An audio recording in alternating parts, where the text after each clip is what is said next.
Welcome to this, our 143rd live stream. Something overripe in the state of the answers.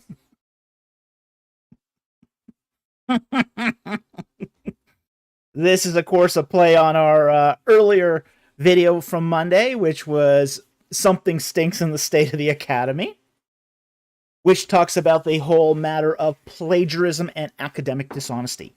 And if you haven't seen that video already, please go and check it out on the after the live stream. So anyway, this is our regular Friday evening live stream where we answer your questions on ancient Egypt, the Bible, and a surprising amount of popular culture.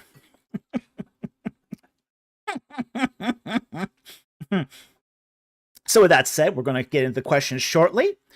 The rules are the same as they are every week, which is super chats have priority. No surprise there, but we do take non-super chats before and after we finish the super chats. And if you want to post a question that you'd like me to answer that's not a super chat, we ask that you put a Q and a colon in front of it so that I know it's addressed to me. We also ask that you only post the question once. If you post it more than once, you'll get disqualified for that session, and that's a hard and fast rule, okay? The other thing is, if it has to do with something in the Bible, a biblical contradiction, a passage, whatever, we need context. The same goes if it's something in a foreign language. We also need context for that. In the case of a Bible verse, I need to know what book it's from, what chapter and what verse, and in the case of a foreign language, what language you think it's in and what do you think it means. Just so we can narrow down the question in a better way. All right? So with that said, let's start getting into the questions. All right. We're going to start the night with 5 non-super chats. Our first one here is going to be TV Fanatic, who asked the question, your essay in Baker's Backgrounds of the Old Testament addresses the daughter of Pharaoh and adoption. Note 10 mentions retrojection. Would an actual daughter of Pharaoh be able to adopt children, i.e. succession issues? Okay. It's not so much a succession issue, okay, although that could certainly be it. But it's not a succession issue. It is more of a security issue. The fact is that most children that were adopted by women were already adults. Okay? So, in that case, if you adopt a young man and bring them into the royal court, you present a security issue. Okay? So, this is the reason why the daughters of kings were not permitted to adopt, because they couldn't adequately vet who they were adopting. And they did not have the trust of the king to do so. So that's the reason why it was forbidden. Now, there's no question that if a daughter of a king adopted, that person would not be in the line of succession. Line of successions run down certain family strains. For example, to be in line for the throne, you have to be the biological son of the great queen. If you weren't a biological son of the great queen, then you had a succession crisis, because kings often had many sons from minor queens whose claim to the throne is not always apparent, or at least not clear. Okay? So long before any adopted child would ever be considered in line for the throne, you would have to go through all the children of the great queens. There could be multiple great queens. You would also have to go through all the children of the minor queens. And only then, after all that,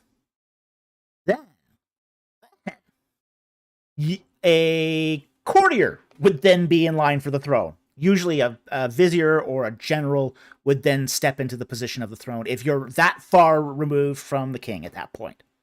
So essentially, an adopted child had no chance. 0 chance at all of becoming king. That's just the way Egyptian lines of succession worked. So, the fact that a daughter of a king couldn't adopt was more of a matter of security of the king's person than it actually was regarding succession. So anyway, I hope that helped. Great question. Thank you very much for the question. And yeah, it's all about security. Just like, getting to the president today, United States president, you just can't invite anyone to the White House. They got to go through security screening. Okay? You just can't invite random people off the street. Doesn't happen. It's a security concern. All right. Next one here is from Let Me Explain, follows a shepherd. Could you speak on Proverbs 8? Specifically, how some claim Jesus was wisdom and was created. Okay. Let's bring up our Bibles here. Now, when we go into this argument, it's often done by Arians and Jehovah's Witnesses. They'll often use this argument to say that in Proverbs 8, and let's take Proverbs 8 here. Proverbs chapter 8. Okay. And basically, it'll go through and we'll just read some of it here. And I'll start at verse 1. Does not wisdom call, and understanding lift up her voice? On top of the heights beside the way, where the paths meet, she takes her stand. Beside the gates, at the opening of the gates, at the entrance she cries out, To you, O men, I call, and my voice is the son of men. O naive ones, discern prudence. O fools, discern wisdom. And it goes on. Now, there is a creation passage associated with this. Now, I'm going to try to find it here.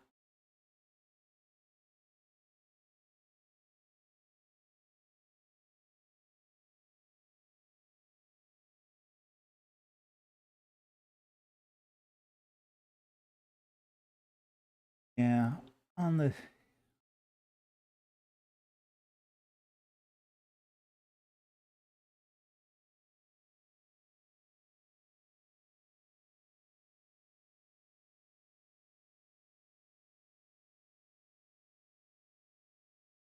Yeah, okay, it comes down here to verse 22 is where it leads.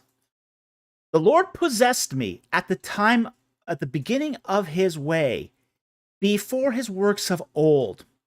From everlasting I was established, from the beginning, from the earliest times of the earth. When there was no depths, I was brought forth. When there were no depths, I was brought forth. When there was no springs abounding with water, before the mountains were settled, before the hills, I was brought forth. While he had not yet made the earth and the fields, nor the dust of the world, when he established the heavens, I was there. He inscribed a circle on the face of the deep. It goes on here. Verse 30, then I was beside him as a master workman, and I was daily his delight, rejoicing always before him, rejoicing in the world his earth, having my delight in the sons of men. Okay. The implication of this passage is not just that wisdom's great, but it's a first work of God.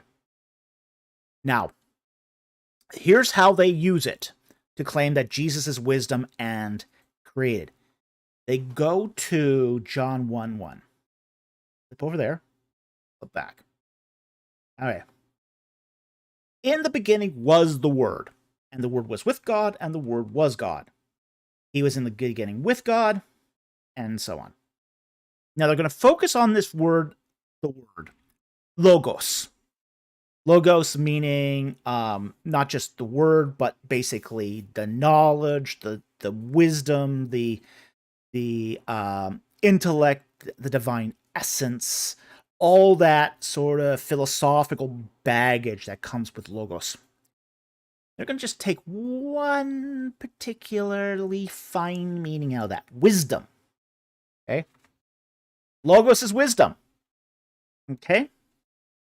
They're going to ignore the passage here, the clear meaning of John 1:1, which is that the Logos was with God and the Logos was God. They're going to ignore that part and reinterpret this passage according to Proverbs 8. And they're going to take that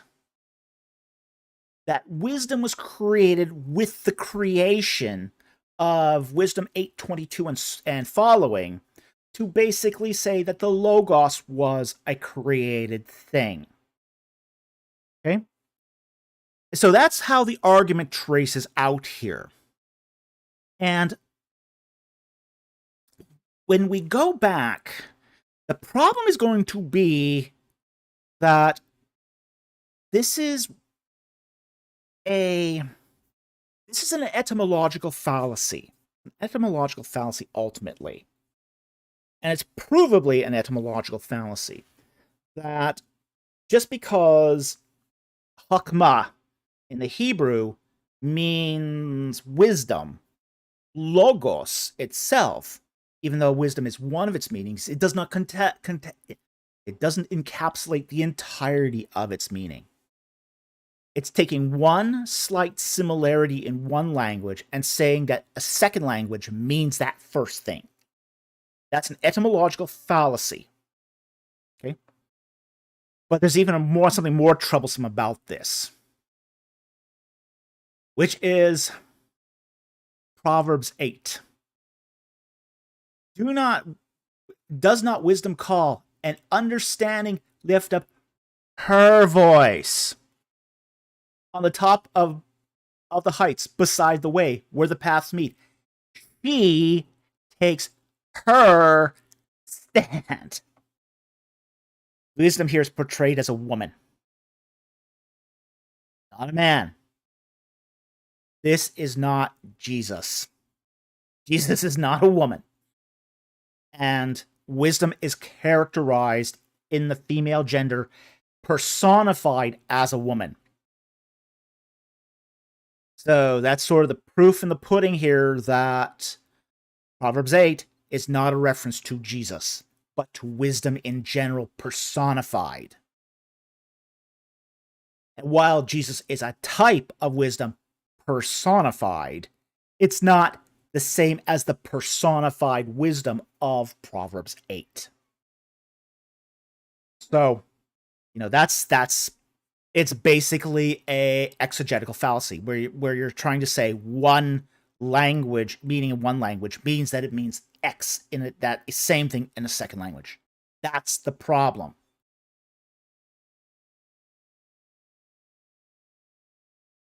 So it's a fallacy of exegesis more than it is a fallacy of logic. But it's one we do find fairly frequently. And you can find this fallacy referred to in D.A. Carson's exegetical fallacies. He talks about this, where people try to take the meaning in one language and say it must mean this thing in the same thing in a different language, and that just isn't going to follow. So, anyway, with that said, thank you very much for the question. Very much appreciate it, and I hope that helps. Okay.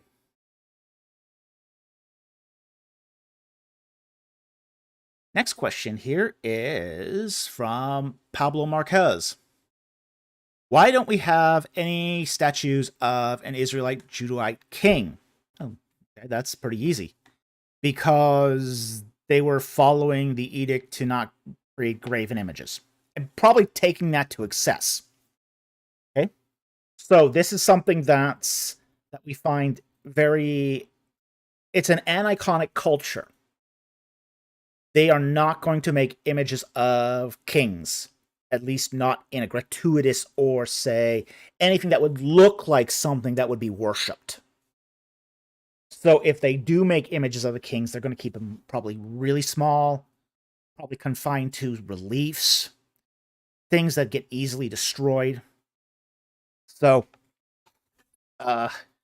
yeah, it's very unlikely that you're going to find any image of an Israelite or Judahite king. Now, I know of one, I think it's unprovenanced ivory of a Judahite king It's very controversial.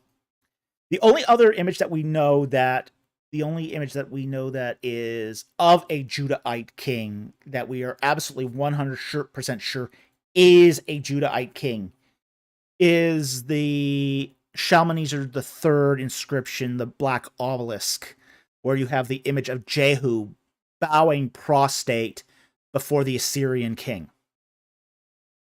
That's the only image we know for sure is of an Israelite king, and it was made by Assyrians.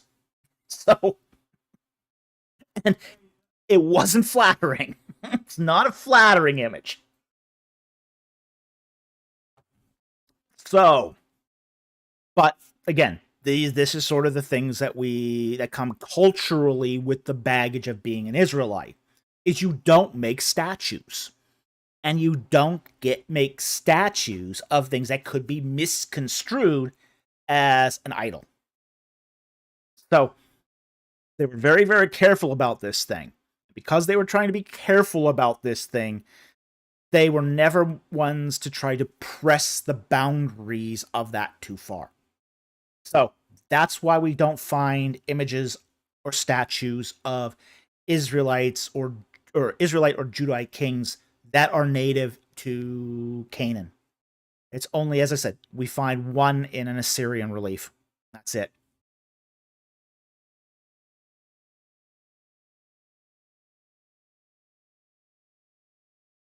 I'll take that one from Haystack here. Didn't Jews destroy the image of Asherah by Hezekiah? Was that connected to the temple? Now, there's a whole controversy about Asherah anyway. The image of Asherah is it almost seems more like a votive fetish than it appears to be an idol in, say, the statue sense. So basically, an Asherah pole seems to be a fetish that's been put up, erected, kind of like almost like a tree trunk that's been carved. Okay. Egyptians had something similar in the Osiris fetish, which is essentially a carved tree trunk. And these things would be erected, and then they would do the religious ceremonies around the fetish. So there is the Asherah thing is a bit different. It doesn't seem to have been a graven image, but it served a different cultic function, just as forbidden, but different in its form. Haystack adds, Asherah connected to the imagery of the Tree of Life. So, well, there's some possibility of that. There is some possibility that the Asherah could be connected to a Tree of Life, or even just a sacred tree like the oaks at Mamre. Like the oaks at Mamre were essentially these giant oak trees that were, hundreds of years old that people thought were sacred because of their age and size.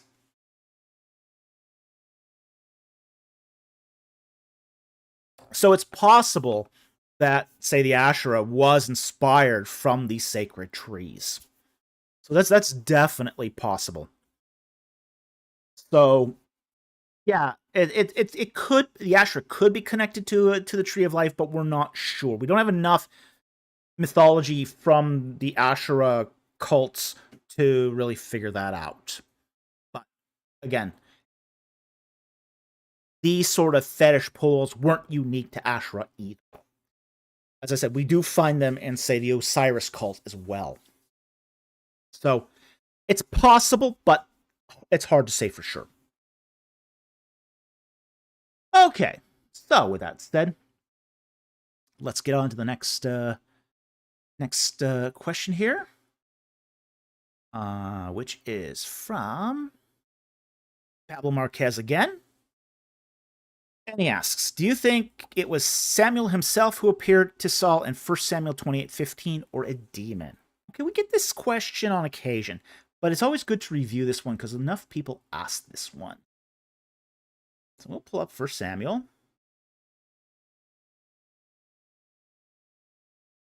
Okay. And 28.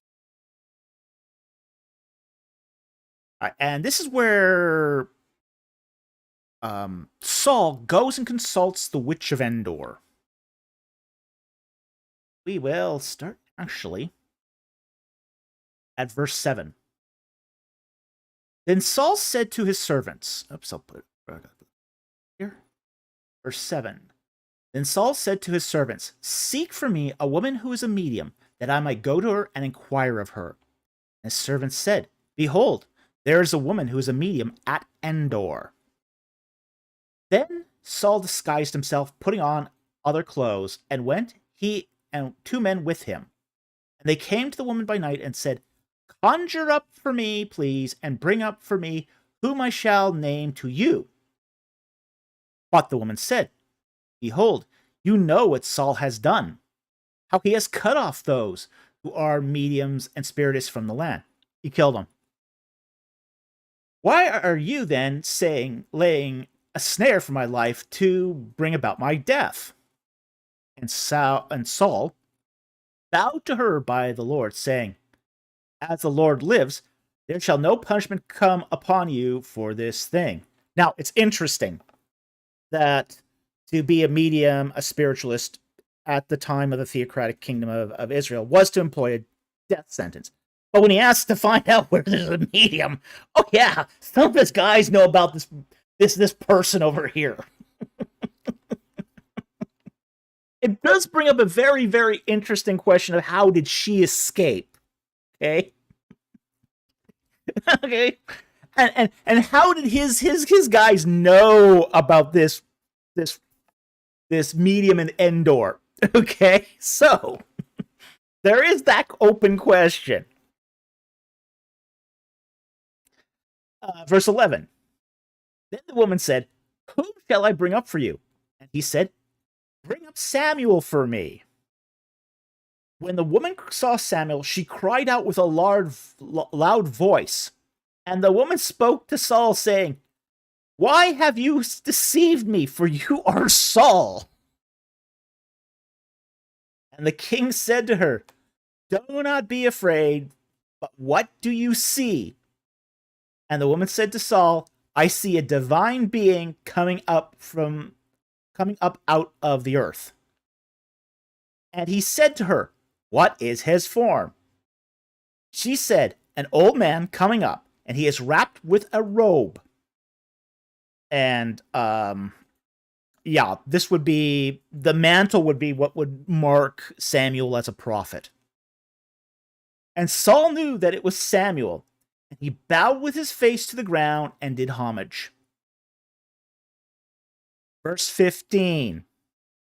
Then Samuel, not a demon, Samuel said to Saul, why have you disturbed me by bringing me up?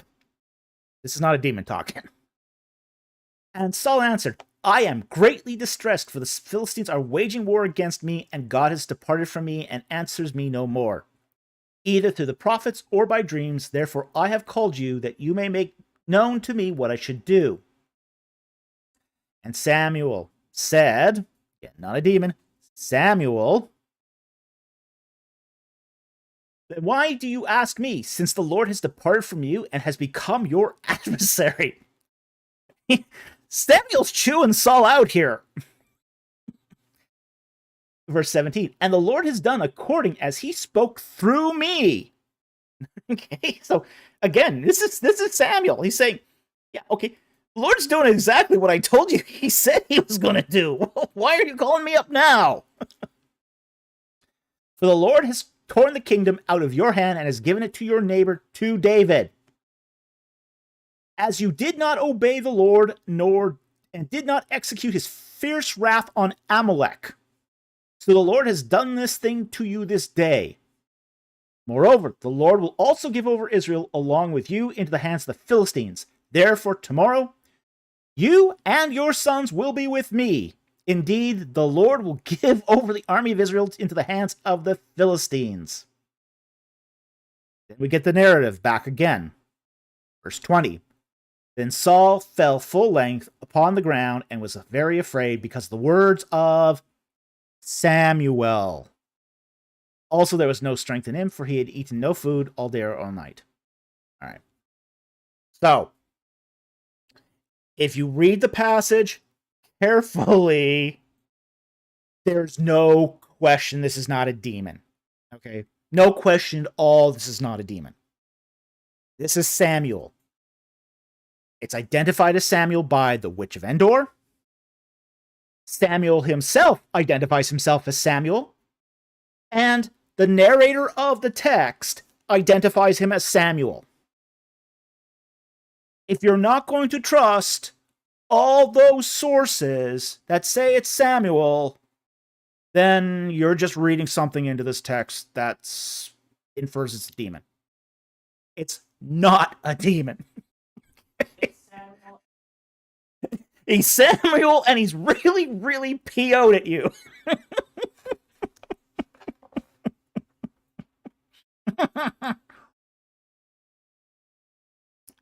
You've made Samuel angry. Good going there, Saul. It wasn't bad enough you made him angry in this life. You had to make him angry in the next life, too. Nice job.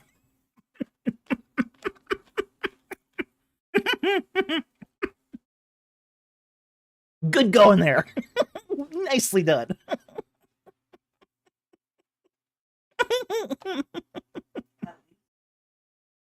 At least Saul was consistent. Yeah, my producer just said at least there's consistency. Yeah, some made you angry in this life. Now he's gonna raise you up out of the grave to make you angry a second time.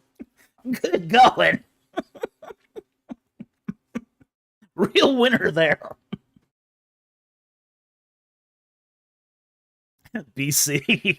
Samuel, thanks. I just got comfy. Well, that's about it, you know?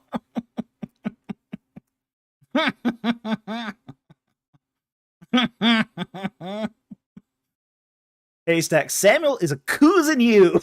Oh, yeah. Nice going, man.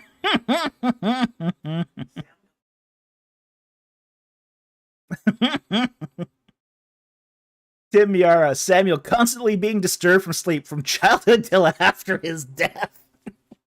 Yeah, but the first time it was Yahweh doing it. The second time, Saul a little less easy to excuse.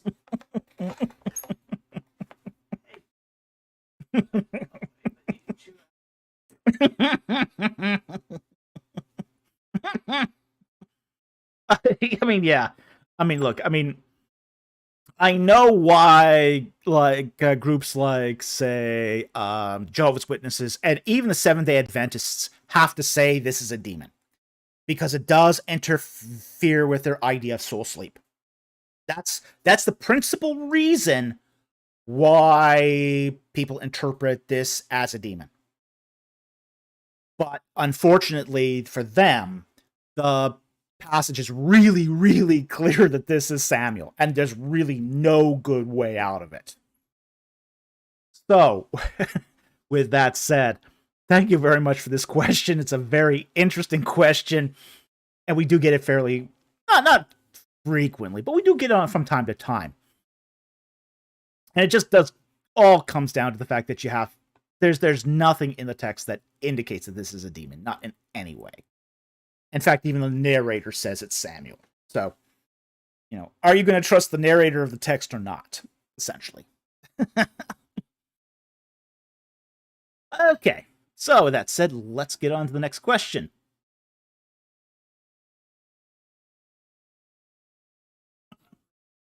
No, I didn't see that. Let's see that. 33? 630. Darkblade said, I bet after this, Samuel blocked Saul's witch number. Could be. Could be. I know, I'd probably block it.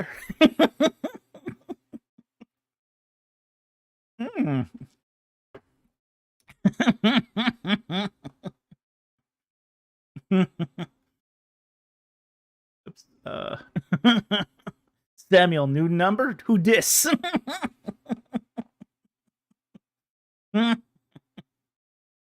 Milo, I'm now leaving. Stop something me.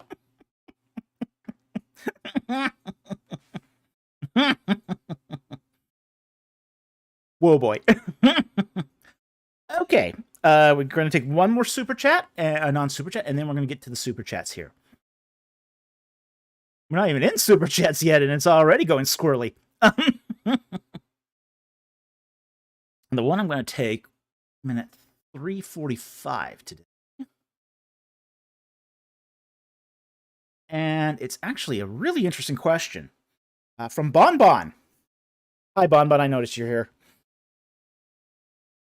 Do you know any arguments for the authority of rabbis that are based on Tanakh? And if so, how would you reply to them as a Christian? I'm increasingly conflicted about whether rabbis truly have authority.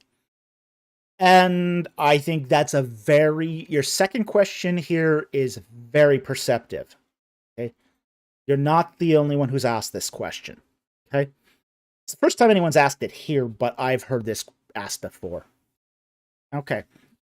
Now, the issue is going to come down to the whole question of the authority of, say, rabbinical tradition. Okay. And it's not crystal clear. And to many, it's not even satisfactory. But we'll go through the argument.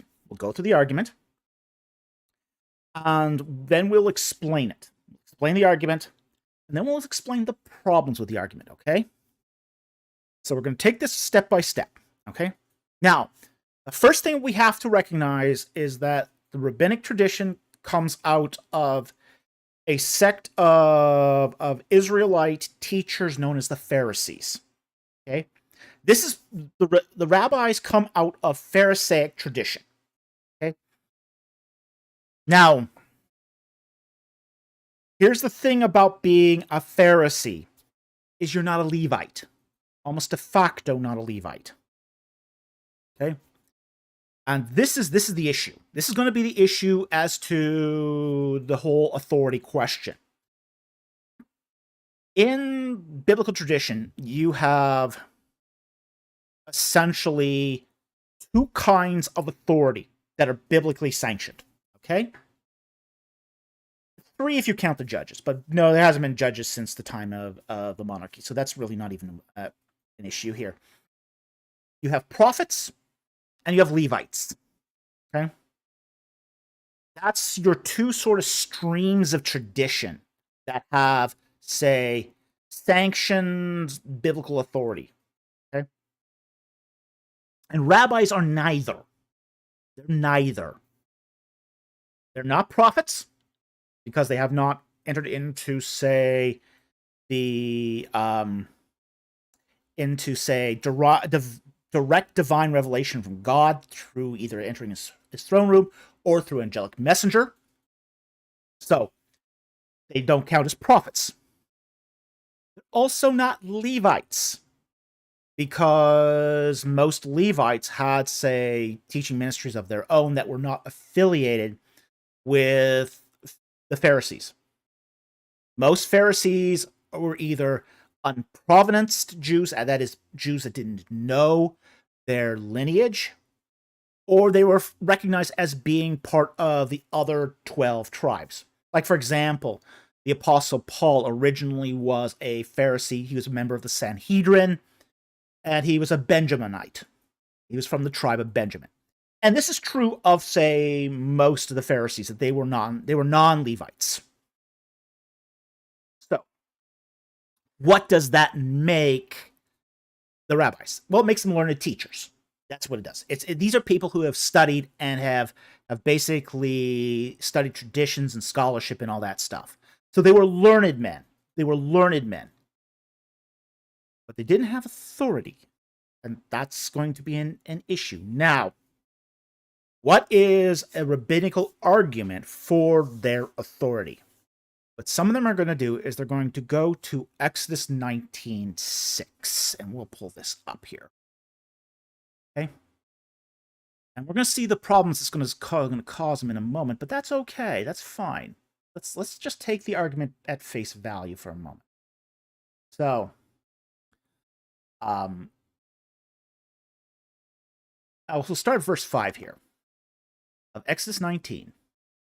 Now then, if you will indeed obey my voice and keep my covenant, then you shall be my own possession among all the peoples, for all the earth is mine. And you shall be to me a kingdom of priests, a holy nation. These are the words that you shall speak to the sons of Israel. Okay. So, this is what some rabbis will argue, that they don't need the authority of, say, the Levitical descendancy or through divine calling by being a prophet. They can be part of this kingdom of priests that applies to all Israelites. Okay? So, by virtue of being a kingdom of priests, that by being an Israelite, by nature, you could become a kind of a third-tier priest below, say, the Sadducee type of priests or the Levitical priests. So you're now a third tier kind of, as an ordinary Israelite, you're a third tier, say, anointed to carry out this mission of transmitting tradition. Now, that's the argument. That's the argument in a nutshell. That they're using this call from Exodus 19:6 to say that they have authority by being, say, God's chosen people. Now, here's the rub. The rub is they're going to use this in another way too. Okay? The problem is this particular passage can be interpreted in 4 different ways. There's going to be the first interpretation, which is a priestly kingdom, which is basically a kingdom composed of priests. It can also be interpreted as having an unspoken conjunction in there, which is a kingdom and priests. It can also mean a royal priesthood, as in a unified nation that is, as its whole, a priesthood. And it can also be the least likely interpretation is an apposition interpretation, which is kings that are priests. And most expositors will sort of exclude that 4th interpretation because it just doesn't make a lot of sense in the context. Okay. So you're really dealing with 3 primary interpretations.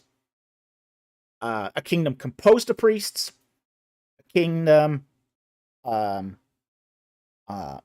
priests, and a royal priesthood. Now, the problem with the rabbis here is they're going to use 2 of these interpretations at the same time. They're going to use the kingdom consisting of priest interpretation to justify their own existence.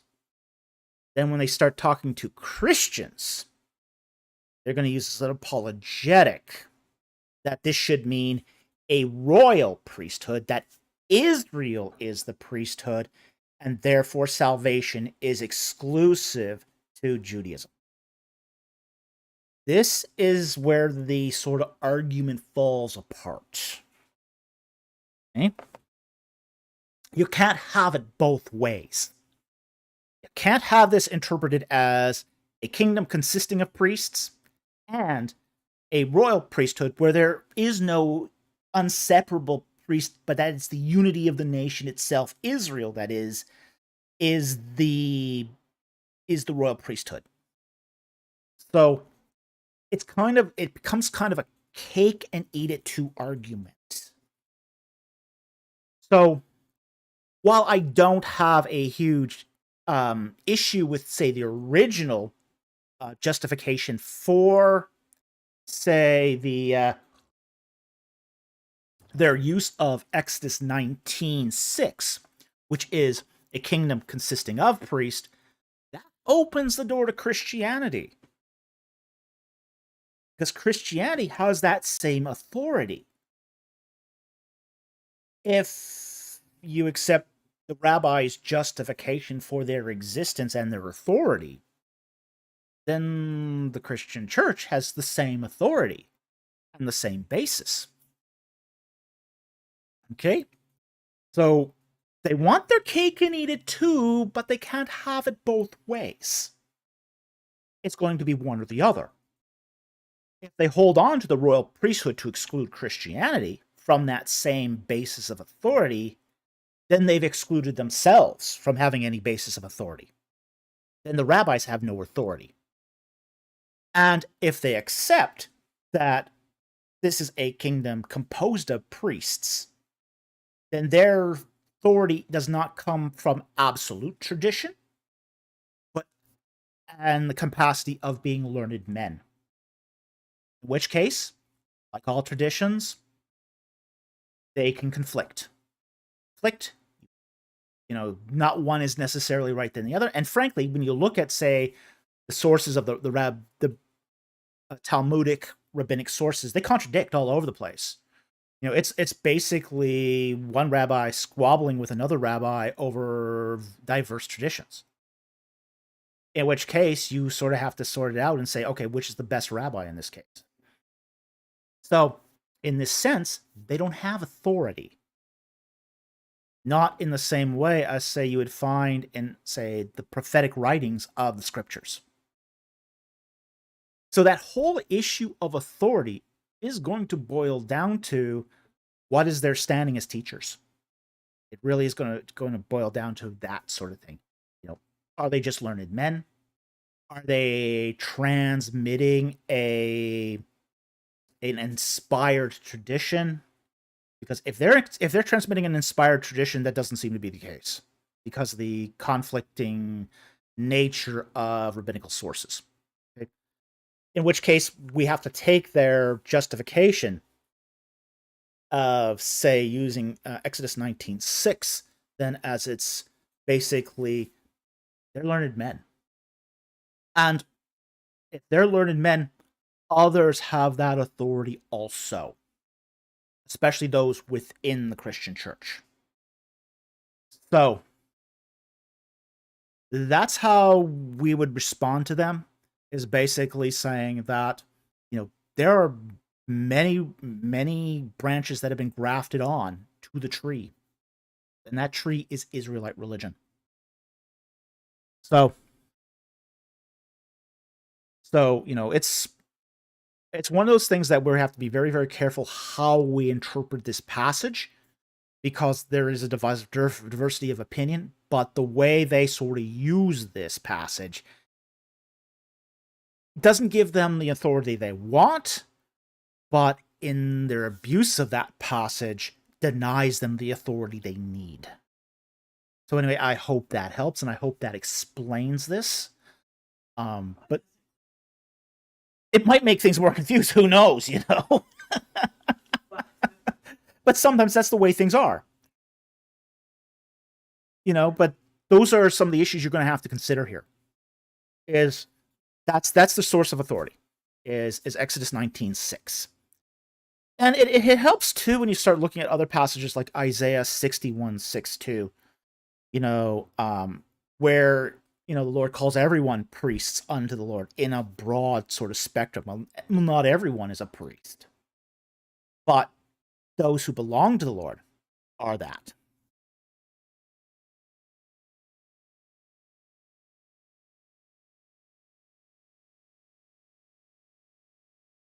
Uh, 641. Haystack asks, did a Nazarite have more authority than a Pharisee? The answer to that's no. Here's the thing with a Nazarite. A Nazarite is a person who took a holy vow. And it's a special kind of holy vow. It's a vow to, and Nazarite vows can be short. They can be, say, a few months, a few weeks. They can be a lifetime. Depends on the nature of the Nazarite vow. Okay. A Nazarite vow involved several things. One, no dark blade. It's it's pronounced Nazarite. It's pronounced Nazarite. Okay. Okay. This is pronounced Nazarite. Okay. Now, a Nazarite vow had involved certain things. One, you couldn't cut your hair. Okay, that was forbidden as a Nazarite. Okay, I can see there's some confusion here. There's a Nazarene and a Nazarite. Okay, a Nazarene is someone who was born and raised and lives in the area of Nazareth. A Nazarite is someone who takes a holy vow. They're different. Okay? They're different. Okay? A Nazarite took a holy vow for a variety of reasons. It's not just one reason, but many reasons could be to take the Nazarite vow. Now, as a Nazarite, you couldn't become ritually impure. Okay, so you had to stay away from dead bodies, ritual impurity of all kinds. You couldn't partake of the fruit of the vine. Okay?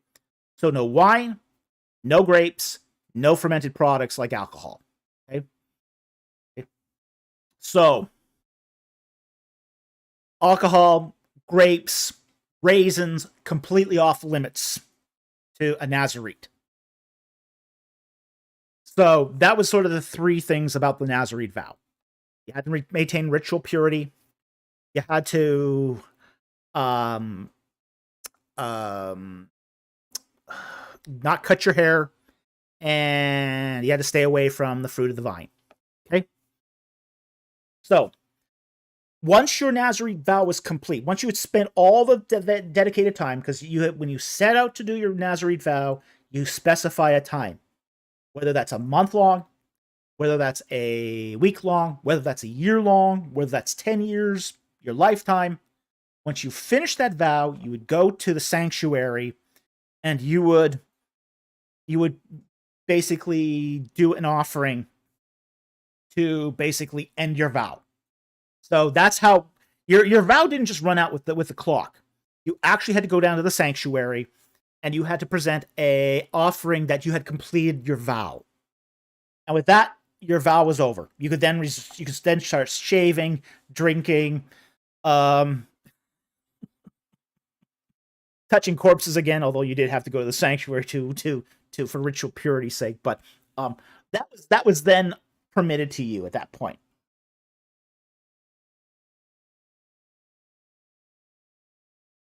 Yeah, you couldn't bury your family members if they had died when you were a Nazarite.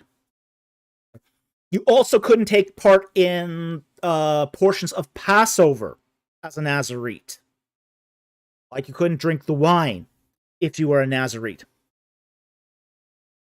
Okay, so that's so a Nazarite did not have more authority than, say, a Pharisee. He was sort of his own thing. Nazarites did their own thing. Again, we're talking here a kind of a holiness thing like a Pharisee, but different. Pharisees pursued holiness in a different way than a Nazarite. Nazarite did it through denial of certain pleasures, certain things, like good grooming.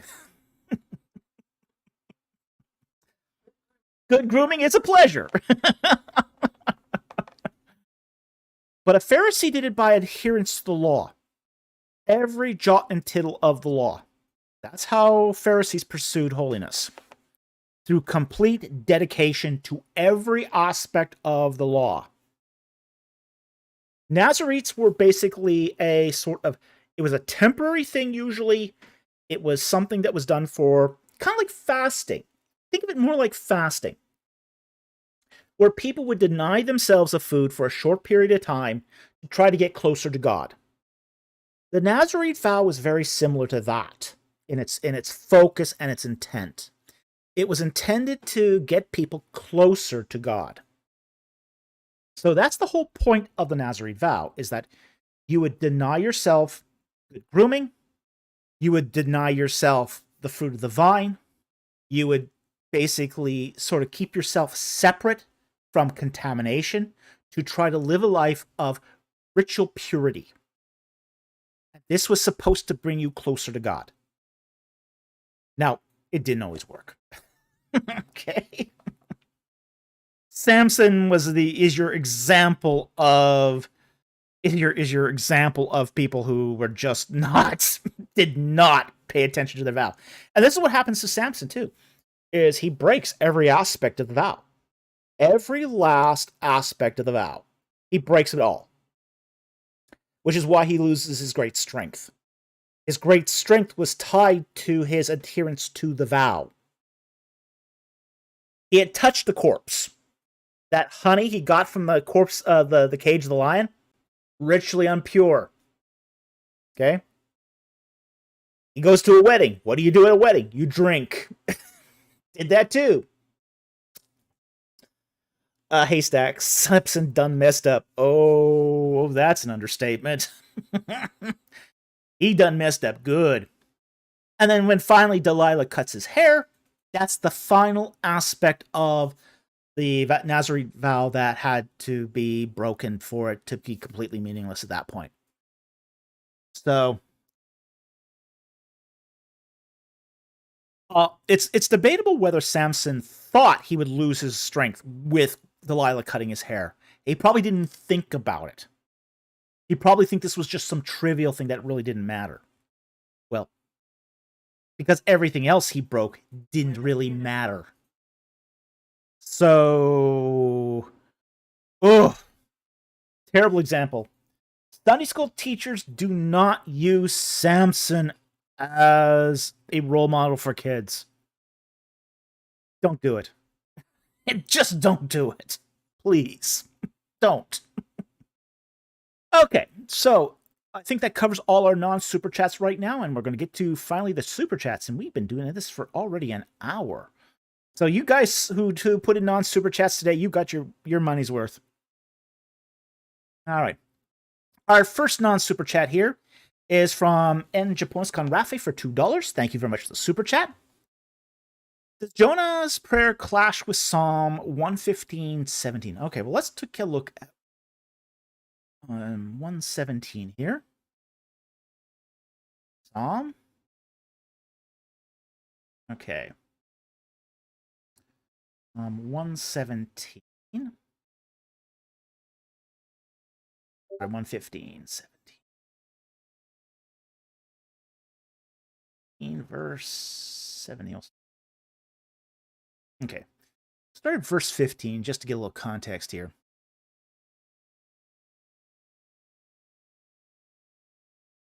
And the psalm says, May you be blessed of the Lord, maker of heaven and earth. The heavens are the heavens of the Lord, but the earth he has given to the sons of men. All right, so you got a couplet there. Nice couplet. The dead do not praise the Lord, nor do any who go down into silence. But as for us, we will bless the Lord from this time forth and forever. Praise the Lord. Okay. Now, we have to take these last two verses as a couplet. This is one of the problems we get into, where when we don't take something as a couplet, we run into trouble. So what we have here is a couplet, and we can only get the full meaning of the psalm through engaging the entire couplet. Okay. The first singlet is verse 17. The dead do not praise the Lord, nor do any who go down into silence. Okay. Well, okay. Now, to understand what is meant by dead, you need to go to the next singlet. Verse 18. But as for us, we will bless the Lord from this time forth and forever. Praise the Lord. Okay. Now the question is going to be, how can they keep praising the Lord forever? That's a good question. That would be a very good question at this point. Before you can answer, say, Jonah chapter 2, you're going to have to answer this question, which is that there's two kinds of dead. Verse 18, as for us, we will praise the Lord from this time forth and forever. Well, what happens when they die? Do they not praise anymore? The psalm infers that they continue to praise. Forever. Forever's a long time. We're still going through it. Okay? So there is this sort of implication here that there's two kinds of dead. There's a dead here that does not praise. And then there's a kind of dead that does praise. So we have to look at this and we have to say, okay, if you've got two kinds of dead here, one that praises and one that doesn't, then are we dealing here with the reprobate dead versus, say, the sanctified or blessed dead? The blessed dead could still essentially praise. And we see this, for example, in Revelation chapter 4, where those who were martyred are around the throne of God, praising him day and night. The saints praise God day and night. So it's conceivable that there is a dead that continued to praise once they descended into Sheol, into the grave. So there's a dead that's silent, a dead that's silenced, and then there's a dead that praises. Okay? And Japonis Konrafe says at this point, would that match up with what Jesus said, that God is not a God of the dead, but of the living? Exactly. Exactly. He is not a God of the dead. He's a God of the living. And I think that's what Psalm 115, verses 17 and 18 are inferring here. That there are two kinds of dead. The dead, the living dead, and the dead dead. The ones who have only gone through the first death, and the ones who are going through the second death. Two deaths. There used to be an evangelist, I can't remember his name. He used to say this. If you die once, you'll live twice. If you live once, you'll die twice. So, take a shot every time he says dead.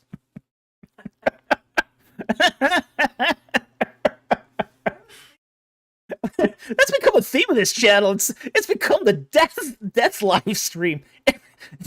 How many times does Dr. Falk say dead? Andrew Graham, the dead.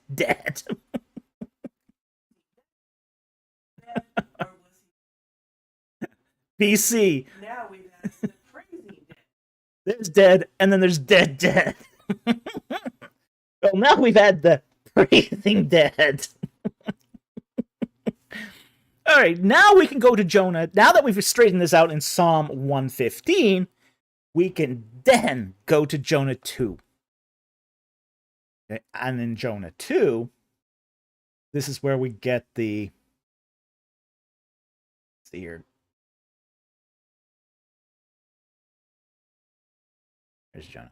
Jonah chapter 2. And then where Jonah prays from the belly of the fish. And then he says in verse 2, I called out my distress to the Lord. He answered me. I cried for help from the depth of Sheol. That's the grave. Thou didst hear my voice. For thou hadst cast me into the deep, into the heart of seas, and the current engulfed me. All thy breakers and billows passed over me. So I said, I have been expelled from thy sight. Nevertheless, I will look again toward thy holy temple. The water engulfed me to the point of death. Actually, that's past the point of death. The great deep engulfed me. The weeds were wrapped around my head. These are the waters above Sheol. I descended to the roots of the mountains. This is cosmological language of the afterlife. The earth with his bars was around me forever, but thou hast brought up my life from the pit. And it's just full of that death language. So the fact is, Jonah is not the dead. He's the living dead.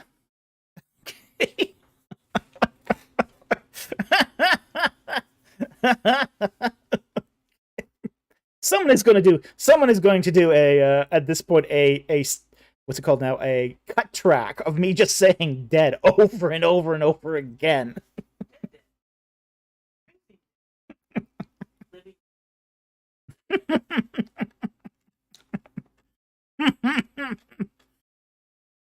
Yeah. So Jonah is dead. He's dead in the belly of the whale, and he's gone to Sheol. But the Lord has heard him and is bringing him back to life. Temporarily, it's a revivification more than it is a resurrection to eternal life, like in the case of Jesus Christ. But it's still being brought back from the dead.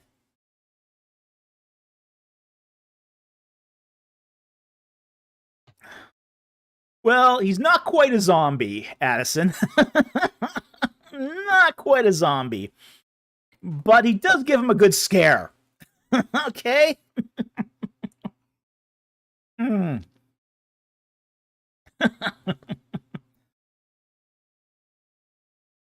Oh dear. Dark Blade. Let me explain. Another condition in the drinking game is every time he says Baal, Reshef, and Astarte in that exact order. I can't think of any others at the moment. Hey, if you guys start a drinking game, you guys better send me a bottle of single malt whiskey. I'm just saying.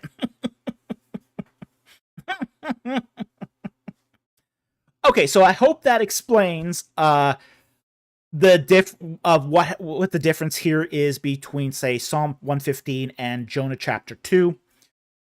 It's the two really dovetail each other once you understand Psalm 115, 17 in context to its couplet passage or singlet passage, which is Psalm 115, 18. So anyway, thank you very much for the super chat. Very much appreciate it, and I hope that helped. Okay. Next super chat here is also from N. Japonis Konrafi. Again for $10. Thank you very much for the super chat. Almost every commentary I've read on Job 1:6 says the sons of God are angels in Hebrews 1:5. Sorry, are angels. Hebrews 1:5 says God has never said to an angel, "Thou art my son." I doubt commentators ignore this, so what is going on here? Okay. What's going on here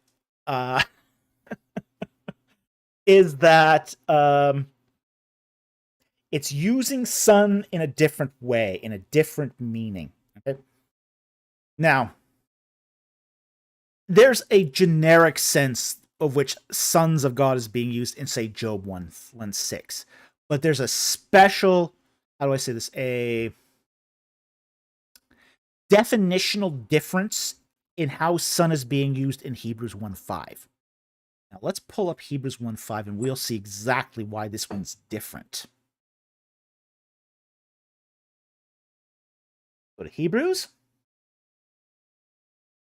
Well, let's just actually start with Job 1:6, because that's really not too much.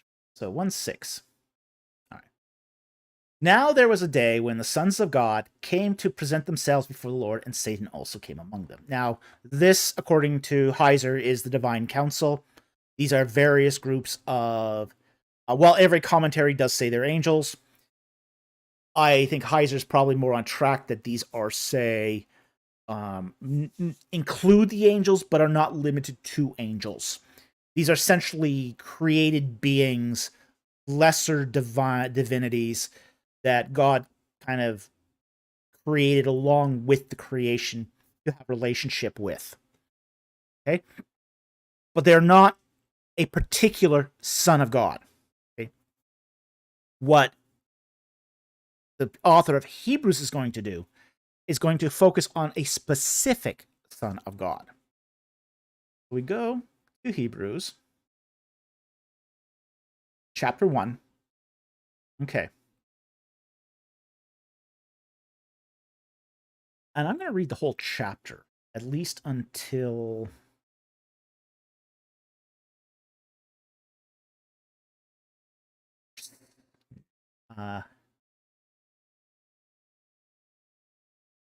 verse 12, maybe. We'll see. Let's start with verse 1. God, after he spoke long ago to the fathers in the prophets in many portions and in many ways, in these last days has spoken to us in his Son, whom he appointed. Now, this is an appointed Son, heir of all things, through whom he made the world. And he is the radiance of his glory and the exact representation of his nature, and upholds, again, whose nature? God's nature. And upholds all things by the word of his power. When he made purification of sins, he sat down at the right hand of the majesty on high, having become much better than the angels, as he inherited a more excellent name than they. Okay. For to which of the angels did he ever say, "You are my son, today I have begotten thee"? Basically brought you out. And again, I will be a father to him, and he shall be a son to me. Now, this is a sort of a explanation of relationship. Okay, now, so when he starts talking about, okay, here is the relationship to the Son, as opposed to a Son of God. There's a special relationship between Father and Son that's going on here that he doesn't do with the other sons of God. Verse 6, and when he, again, brings the firstborn into the world, he says, let all the angels of God worship him. Okay. So the sons of God in Job chapter 1 are being told now to worship this one son. Might be a little strange if he was just an angel. In verse 7, and of the angels he says, who makes his angels winds and his ministers a flame of fire? Well, that would be God. But of the Son, now this is where things get interesting here. Of the Son, he says, thy throne, O God, is forever and ever, and the righteous scepter is the scepter of his kingdom. So this is not an angel.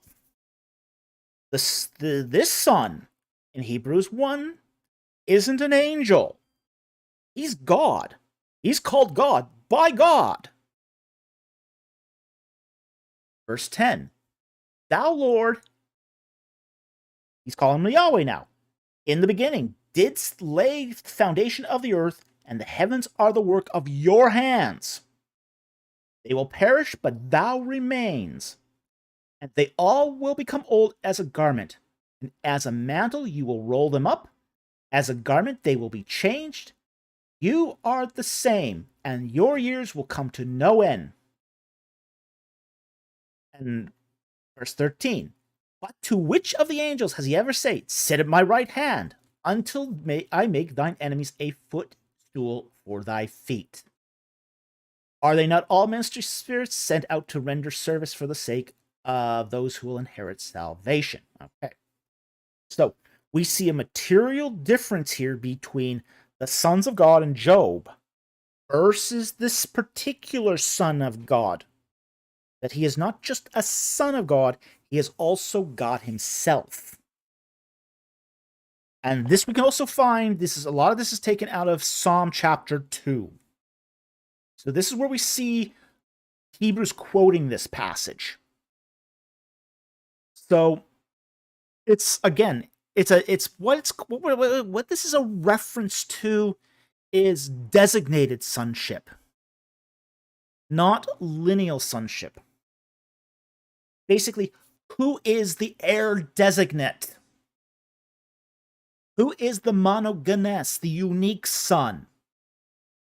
That's what's all in the pretext here of Hebrews chapter 1, is who is the inheritor of God, as it were?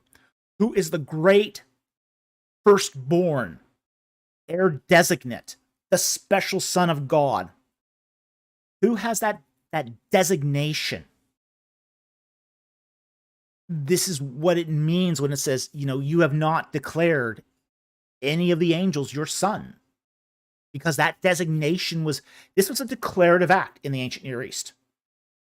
You would, as a father, if you say had an inherited a son through, say, a concubine, and you had no natural children of your own, in, say, the ancient world, you would declare one to be your son, to be your inheritor. So, in order to be the heir designate, you had to be declared as such. That's what's going on here in Hebrews chapter 1, is God is saying that this is not just my heir designate, it is something special.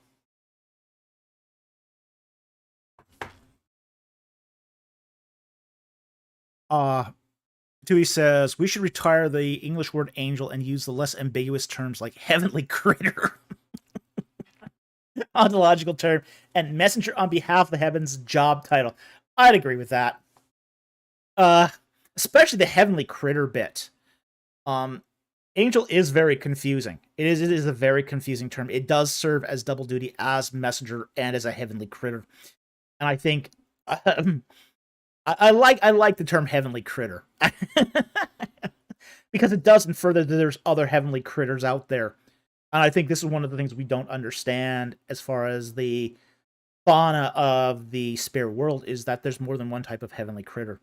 So, yeah, I think that would be a good change. Do propose it at your next translation committee meeting. Let's see how that goes over.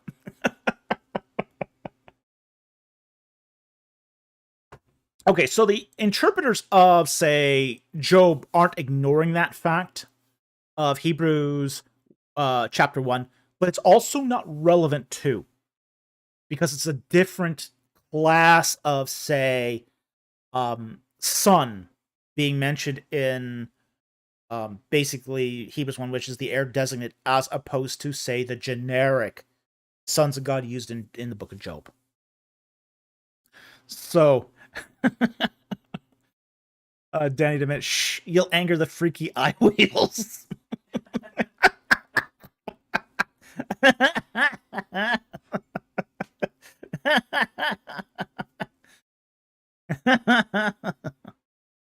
Let me explain. Heavenly critter just makes me laugh, though. It does, but it's probably it's a close term, It's a close. I like it. Okay, so anyway, I hope that explains why we don't see why commentators would be aware of, say, Hebrews chapter 1, but it again, definitely avoid it, because it's really not that relevant to the passage of Job. So anyway, thank you very much for the super chat. Very much appreciate it, and I hope that helped. All right, the next one here. Way to the top. The way to the top.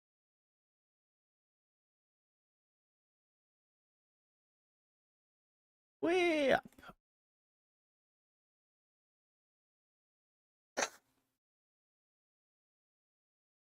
Okay, the next one here is from Addison Weir for $4.99. Thank you for the super chat. Why does ABR want the Bible to teach an early Exodus date? Kidding me, right? It is an Addison Weir question.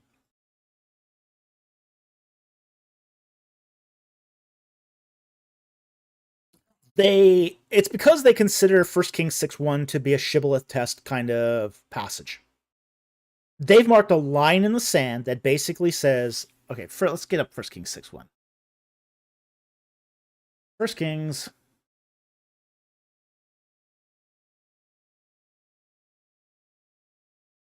6 First one. Now it came about in the 480th year after the sons of Israel came out of the land of Egypt, in the 4th year of Solomon's reign over Israel, in the month of Ziv, which is the 2nd month, that he began to build the house of the Lord. Now, you get these shibboleth tests. Basically, biblical literalists like these shibboleth tests, where they test you against certain passages to see if you are reading the text in a wooden literal way. In, say, the New Testament equivalent of this is the book of Revelation. Are you reading the book of Revelation literally? Don't ask me how this works. I haven't figured it out myself. Okay? You are. There is nightmares. If you can read the book of Revelation wouldn't literally, you gotta stop eating tainted burritos. I'm just saying. Find a new taco stand, okay? Because what you're eating is contaminated with food poisoning, okay?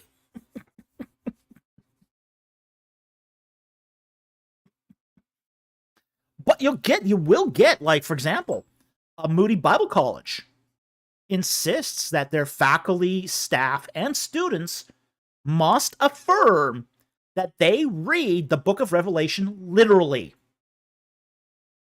I have no idea how this works.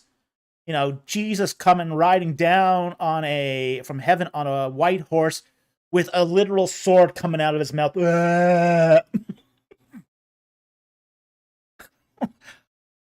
How does this work? It doesn't. It doesn't work. But people of a fundamentalist persuasion do have these shibboleth tests. The Old Testament version of this is 1 Kings 6:1. It's basically, they will ask you to read this text, and if you don't read this text in a wooden literal way, if you see this in, say, a way that's, say, culturally contextualized, they'll say you're compromising the scriptures. From this literal reading of 1 Kings 6:1, they get the early Exodus date. And they think if you don't get the early Exodus date, you're not going to read the Old Testament literally. You're going to compromise the Bible. You are a liberal and a deceiver of the faith. And that's why they insist on an early Exodus date.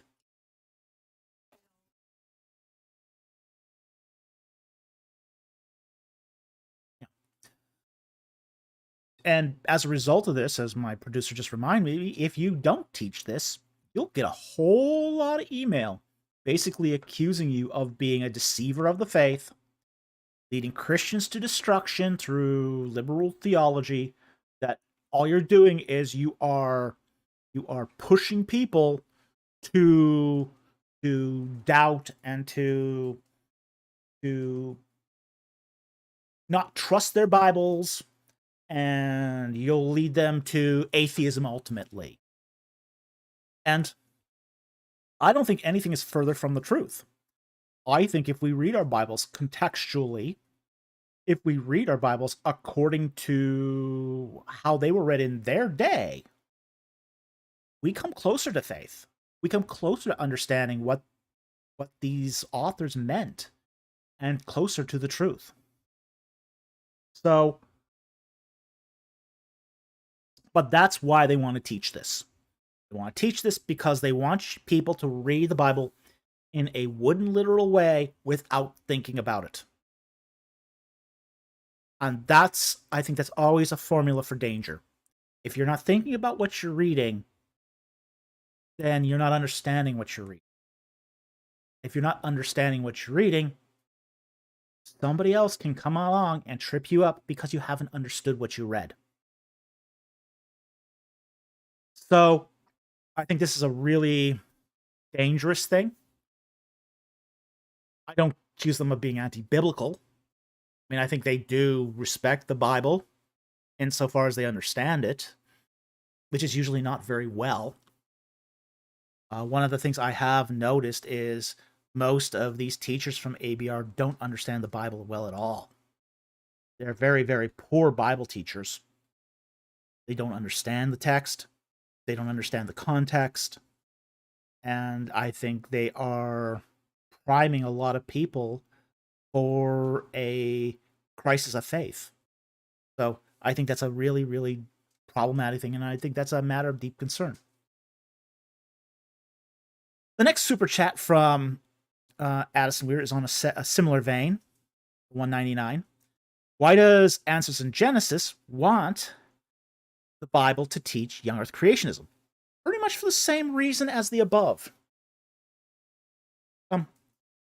Both are using a wooden literal method of biblical interpretation. Both are wooden literally reading, say, 1 Kings 6:1, and then wooden literally reading Genesis 11 and 5, according to Western standards of interpretation. Both of these are particularly Western readings. And because they're Western readings, they're going to have the same problems that you have when you read anything outside of its cultural context. You're just going to get a warped reading of the text. So I think this is one of the reasons why it's so important to say even guys at Answers in Genesis. Answers in Genesis doesn't think they're doing anything unscriptural. They don't think they're doing anything wrong. ABR doesn't think it's doing anything wrong. Some people at ABR know that what they're doing is a bunch of shenanigans, but I think Answers in Genesis is a lot more naive than, say, ABR is. Okay? And I don't mean that in a bad way. I mean that there are people at ABR who know they're doing odious things for the sake of the gospel. I don't think anyone in Answers in Genesis knows they're doing anything odious for the sake of the Bible. So I give Answers in Genesis more of the benefit of the doubt than I would say ABR.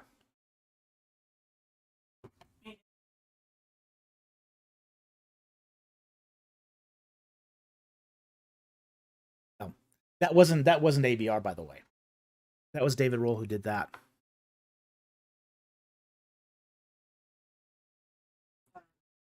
Yeah, that was Patterns of Evidence. That's with David Rohl. But ABR was involved with that too, but not necessarily. They used David Rohl for that one, but that's a whole different story all on its own.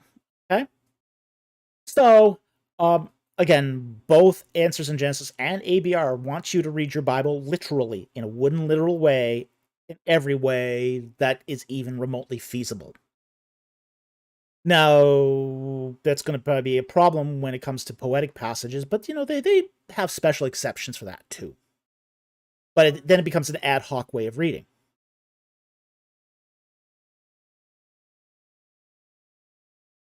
Yeah, well, that's just it. It then becomes, well, pick and choose which ones you read literally and which ones you don't. It becomes a sort of a matter of convenience which ones you read literally and which ones you don't.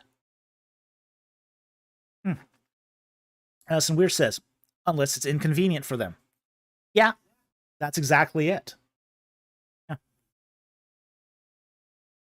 En Japonis con Rafe, at least Answers in Genesis doesn't support Ron Wyatt. Yeah, that's true. That's true. That has actually been something that's kind of been a bit surprising. How Answers in Genesis disavowed itself from Ron Wyatt really early on. Actually, to be honest, Answers in Genesis, to their credit, disavowed itself of Ron Wyatt long before a lot of pastors did. Yeah, most pastors have yet to disavow themselves of Ron Wyatt, but they were early when it came right down to it.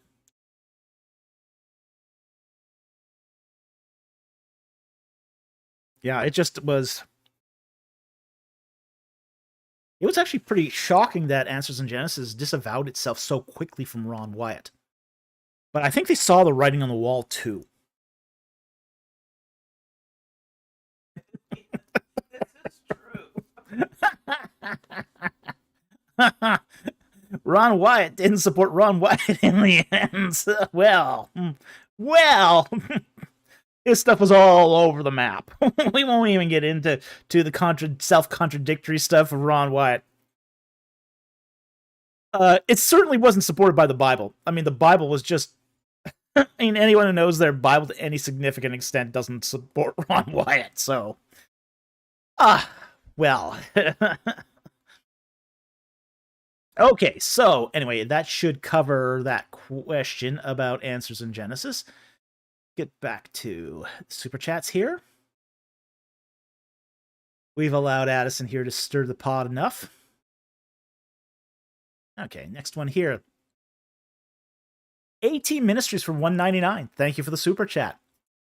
Weekly reminder, I'm saving up for Assassin's Creed Origins.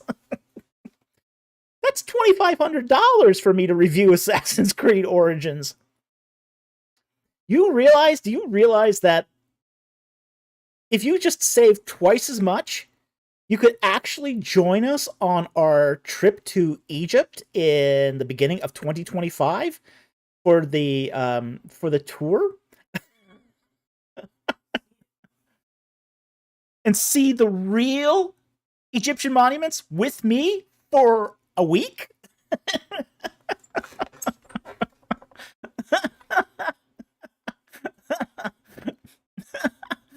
Oh boy.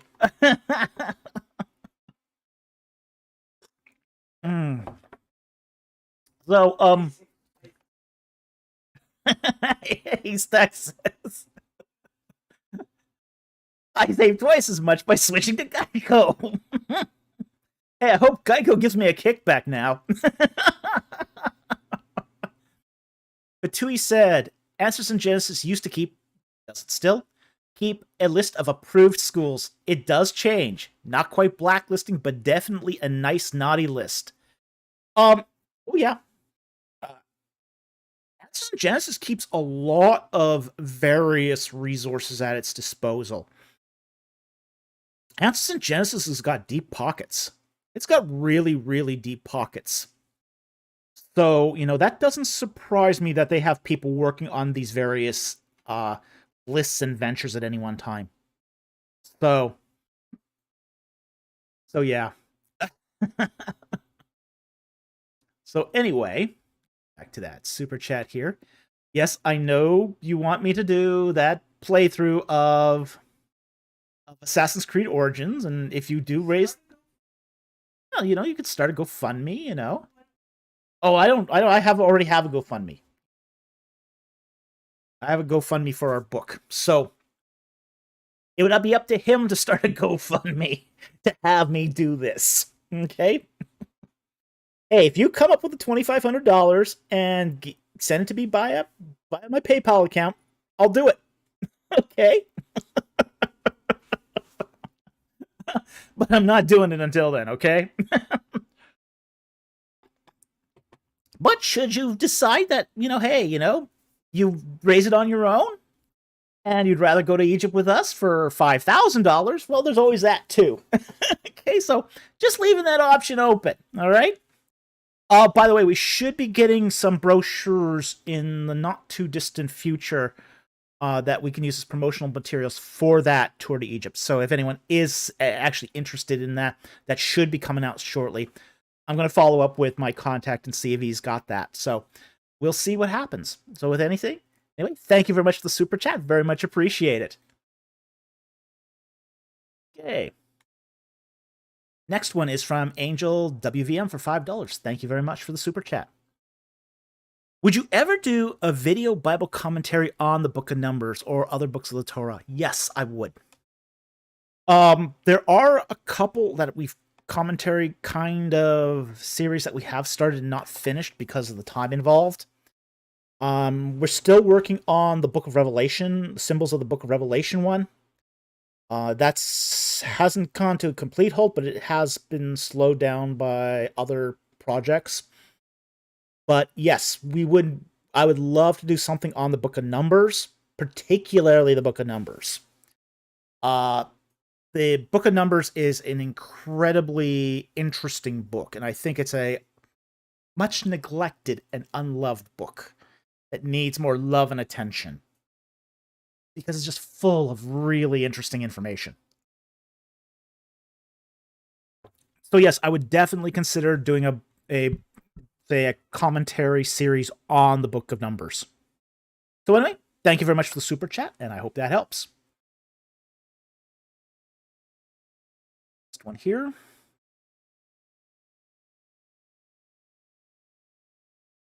It's from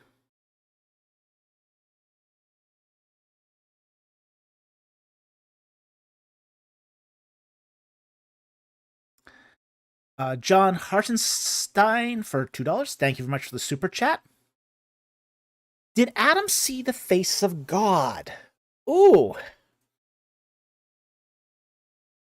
It's possible.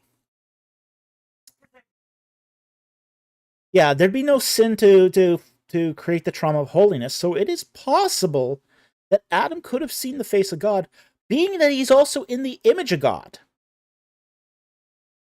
See, that's the other thing, too, is angels might not have been able to see the face of God because they're not made in the image of God.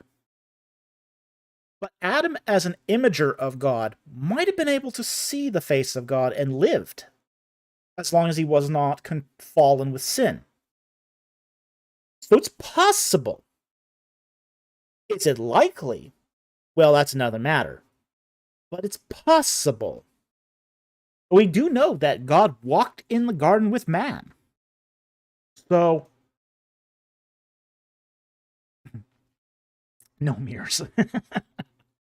So it's conceivable that could have no mirrors. Might not have seen a kid's face. Hey, Stack, no mirrors. Kidding. Yeah, looking at your own face and saying, you sure look like God.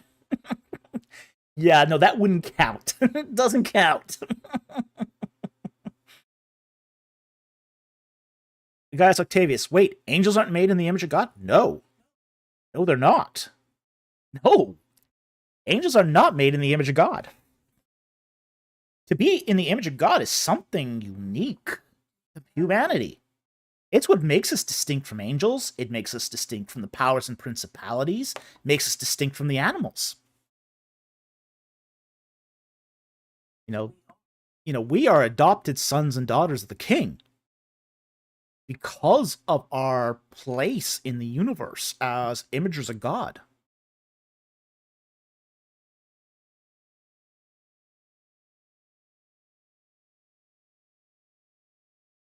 So, you know, there's some real, I think, let's try to find that passage because it's really interesting.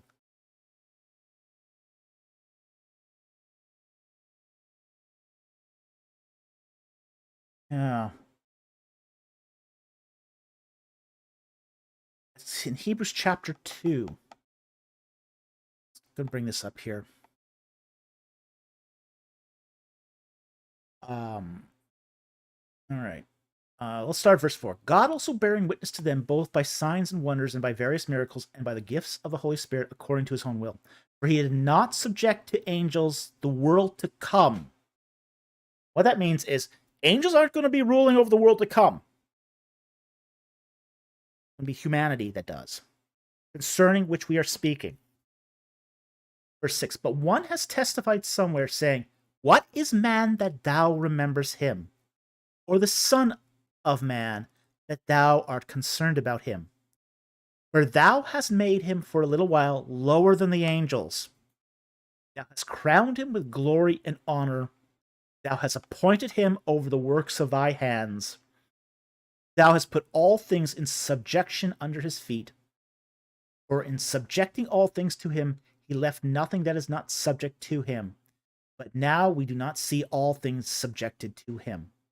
But we do see him as being made a little lower than the angels, namely Jesus, because the suffering of the death crowned in glory, for that by grace of God he might taste death for everyone. So, in a way here, what's going on here is that mankind, being as an image of God, is, in many ways, we're ontologically lower than the angels, but we're unique in the respect that we have within us the image of God.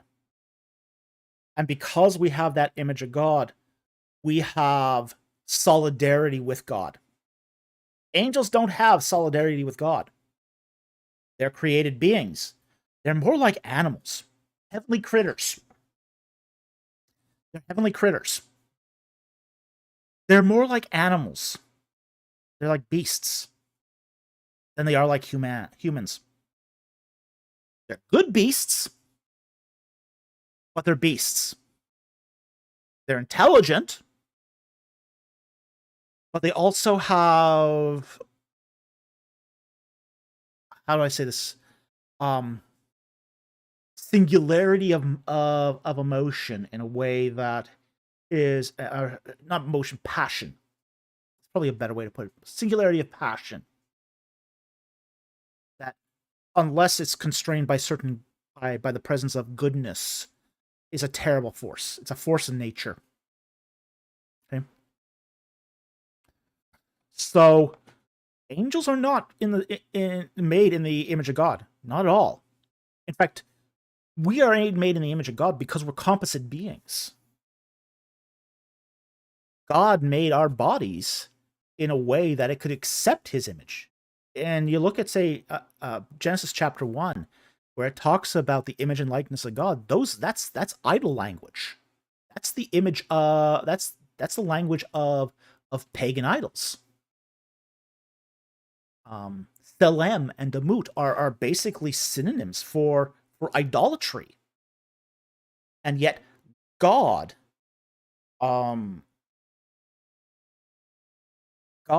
makes man to accept a likeness of himself that's distinct from himself.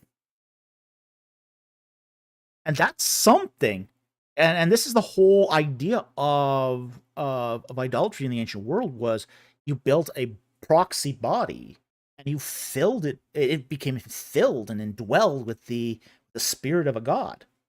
Well, humanity is very similar, except it is not God himself, but it is his image that fills it.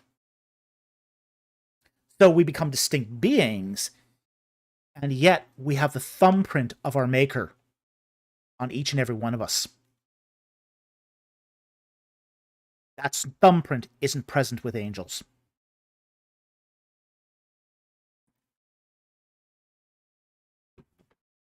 So,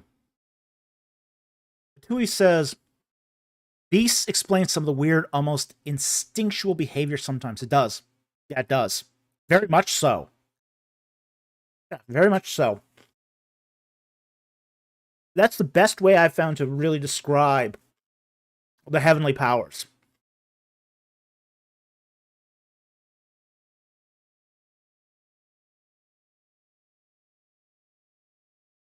"501 Mobius asked the question, why would you want beasts worshipping you?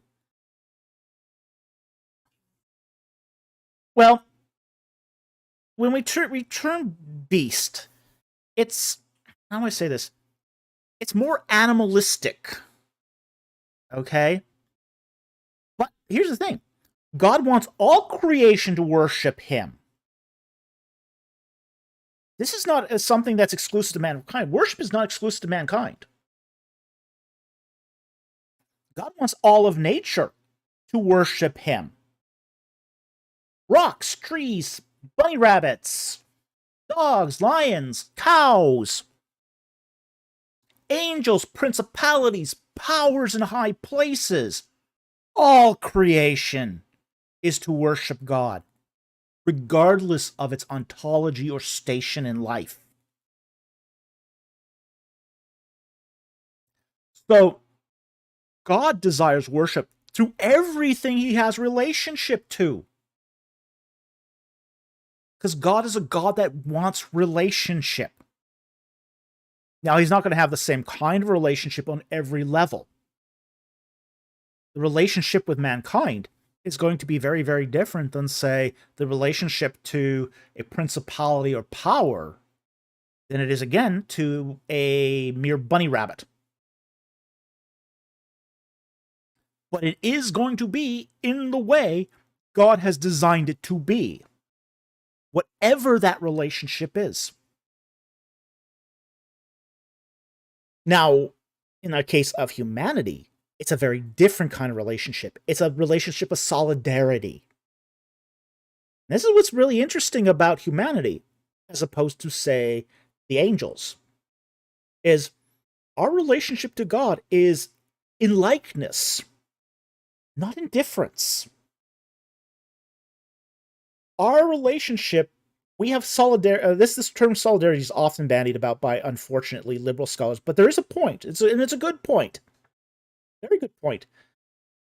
It's our likeness to God that allows us to identify with God, to agree with God, and to basically get on God's side. To basically say, hey, okay, God's got it right. We should join him. Angels can't do that. Angels don't have solidarity. Angels pick a side and they stick with it.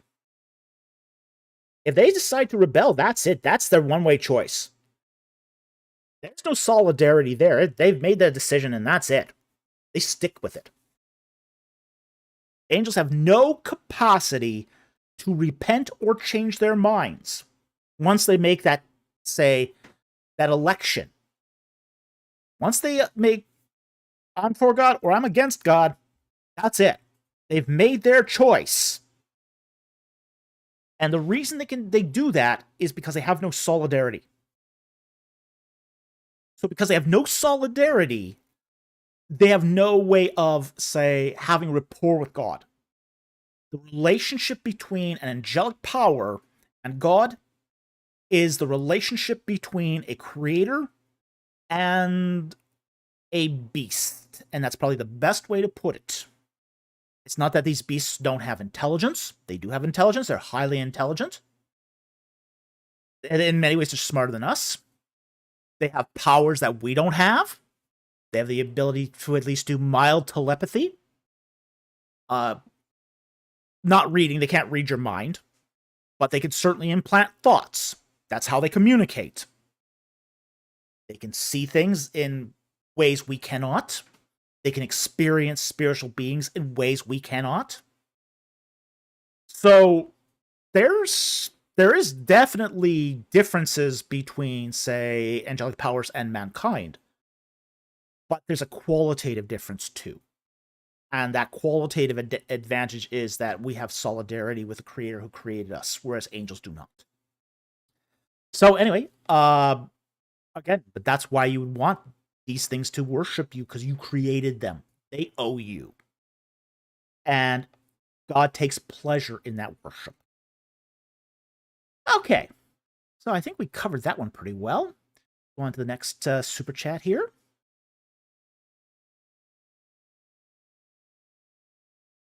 Okay. Way back up here.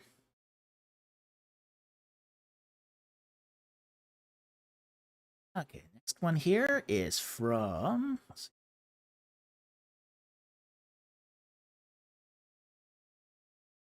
is from Gregorius Magnus for $5. Thank you very much for the super chat. Why does Luke 2:22 say their purification when only Mary would have been ritually unclean under Mosaic law, Leviticus 12? Okay. Let's pull up this. Luke 2. Then we'll explain it. Luke, chapter 2, verse 22. All right. And bring the Bible here.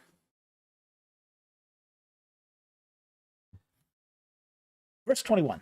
And when 8 days were completed before his circumcision, his name was then called Jesus, the name given by the angel before he was conceived in the womb. And when the days for their purification according to the law of Moses were completed, they brought him up to Jerusalem to present him to the Lord. As it is written, and they've got a scribal gloss here in 23, as it is written in the word of the Lord, every firstborn male who opens the womb shall be called holy to the Lord. Okay. Why is it their purification when only Mary would have been ritually unclean under Mosaic law? Leviticus 12. Okay, there's actually two ritual purifications going on here. Not just her, but Christ as well. Okay. Now, it seems kind of odd to say, well, Christ wasn't ritually impure, but he had touched the blood of his birth. And this is why males are given an 7-day purification, and then they're named on the 8th. And girl babies get 2 weeks. Okay? It's not just the mother that goes through the ritual purification, but it's also the child. Now, this is not sin. This is just that keeping of the ritual purification that happens to everyone in their life, regardless of their station. You know, you touch blood, you're ritually defiled. You're not sinned, you haven't committed sin, but still, there is that process of bodily purification that has to take place. So, it isn't just Mary who would have been ritually unclean here.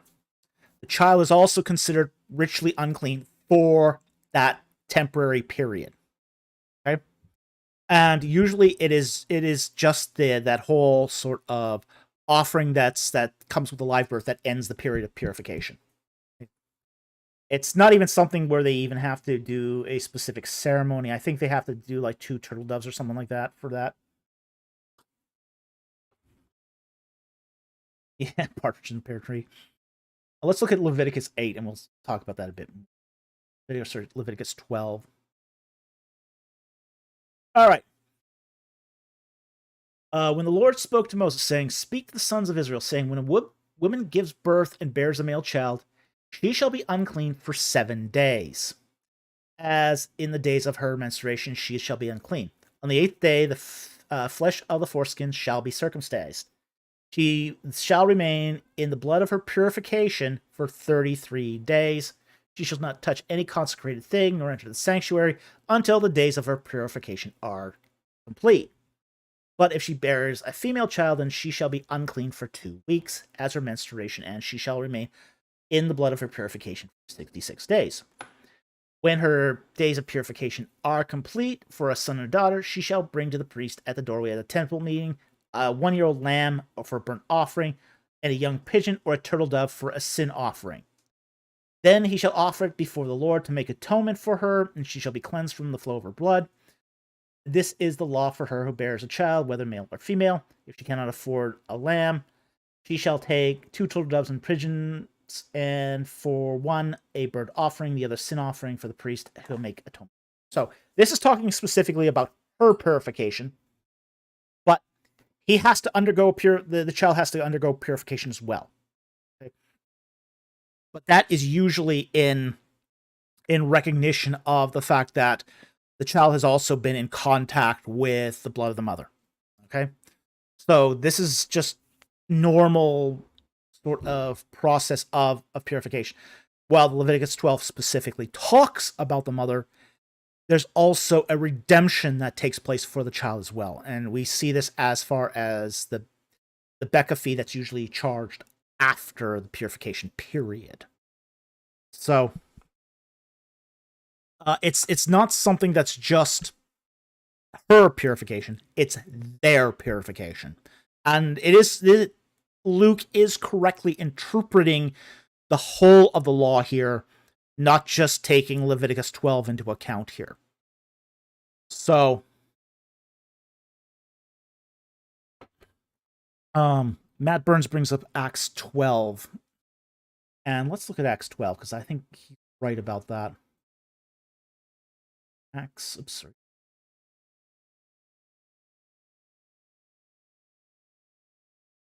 Well,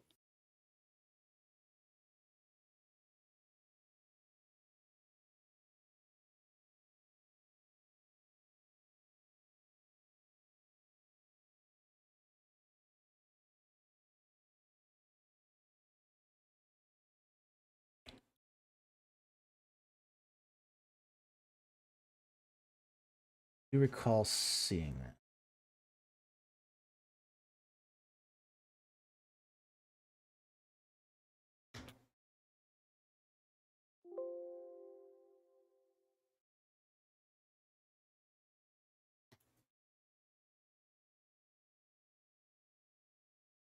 I can't find it quickly.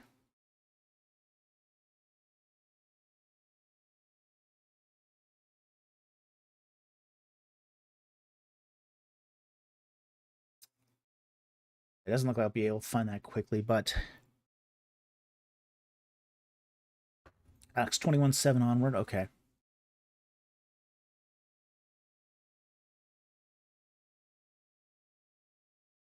27, verse 12.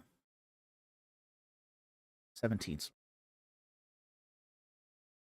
Um,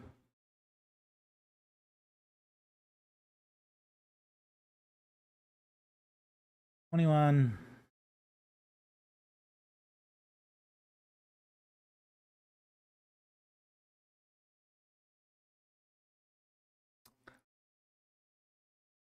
Not seeing it under Acts 21. Verse 17? Acts 21, verse 17? Not seeing it. That's Acts 21:17 there. When we had come to Jerusalem, the brethren received us gladly. Yeah, I'm not seeing this here. So, yeah, Matt, I'm not finding it. So, anyway, but I do recall seeing something to that effect, but I don't remember where it was exactly. Okay. So, anyway, but that's why Luke is going to use the term them, because it's not just the purification of the mother, it's also the purification of the child as well. And that's just typical Mosaic law here. And so while Leviticus 12 specifically talks about the mother, it's not only about the mother. The mother has to go through this whether or not the child survives. If the child doesn't survive the 8 days or 14 days in the case of a girl child, then it's assumed at that point that the child was not intended to live and there'd be no further purification needed for that. So, but that's usually why there was a purification, just to sort of see if the child did live past past those first critical days. Okay, so anyway, let's move on here. Tim Miara asks a member's question here. When Jesus says the good shepherd, John 10:11, does he allude to Ezekiel 34:15 and thus make a claim to divinity? Argument against Muslims. We'll see. Take a look at first John. First, we look at John. John 10:11.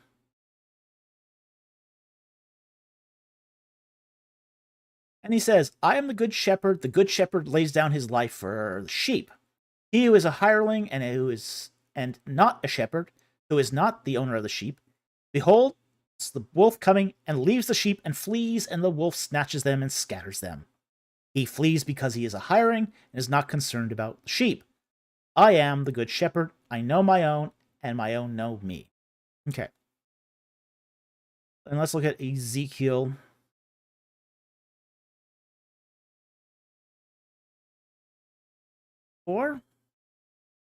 34, sorry.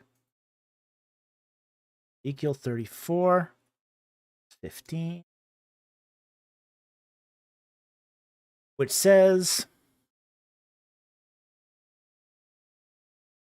let's go back to verse 13. I will bring them out from the peoples and gather them from the countries and bring them to their own land. I will feed them in the mountains of Israel, by the streams, and in all the inhabited places of the land. I will feed them in a good pasture, and their grazing ground will be the mountain heights of Israel. There they will lie down in good grazing ground, and they will feed in rich pasture on the mountains of Israel. I will feed my flock, and I will lead them to rest, declares the Lord God. I will seek the lost and bring back the scattered, bind up the broken, strengthen the sick, but the fat and the strong I will destroy. I will feed them with judgment. As for you, my flock, thus says the Lord God, behold, I judge between one sheep and another, between the rams and the male goats. Is it too slight a thing for you that you should feed in the good pasture, that you must tread down with your feet the rest of your pastures? Or that you should drink of clear waters, that you must foul the rest of your feet? Okay. I think there is some claim to divinity there. I don't know how effective that would be against a Muslim, because I'm not that aware of Islamic apologetics or apologetics geared towards Muslims. But there is a claim to divinity here, I think. I think that definitely that John 10 is echoing what's happening in Ezekiel 34. But this is, again, this is a pastoralist society. We should expect these sort of metaphors to be used with terms of divinity anyway. So, given it is a pastoralist society, and Israel was definitely a pastoralist society, much more so than it was even an agrarian society, we would expect that language. The whole idea of good shepherds and shepherd kings. One of the interesting things we find, for example, is, in the iconography of Egyptian kings. We see this in the iconography of Egyptian kings. You will notice, like on the tomb of on the sarcophagus of King Tut, he's holding two things in his hands. He's holding a flail, which is a weapon. Okay, that's a weapon. He's also holding a shepherd's crook. It's very interesting symbolism. The king of Egypt was supposed to be a shepherd, as well as a warrior. Now, Egypt was not a particularly pastoralist society. It was more of an agrarian society. But yet, we still see that imagery being used for Egyptian kings. Very interesting. And the king of Egypt was not just perceived as a king, but a god in potential. So the idea that a god could be a shepherd as well as a warrior, definitely part and parcel to the culture. So, yeah, this would definitely, I think John 10 is definitely reiterating that shepherd motif in Ezekiel 34 and making a claim to divinity. But this is a claim that's not uncommon either. So it's not unique here to this. So I think that's very interesting. But there's also other cultural contexts here that can be thrown into this. Now, how that all plays out for is an apologetic to Muslims, I don't know. But you're definitely on the right track here that says John 10 is a reference to Ezekiel 34. So anyway, thank you very much for the super chat, or such to say the member question. Very much appreciate it, and I hope that helps. Okay, next one here is from Addison Weir for $4.99. Is the us in Genesis 1:26 the divine council or the Trinity? Okay.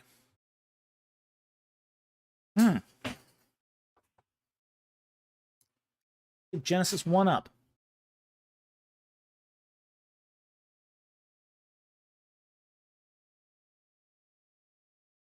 Okay. Oh, okay. Okay, you're clear. Okay, so Genesis 1:26.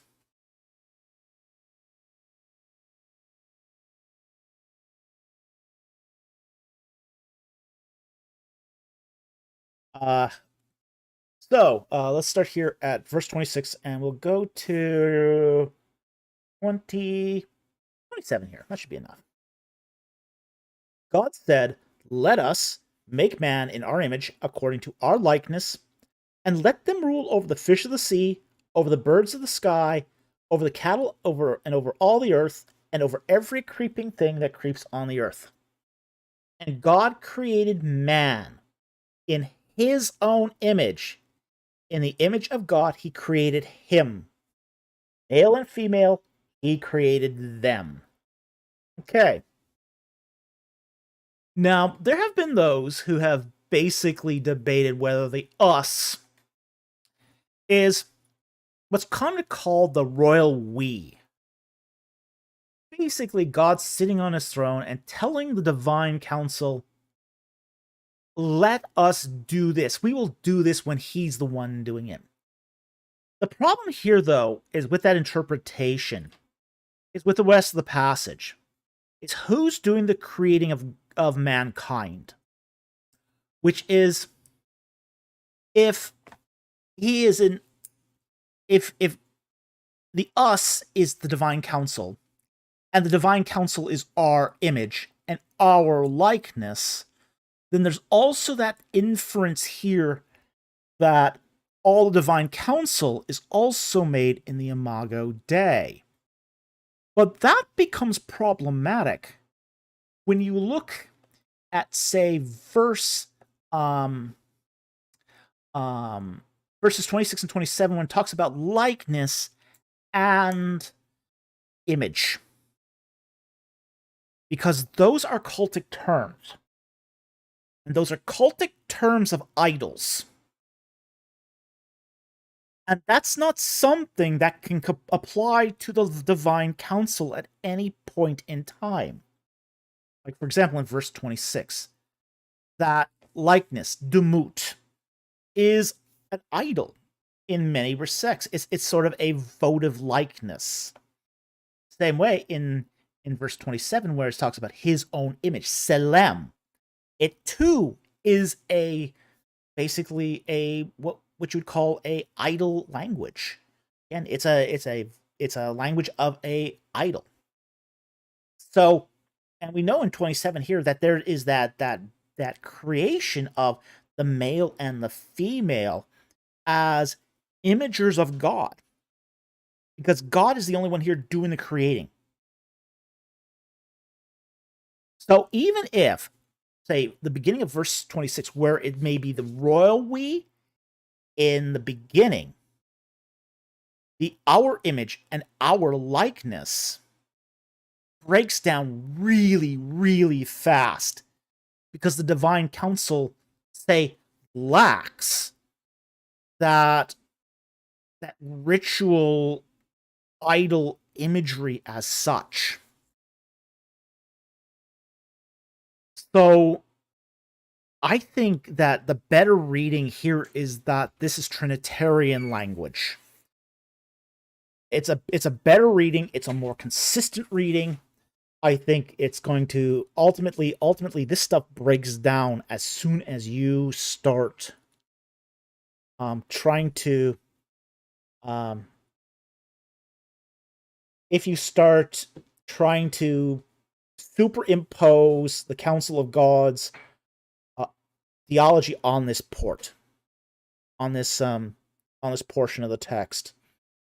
It just doesn't make sense. It just doesn't make sense if you are trying to consistently apply the plural pronouns to the divine council. So I think most commentators get this right. This is Trinitarian language. This is not, say, divine council language. And I think it's unfortunate when people try to turn this into divine council language, because while that may work for the first us, it's not going to work for all the plural pronouns or even the creative act itself when you get deeper into the text. So this is where I think the divine council is an excellent idea. I think it's an innovative idea. I think it applies to certain parts of the biblical text. This is another example of where it doesn't work when applied to Torah. That's the Pentateuch, the first 5 books. Anytime I've seen the divine council applied to Torah, it breaks down at some point. It's like the theology can't be carried to its logical conclusion. So I do have some problems with that. So anyway, I hope that helped. Thank you very much for the super chat. Very much appreciated. But I don't think a Divine Council reading of 126 is going to work for, say, the rest of 26 and 27. Okay. Next super chat here is from Aaron Richards for $10. Thank you very much for the super chat. Could you explain Exodus 15, the Song of Moses, especially verse 3, Lord is a warrior? Am I wrong in seeing God depicted as Israel's warrior? How would this image apply in our modern day? Okay, sure. Let's bring Exodus up. 15. Okay. Bible again. We'll start verse 2. The Lord is my strength and song, and he has become my salvation. This is my God. I will praise him, my father's God, and I will extol him. The Lord is a warrior. The Lord is his name. Pharaoh's chariots and his army he cast into the sea. The choicest of his officers are drowned in the reed sea. The deeps cover them. They went down into the depths like a stone. Thy right hand, O Lord, is majestic in power. Thy right hand, O Lord, shatters the enemy. Okay. There is this image in Torah language of God as a warrior. It's clearly there. And many commentators and theologians have remarked on this. This is nothing new. I know that Gerhard von Rad talked about this quite a bit. In fact, I think he did a whole book on this at one point. But the whole idea that God is often portrayed as a warrior with a outstretched arm and a mighty hand. Now, this is warrior language. This is kingly warrior language. Essentially, with the outstretched hand, you grab the hairs of the heads of your enemies by the hair. In the mighty hand, you have a mace. And you take mace and connect it to head. Okay? That's the image. Okay? And you can see it on pylons all over Egypt. Pharaoh is portrayed in this way, with one outstretched hand holding the hair of many enemies, and his other hand is a mace ready to bop him. Okay, so that's the image. But it's the image is more than that. It's a king that protects his people, a warrior king that protects his people from harm. So, given that, how do we look at this today? Is that God protects his people from the real enemies, which is sin. Sin, wickedness, unrighteousness. You know, God keeps us on the path of his favor and righteousness, that whole sort of perseverance of the saints. God is still an active God. God is still involved in our world. And that's how it applies to us today. Is, Christ was the ultimate warrior. He defeated sin. He defeated death. Those are the big enemies. Pharaoh's the little enemy. The little enemy. Human beings are the little enemies. Principalities, powers, fallen spirits, sin, death, unrighteousness, stuff that really separates us from God. Those are the big enemies. And God is still a warrior, still victorious over those enemies. So, that's how that image still applies to us today. So anyway, thank you very much for that question. Very much appreciate it, and I hope that helped. Okay, next one here is from Aston Weird from 199, sponsoring Tina Hare's question. Okay, let me find it here. 7-Eleven. Let's go to the 7-Eleven. Okay, I'm just about there. 7-Eleven. Okay, found it. Tina here asks, I know a Jehovah's Witness, and every talk about the Trinity corners me into tacking the name Jehovah to the Father. Is that right? Are all three persons Jehovah? How can I explain it better? All right. Here's what I do with Jehovah's Witnesses. I take them to Isaiah 44:6. And you can even do this in their own Bibles, because they haven't changed this in their own Bibles. Doesn't matter if they're using the New World Translation or with their King James Version. If you got a choice, always go with the King James Version. But if they're only going to use the their New World Translation, it's in there too. You take them to Isaiah 44:6. And you ask them a question before they begin. Okay?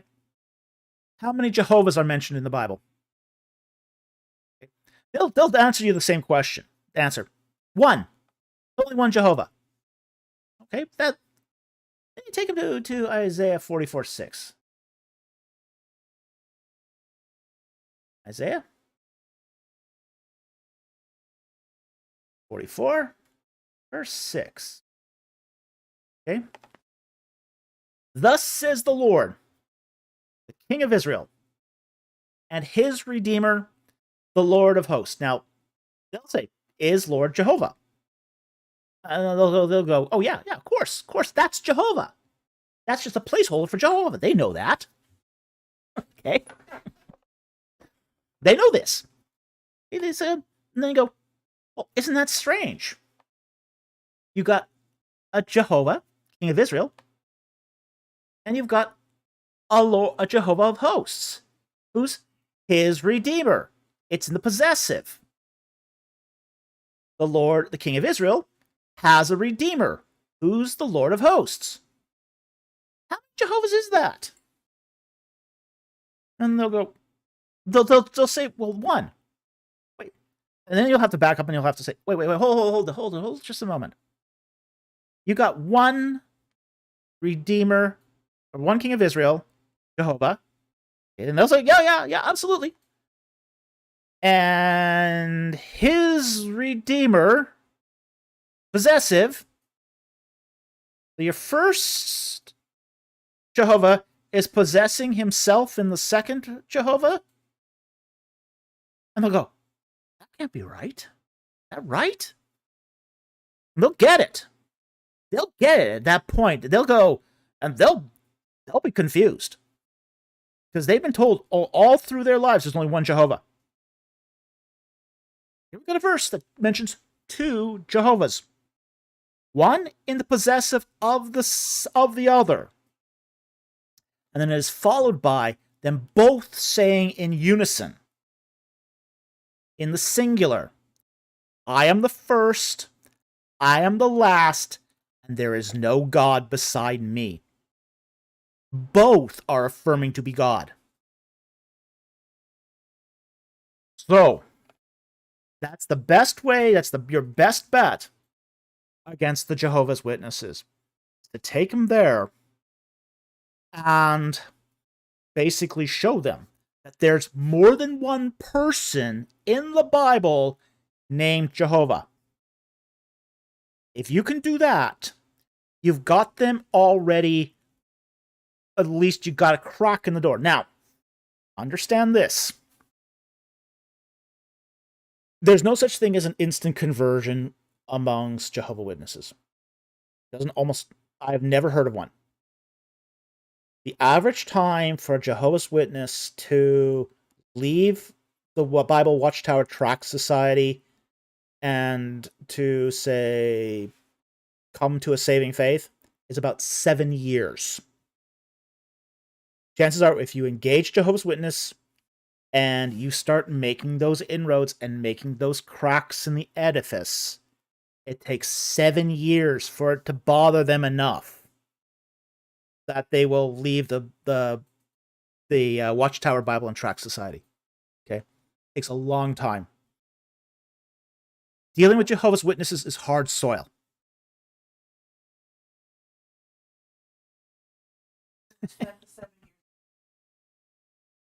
Yeah.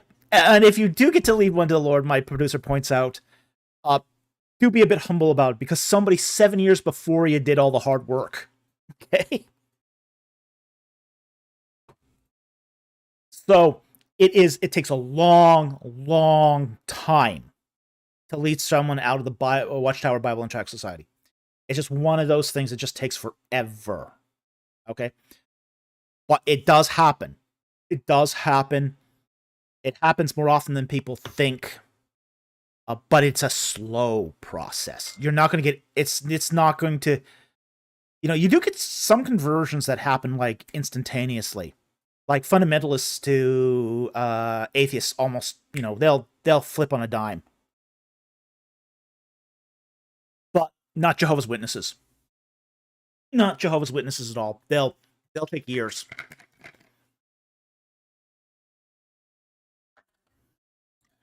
Well, that's also issues involved too with the Watchtower Society, as well, as my producer just brings up that it's costly. It's costly for a person involved with the Jehovah's Witnesses to leave. It's really, really costly. Their whole community is tied up with the Bible Watchtower and Tract Society. They will be shunned by their families. They will be shunned by their communities.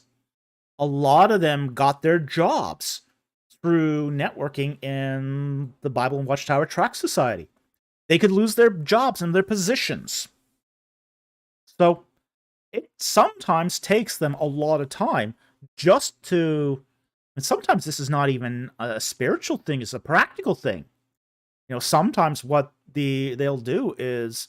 I've seen this happen too, where, say, they'll start to have doubts like 3-4 years in. And what they'll then do is start to... First of all, they'll change jobs. They'll change jobs. Oh, yeah. I'll take that comment from Danny Dement down there.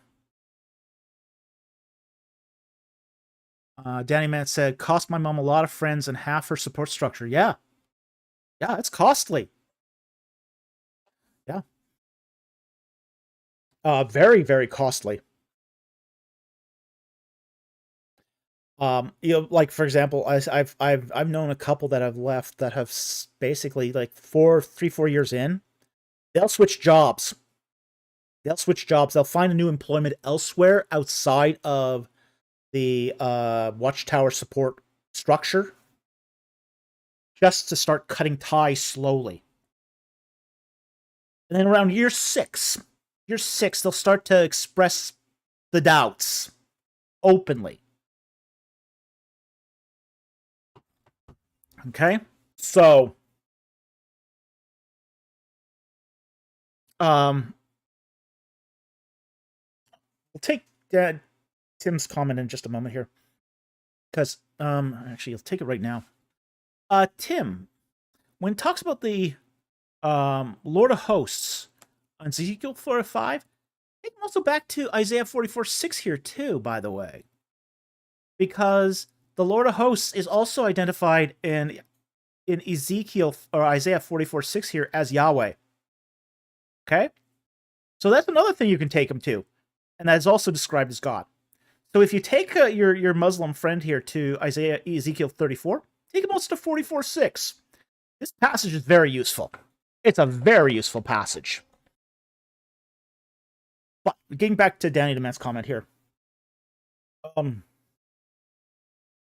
we in the Christian church do not do a very good job of support structure. We're really, really poor at this. Yeah, we might have the truth, but we're terrible at building communities. We're absolutely awful at it. So it doesn't, and I there's a pushback to this that I think is worth noting, which is on what's sometimes called financial evangelism. This was very true, say, the missionary movement. During the 19th and 20th century, a lot of money flowed into Africa as part of the missionary movement, and communities in Africa became highly dependent upon that money. And people went in and they started having a look at this, and they said, okay, are we actually making true converts here? Or are people just becoming Christians because of the money? Sometimes this is also called cargo cult evangelism, where the food and the money comes in and things become... Yeah, Bonjour, Bonbon says this. Some Indians call Christian converts rice bags because missionaries pay them to convert, but pay them so little they get mocked. Yeah. So, and frankly, a lot of those communities became really, really dependent upon Western money. For a long time, I was getting bombarded by people from, say, India and Africa to support missions across the world that had become dependent on such financing. And the pendulum has now sort of swung the opposite direction, where we've gone from too much support to no support. This is, again, the pendulum will swing both directions. Where you have too much support, you're basically rice bags, versus no support and they feel alienated because they've left a support structure and then can't properly fend for themselves without that support structure. So there has to be a middle ground here. There has to be a middle ground. Now, some churches do provide say that middle ground, especially if they tend to be ethnic churches. Like, for example, if they happen to be, say, a Chinese church, they might have support network for Chinese people. Likewise, if it's a Ukrainian church, they might have support for Ukrainian refugees. However, we don't have the same sort of support network for counter-cult ministries. So if somebody leaves, say, the Mormons or the Jehovah's Witnesses, there's no support network to support them. Like, for example, the Church of Mormon guarantees every Mormon in good standing a job. So there's a financial, and of course they get that tithe back. So it's not exactly a free thing, but they do. Keeps learning. That's a good point. Keeps learning ads. Here in the Philippines, Iglesia ni Cristo target the businessmen. Yeah, they do. They very much do. So that they can offer work to people. People join this cult because of work. Absolutely, they do. Yeah. And it's definitely a non-Christian cult. The Iglesia ni Cristo is definitely a non-Christian cult. So, yeah.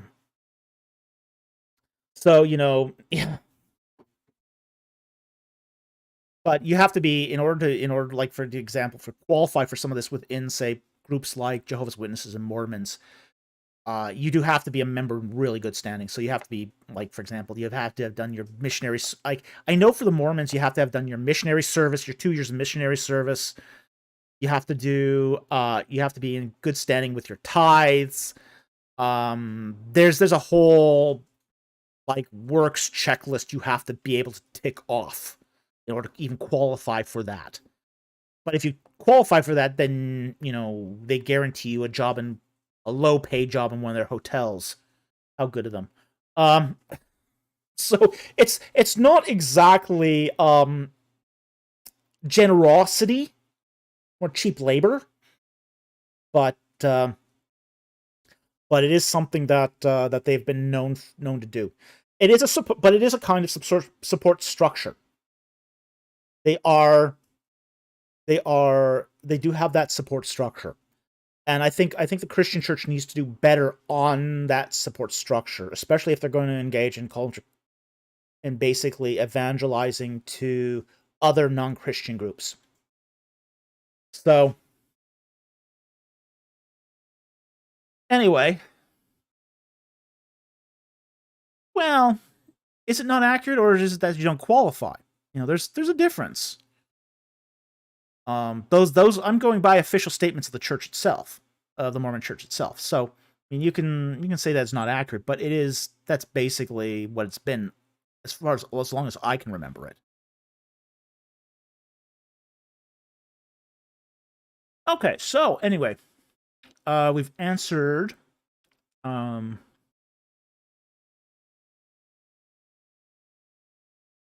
Tina here's question. We want to thank Addison for sponsoring that question. And I think we have rabbit trailed enough on that one. So anyway, thank you very much for the super chat. Very much appreciated. And I hope that helped.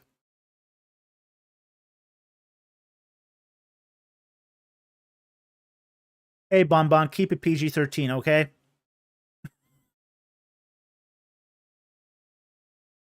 Okay, BC for $5 Australian. Thank you very much for the super chat. Does the double use of moot in Genesis 2:17 prove that he ate the fruit? Adam wouldn't just be dead, but he's dead. Okay.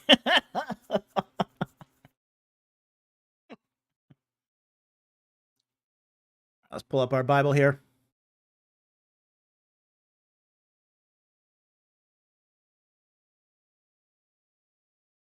Genesis 2:17. Okay.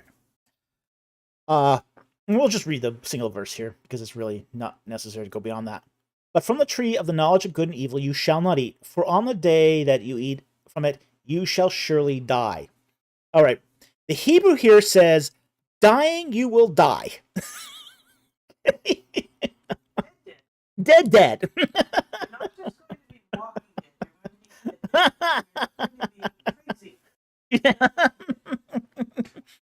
Yes. Are we going to get a Patui asks? Are we going to get a lesson on the absolute infinitive? No, we're not. Okay, we're not going to do that.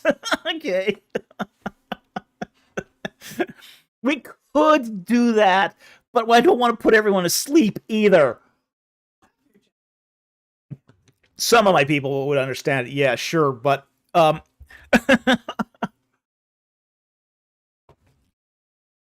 okay. So no, we're going to avoid the grammatical nuances of this. We are just going to say, however, that that death is assured. That's really what this is trying to indicate here.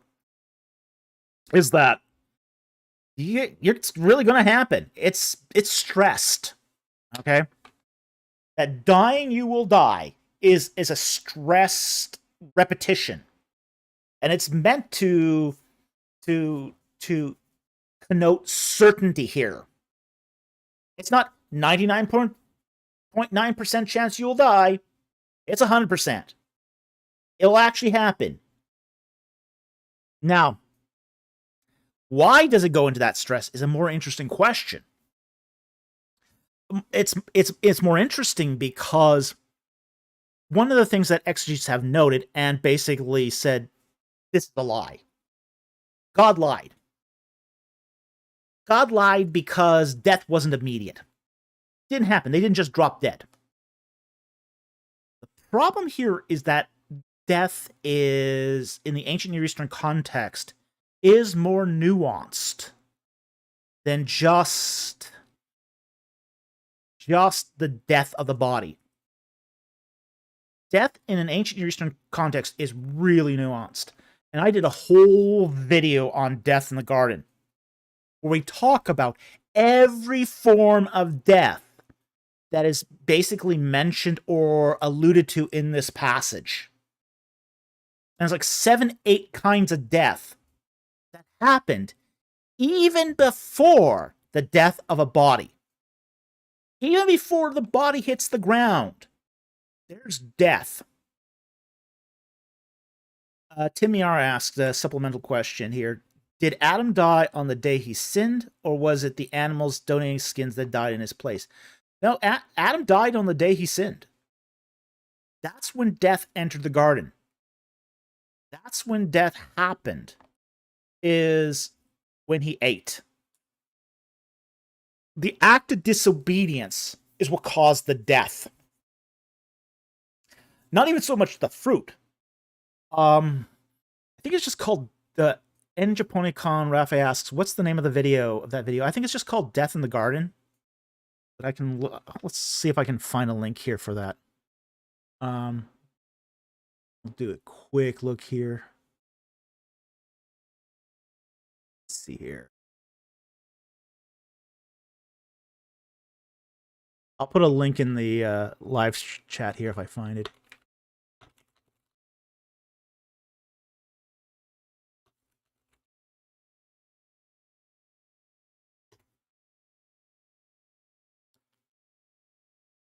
Yeah, here it is. All right, I'll give you a link here.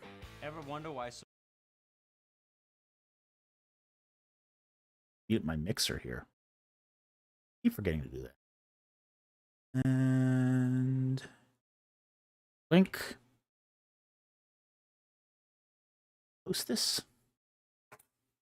There you go. All right, there's the link to the video.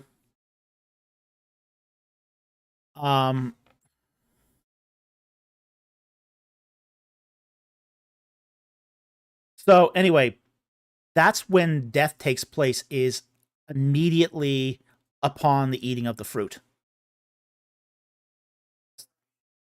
And death here is synonymous with separation. Okay? Separation of body and soul, separation of God and man, separation of the spiritual from the physical, separation of sacred and profane, separation of man and woman, separation of man and his children, separation from himself and nature. There are so many different forms of death that just invade the narrative. So that's what this is trying to communicate. Not that he's just going to eat and drop dead. That's completely not what is being communicated here. It's a promise of absolute separation from everything that matters. Even the separation of spirit and soul, body and mind, is part of this. You know, psychological illness is a kind of separation. There's so much death going on here that the promise happened. It happened. And it happened immediately. It's just not what the reader expects. Because if the reader is reading in a wooden, literal way, this is, again, one of the things I love about the Bible, too. Because oftentimes the Bible defies your expectations. It defies what you think you know about the Bible. It defies what you think you know about the world. And this is another example of that literary virtuosity where the reader's expectations are defied to get at a greater truth. And I think, take that comment here. I'll take those 2 comments because I think they're both good. Bonjour, Bonbon says, it's so complex. Yeah, it is. Patui says, reducing death as merely animate versus inanimate body is a really hollow and extremely recent viewpoint indeed. It's a surrender to Julien Offray de la Matre's man as machine. Totally it is. Yeah. So I think there's a lot that's going on here in that text that really needs to be teased. This is one of the things I've said to people often too, is you could make an entire career on exegeting the first 3, maybe 11 chapters of Genesis. You can make a whole career just on that and not plummet dry. There's so much meaning and so much nuance and so much inference going on in that text. You'll never, I mean, you could keep doing that just on that forever, and not in an answers in Genesis kind of way.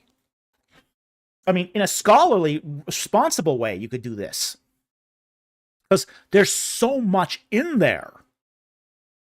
It's one of the most compact pieces of text that we have in the human corpus. It's incredible. It's absolutely incredible. And just touching on death can lead you to all sorts of interesting places you didn't expect to go. So, to answer BC's question, yes, it is a promise that dying you will die is a promise that he's going to be dead, not just dead. It's a promise of dead. You will surely die in not just one way, but many, many different ways. Death has come upon you, Adam, and it's going to be in ways you don't even know. You can't even begin to expect. So I think that's really an important, when we talk about this text, it's really important to lay that out there. So anyway, thank you very much for the super chat. Very much appreciated, and I hope that helped. He just wants more fodder for his drinking game. Okay, we got another member question from BC. Was Adam created in the garden, or was he brought there? Since the garden was paradise, was he meant to subdue wild nature outside the garden? Okay. The text does say that Adam was brought to the garden. Let's see if I can find that here. Let's find this out. Okay.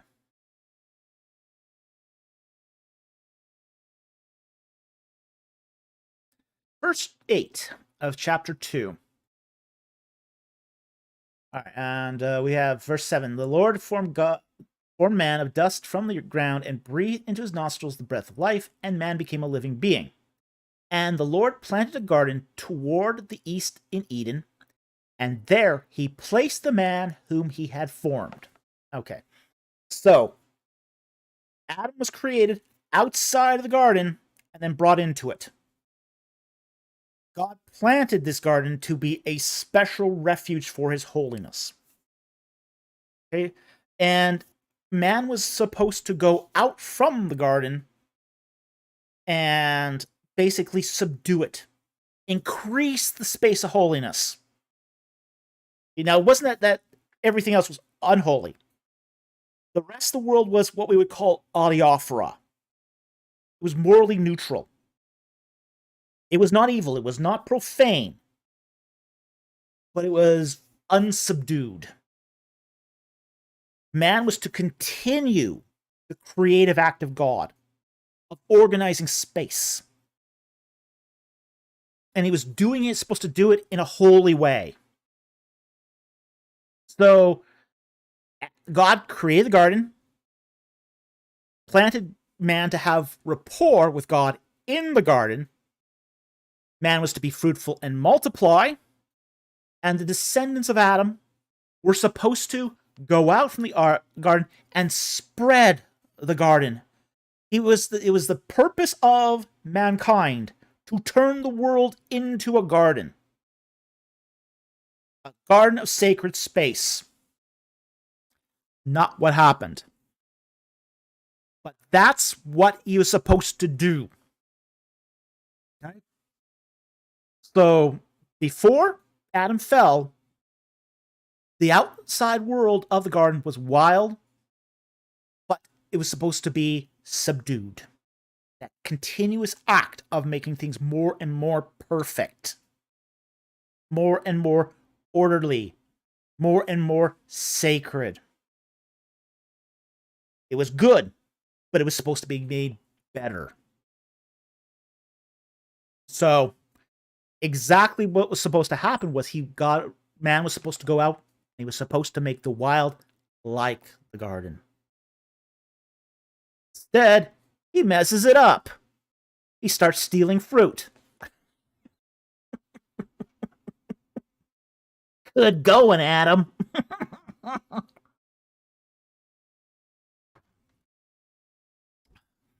Yeah, so Adam was made, according to chapter 2, verse 8, outside the garden. He's brought into the garden to be the representative of mankind, the high priest of men, to have rapport with God, and his descendants are supposed to subdue the rest of the world to make things more sacred. So anyway, thank you very much for the question. I hope that helped. Really, really appreciate support of the channel. Okay.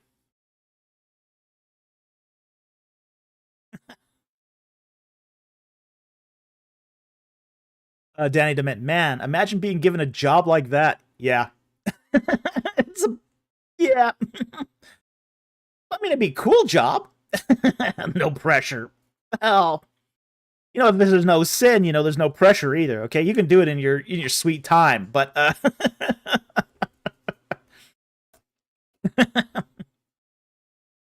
is an interesting question by Gaius Octavius. Would we have eventually colonized other planets in space if everything worked out in the garden? It's possible. There's nothing necessarily preventing it. Who's to say that once we had made the ideal garden here on planet Earth, that we wouldn't be sent out to do other planets? Make them like gardens. Spread God's holiness and sacred space all across the cosmos. But instead, we're throwing trash everywhere. Got a huge island of trash in the middle of the Pacific. Also in the middle of space, too. Oh, boy. Danny Demand, we robbed ourselves of a sci-fi utopia. I'll never forgive us.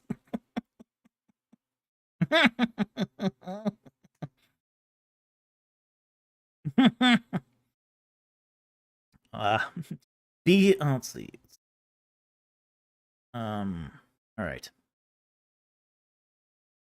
All right. That's did see something else here, but we'll go on. All right. Nevertheless, Gabe Rao for $5. Thank you for the super chat. Genesis 6:3 is the 120 years literal, or does it refer to a lifespan or time until the flood? God bless. Okay. Genesis 6:3. 6 verse 3. All right, we're not going to get into the whole Nephilim, Sons of Gods things here because we've done that many times, but we'll just talk about the 120 years. Then the Lord said, my spirit shall not strive with man forever, because he is also flesh. Nevertheless, his days shall be 120 years, end quote. All right. Now, exegetes have interpreted this several ways. With the advent of young earth creationism in the 19th century and early 20th century, it was often assumed by exegetes that this was basically how the maximum lifespan of mankind after the flood was going to be. Okay? Now, fortunately, exegetes have mostly abandoned that interpretation now. Basically, most exegetes are now going to say that what this is talking about is there's a time limit on how long God is going to put up with man's nonsense before the flood, essentially. So most will take that latter interpretation these days, and I think that's the correct interpretation. I don't think it refers to a lifespan. I do think it's more consistent with the passage that basically this is the time. This is I've had it with you, you antediluvians. You have torqued me up enough. My patience has run out. 120 years and your jig's up.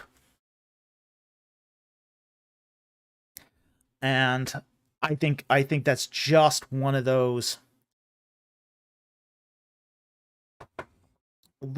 exegetical questions that I think if you don't have the young earth creationism sort of poking its nose into this exegesis, that you really can't get that lifespan interpretation. You do need that as a fundamental sort of rubric before you can really sort of read that as, say, a lifespan.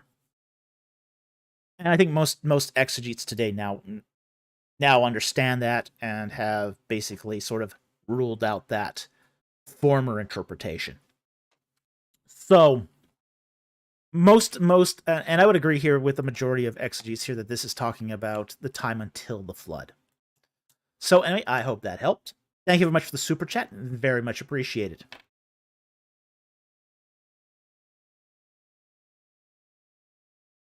Okay, BC for $5 Australian. Thank you for the super chat.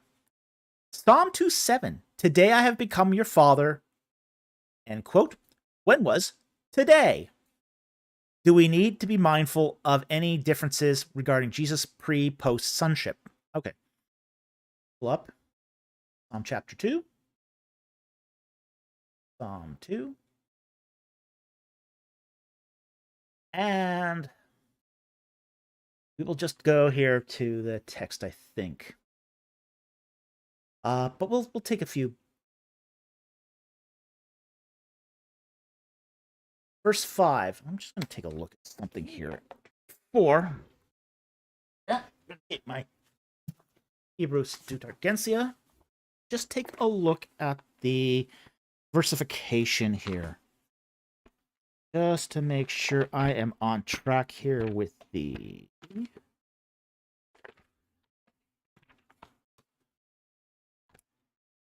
Oops.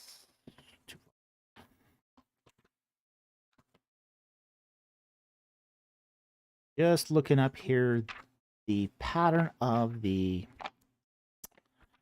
couplets.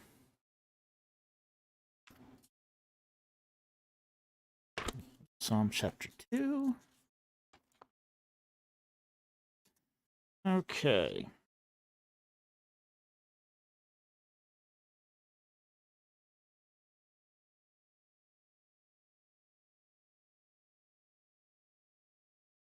Six and 7 are couplets.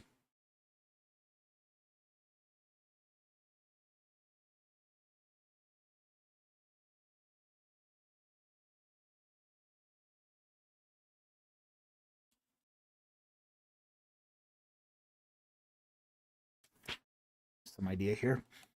Okay.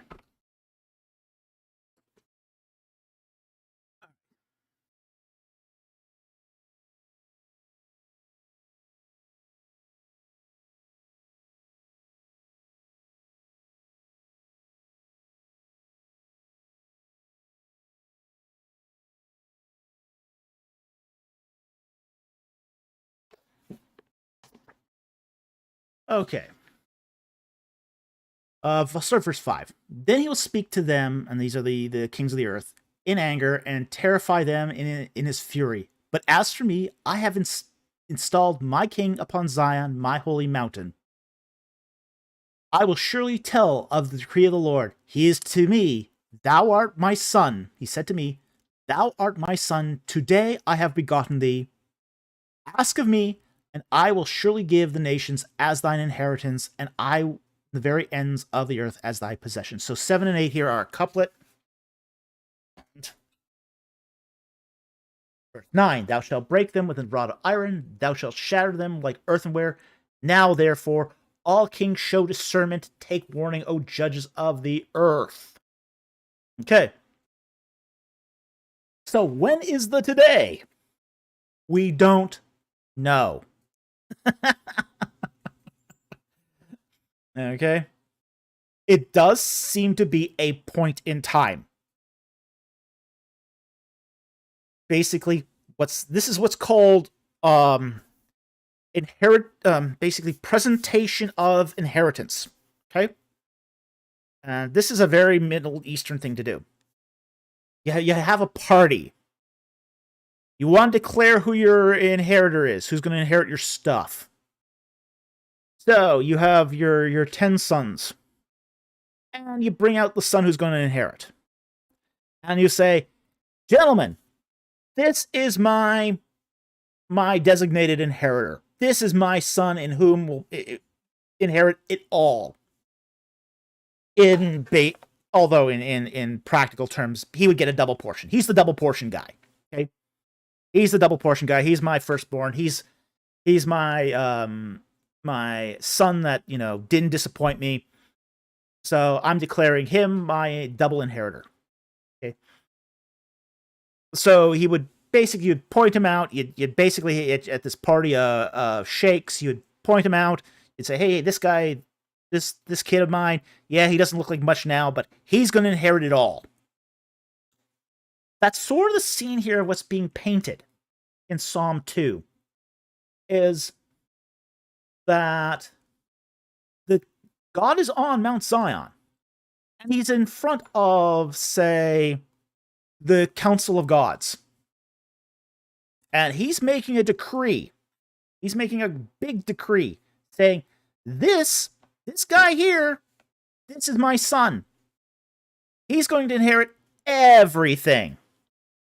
Verse 8, ask of me, I will surely give the nations as thine inheritance, and the very ends of the earth as thy possession.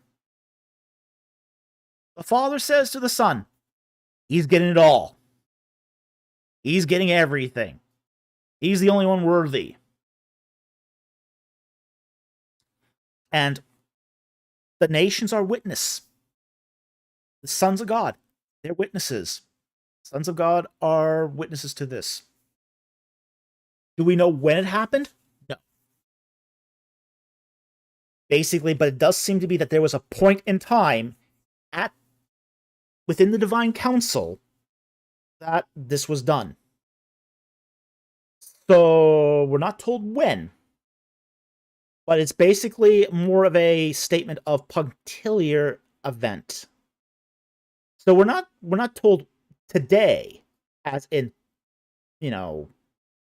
year 4000 BC, January 23rd. Today, no, it's not that kind of today. It's as of this point. This is the declaration that's been made. So that's what's trying to be driven at here by the text, that this is a punctiliar event. It happens. That I think is a important event, that God is basically presenting the Son to the divine council and basically saying, he's going to inherit the nations. He's going to inherit the earth. He's getting it all. You guys in the divine council, you're just temporary placeholders. Of course, that probably didn't go over terribly well with the divine council. Yeah, that probably snarked off a few powers and principalities.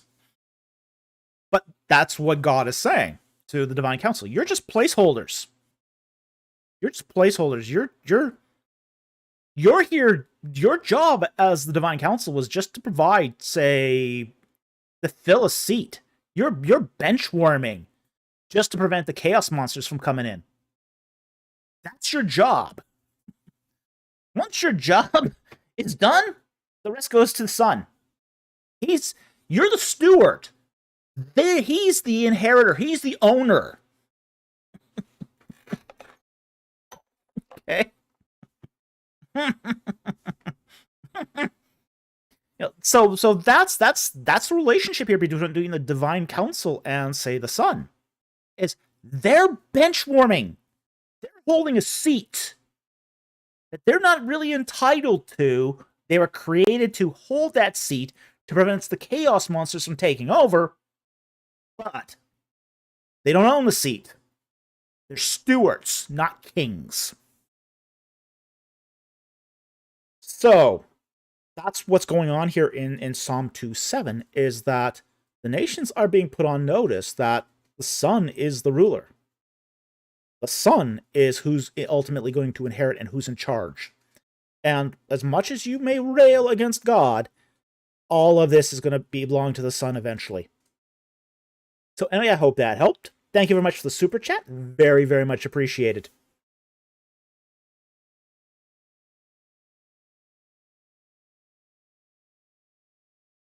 Okay, 18 Ministries for $1.99. Thank you for the super chat. I'm back. Just landed from a 2-hour flight. What did I miss? I don't know. I mean, we always go through all sorts of things here. You know? I'm not sure what you missed. That was like you posted that at 7:40. I can't imagine all that much, but you might want to go back and have a look. I'm just saying. But thank you for the super chat. Okay, another one here from 18 Ministries for $1.99. Best Old Testament Studies Program. Ooh, tough one. A lot of that's going to depend on what you want out of your Old Testament Studies program. They're going to have various strengths and weaknesses depending on what kind of Old Testament Studies program you want.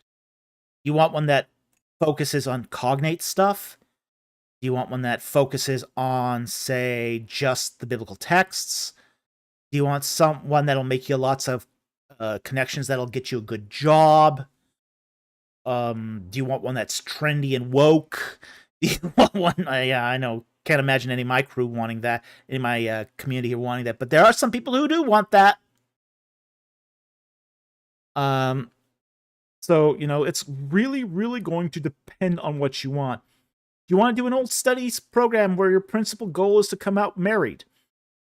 Yeah, that exists. It does really exist. So,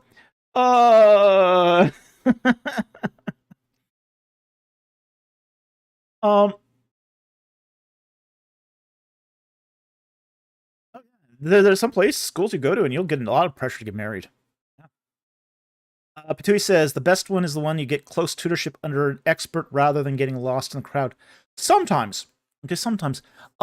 Sometimes, though, if the guy isn't competent, though, you would get close tutorship under a really... If your tutor is good, that can be really good. If your tutor is bad, it can be really bad. One of my fellow students at the University of Liverpool, he had one heck of a bad advisor. Wow. All he wanted to do was talk about the...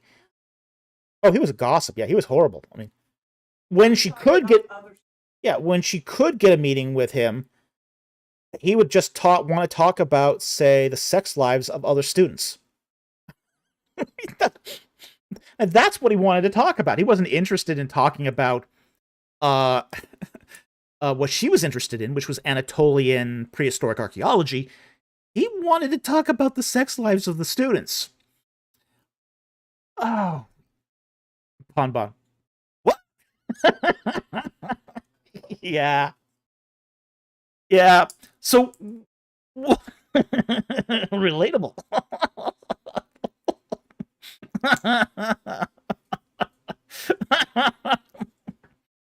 Oh, yeah. Yeah, there's a lot of smutty stuff that happens in the halls of the academy. Milo, ugh, nasty. Oh, yeah.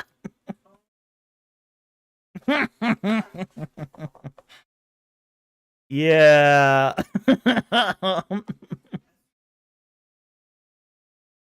Yeah, well, a lot of those rules aren't enforced anymore. Fun but ads. Bro, these are straight up anime academies. Sometimes.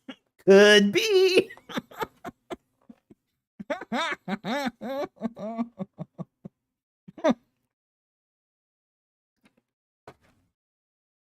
I mean, I'd love to say that this stuff wasn't true, but you know, it's like when you start encountering this stuff, it's just like, whoa. I mean, some crazy, crazy stuff. There was like at Sheffield. Sheffield is known for two things. It's known for its biblical minimalism in its Old Testament department. It's also known for its wife swapping.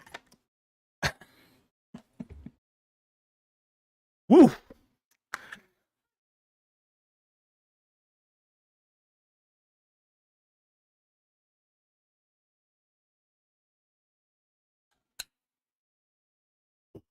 So, I mean, you could get some pretty crazy things in Old Testament departments, okay? That may have nothing to do with the Bible.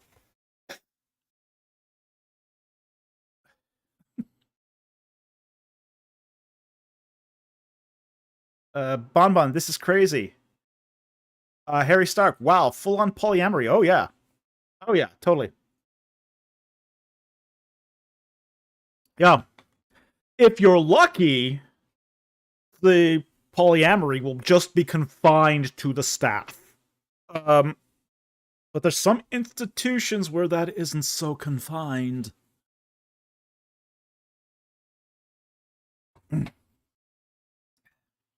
DC, wife swapping just clicked in my head. Yep. Mm-hmm.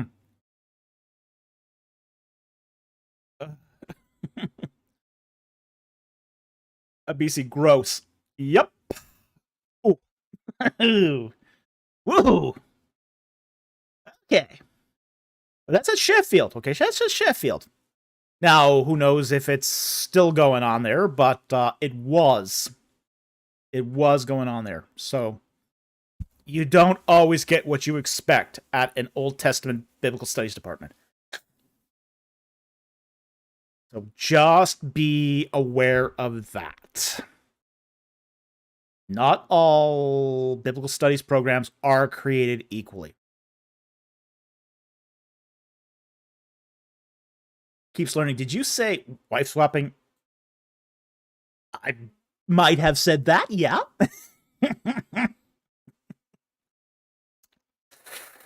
Woof. So again, you're going to get various things like that do happen, and they do happen at a lot of. I'm not going to say it's isolated because I've heard it at other institutions also. Okay, I've heard it, and I've even seen where practices very, very similar have happened at institutions that I am personally aware of. So,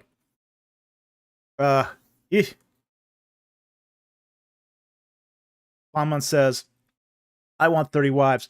No, you don't. That's trouble, man. Don't do that. That's just asking for trouble. Remember Abraham? Okay. He had 4. Okay. And a concubine. It was a lot of trouble, man.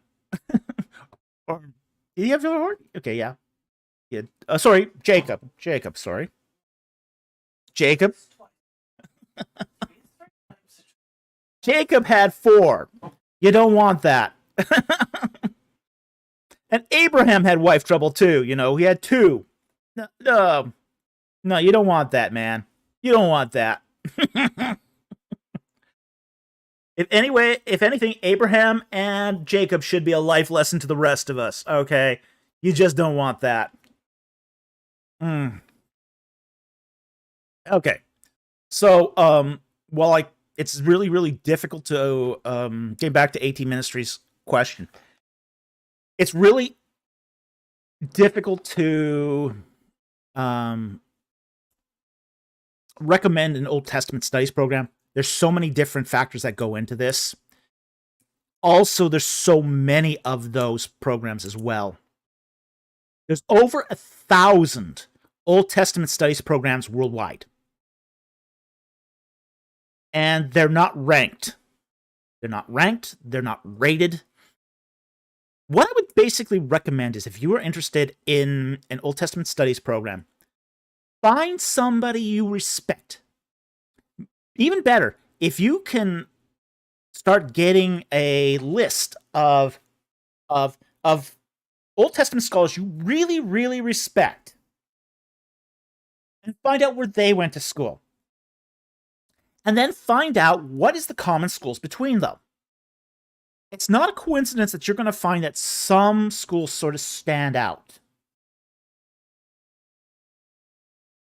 And they often won't be what you think they are. It's very unlikely you'll find Harvard Divinity School on the list, at least amongst those who are producing good scholarship. Okay? So that's what I would recommend, is gather the list of scholars you want to be like. Look at their CVs, find out what schools they went to, particularly at the master's and PhD level.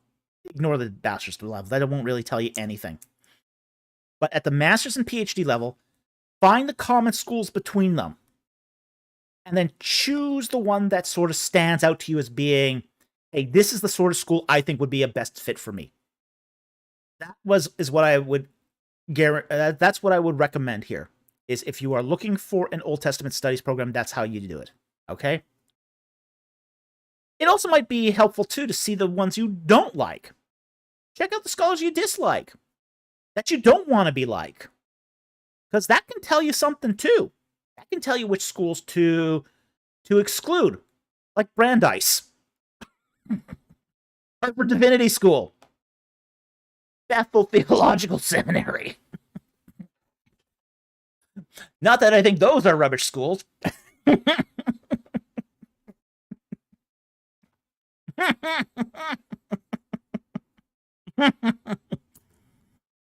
Okay, so that's where I would. This is how I would recommend to pursue this. So anyway, thank you very much for the super chat. Very much appreciate it, and I hope that actually gave you some practical advice. Mechanique Goes asks a follow-up question. Do many people in academia still go for just masters? I had heard that they were out of vogue. Yes.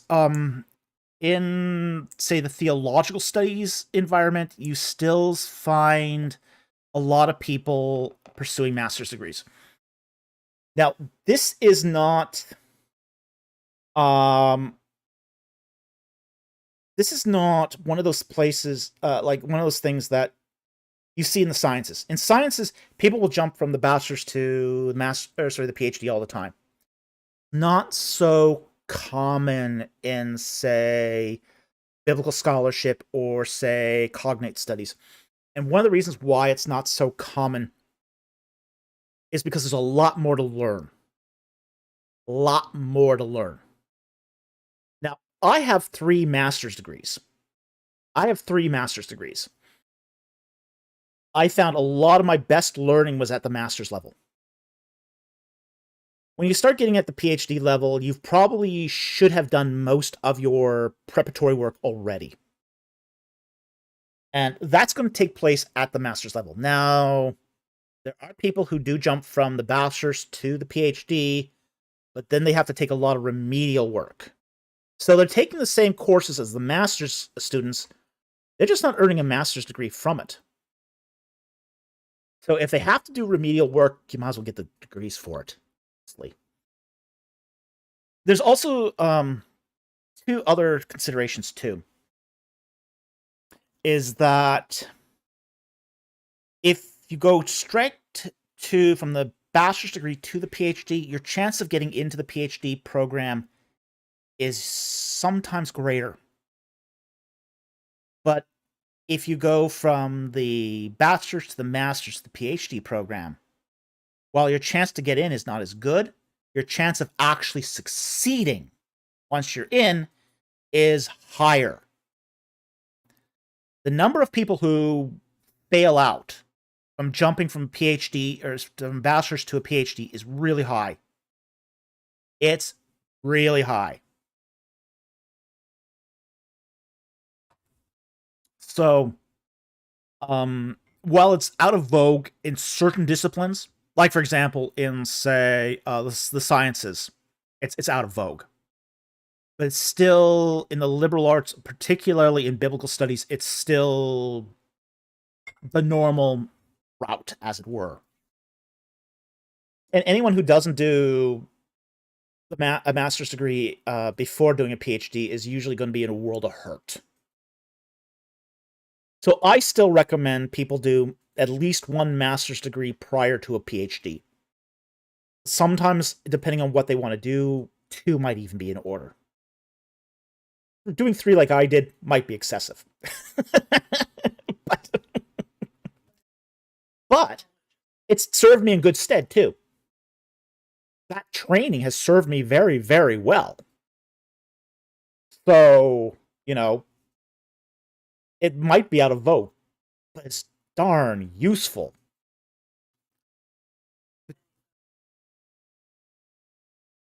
Patui says, "Youch, my Ugaritic professor got his PhD in Brandeis." Ooh. But then again, his Dr. Vutter was Cyrus Gordon. Yeah, well, okay. If your Dr. Vutter is Cyrus Gordon, then that's different, okay? But,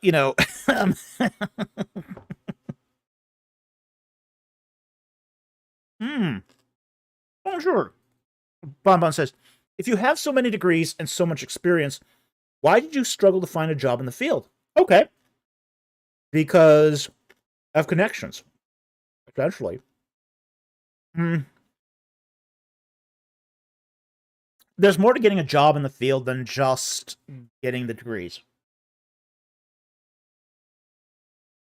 A lot more to it, okay? You need a lot of recommendations. You need a lot of good recommendations. Meritocracy is dead, as you just said. Yeah. Meritocracy equals dead. Yeah. Dead. That other kind of dead. The second dead. And he adds, "It always boils down to connections." Yeah. Pretty much. The whole getting a job in the academy boils down to who you know, not what you know.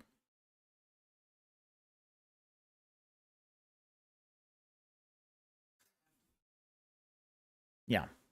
And the fact is that you have to be able to get along with everyone, regardless of what they believe, what they do. The fact is that if I, like, for example, my last video here on Something Stinks in the Academy, I mentioned people who did plagiarism and got caught. Guys like Andreas Kostenberger plagiarized and got caught. Mentioning that fact is not going to endear me to the Academy, and I know it. People in the Academy don't like when you bring that stuff up. They don't like it. You're seen as uncollegial, uncooperative, not a team player. Don't get along with others. The fact that your colleagues are stealing basically credit for other people's work, neither here nor there.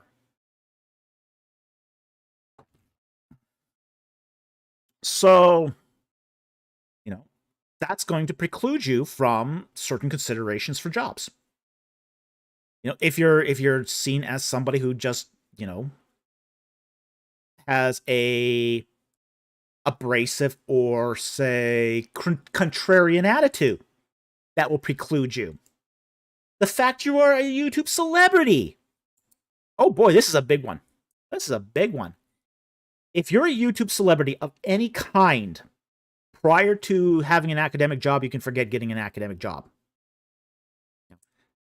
Academics don't like celebrities. They hate celebrities.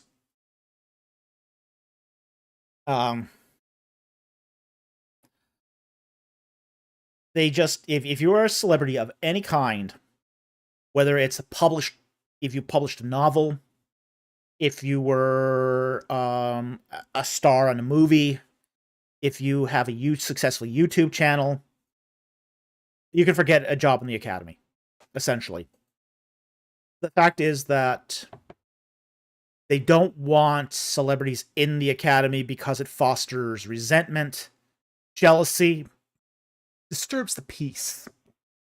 The one thing academics value more than anything else is peace and quiet. See, if you got a celebrity in the department, people start comparing you to that celebrity. You might have to work a little harder.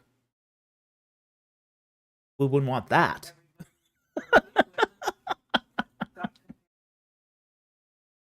Yeah. I mean, everywhere that I went, I got compared to D.A. Carson. He was the celebrity in the department. So, I mean, I think that's not a bad standard to live up to, but there's people who resented it a lot.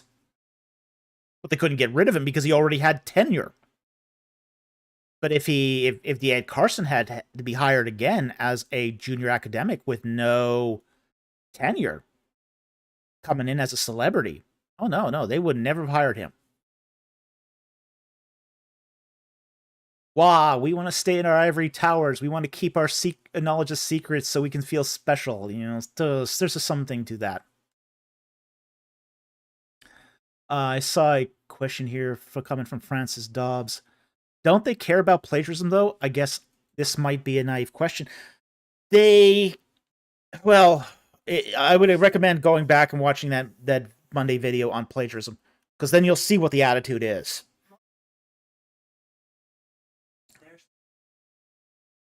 You got academics of two kinds. You do have the ones that plagiarize. But then you got the kind that their stuff isn't good enough to be stolen.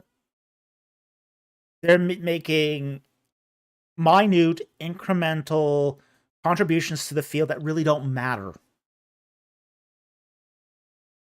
And because they don't matter, they keep the peace.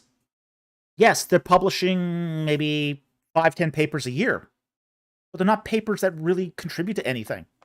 And because they don't contribute to anything, they don't disturb anyone. Superstars in a department disturb people.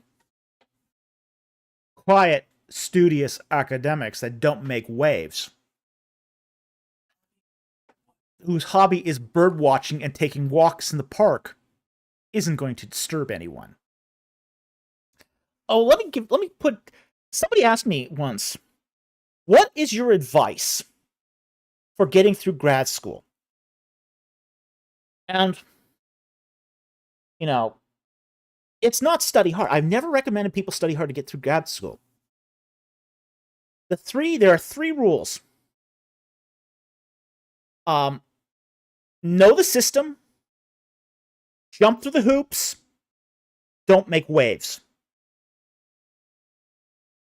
Those are my 3 rules of grad school. You follow those 3 rules of grad school, you can get through. Know the system, jump through the hoops, don't make waves. When you become a hired academic, the first 2 drop off. The only rule that matters once you're a hired academic is don't make waves. That's it. At that point, once you've got tenure, once you're hired, once you've got tenure, doesn't matter. As long as you don't make waves, does not matter. And really, the whole process of gaining tenure is your ability to produce incremental research without making waves. That's it in a nutshell. It's a dark view of the academy, but it's also the truth of the academy. So,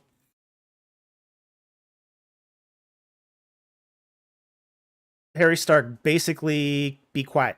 No, it's basically keep quiet.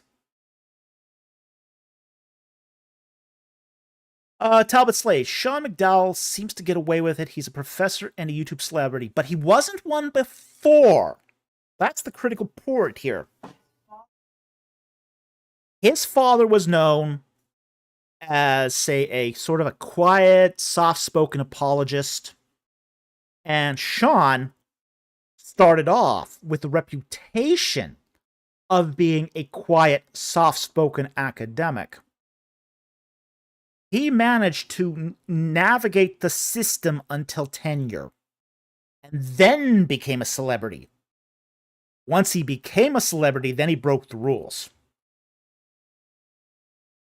Now he's creating all sorts of chaos.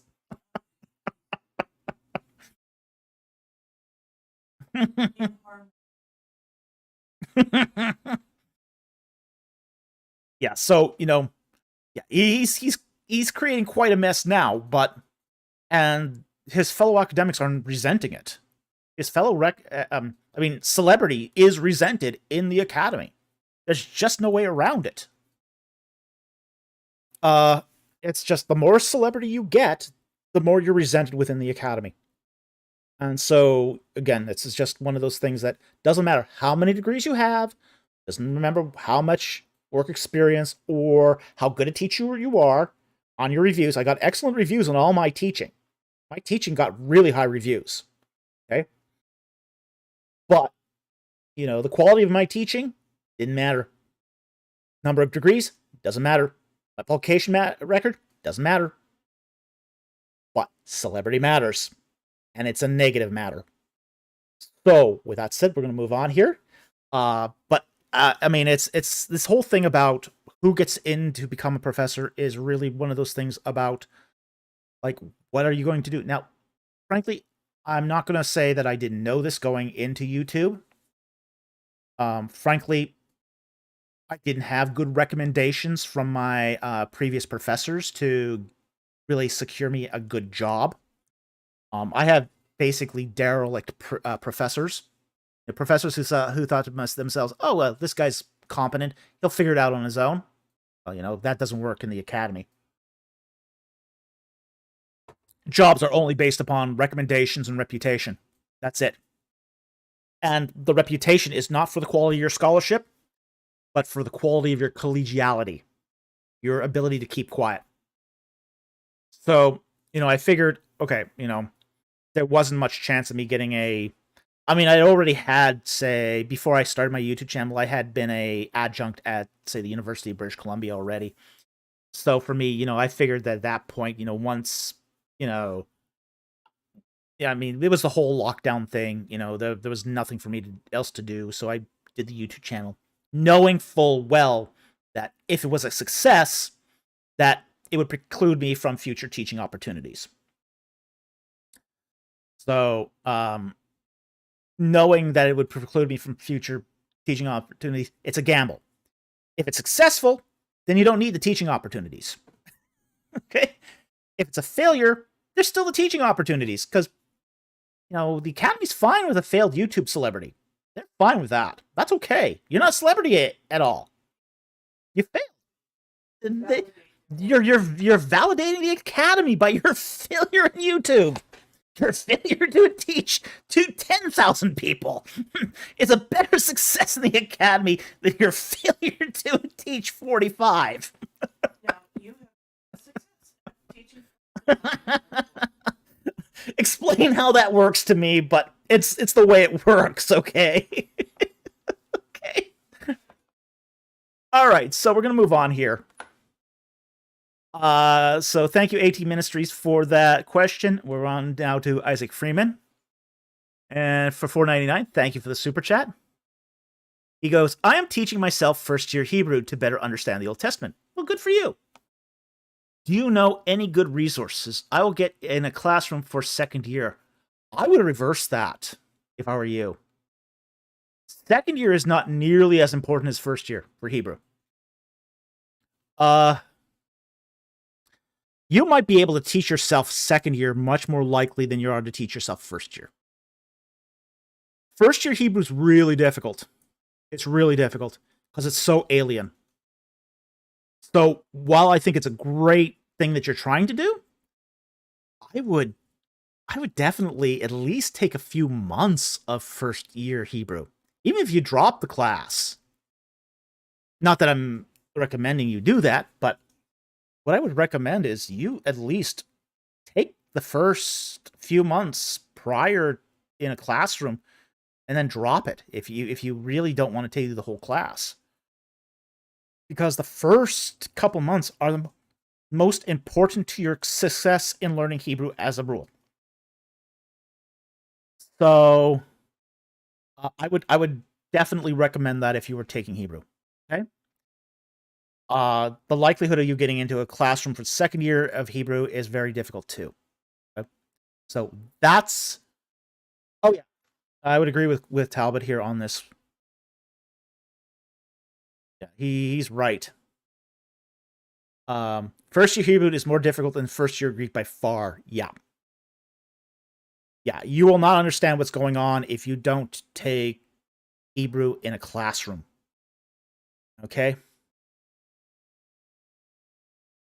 So I would definitely recommend if you're going to do Hebrew, take first year. It's you will regret not doing that in a classroom. If you want to go on to second year. Okay? If you were just learning it for yourself and you weren't going to take second year, I'd say that's fine. Try to teach yourself. But it's really a difficult language to learn the first year. So anyway, thank you very much for the super chat. That would be the advice I'd give you here. Okay.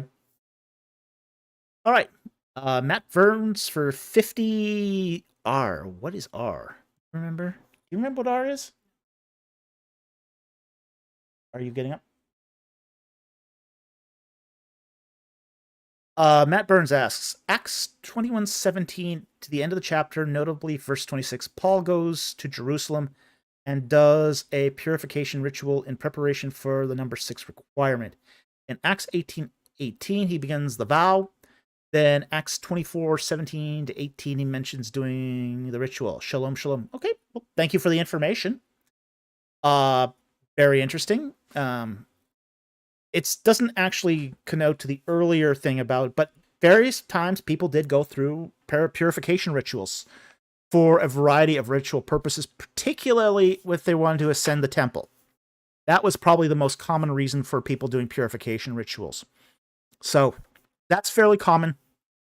It's part of ritual life in ancient Israel, and we don't know the reason exactly why, but we find almost everybody who goes up to the Temple Mount has to perform this ritual. So even somebody like Jesus Christ would have to perform the mikveh when he ascended the temple, which is the ritual purification of the purification ritual of ritual bathing. That was normal practice for Israelites going up to the temple. So everyone had to do this. So yeah, so it's not surprising that Paul would do it too. So anyway, thank you very much for the super chat. Very much appreciated, and great information.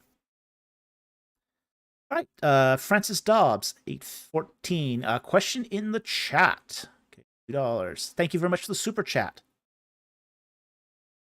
14 here.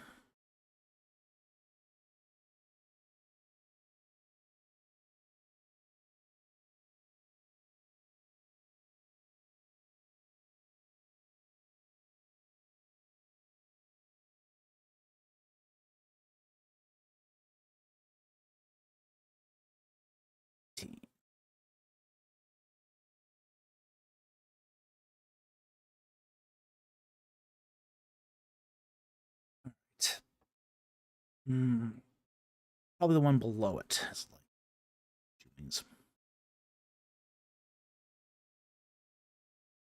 Okay, Francis Dobbs asks, what do you make of Seventh-day Adventists generally? In particular, what do you make of their claim that the food laws from Torah are still obligatory for all Christians? Okay. The Seventh-day Adventist denomination is very interesting. It's one of the few denominations that's gotten more orthodox over time. And in many respects, that sort of bucks the trend that we find for denominations in general. Denominations typically go from more orthodox to less orthodox.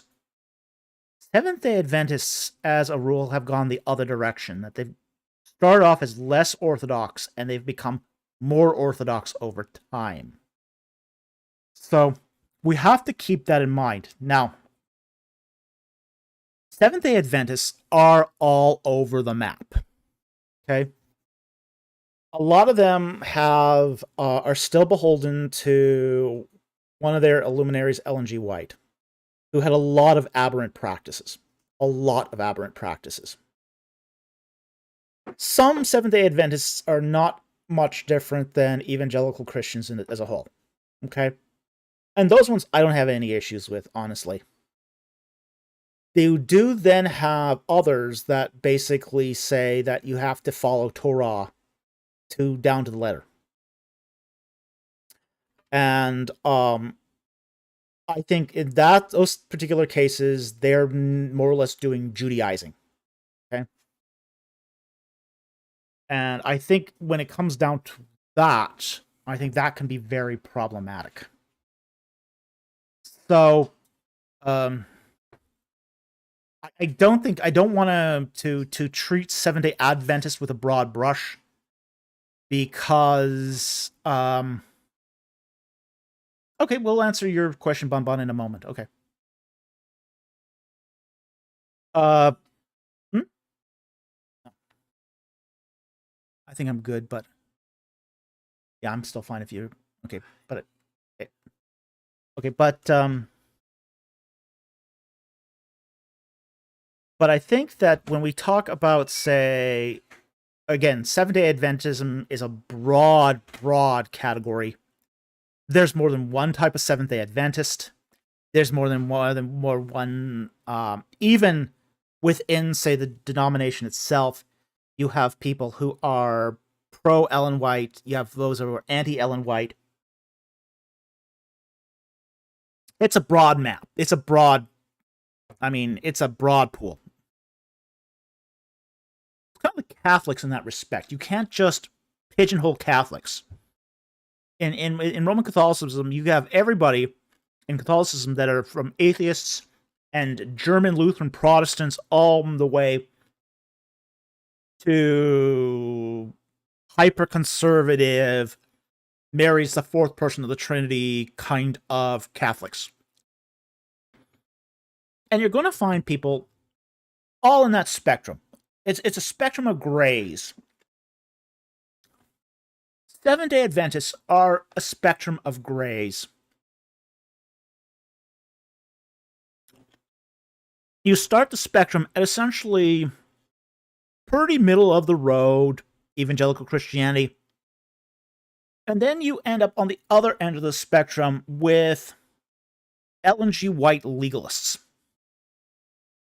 Okay? So you're going to get the whole entire spectrum here.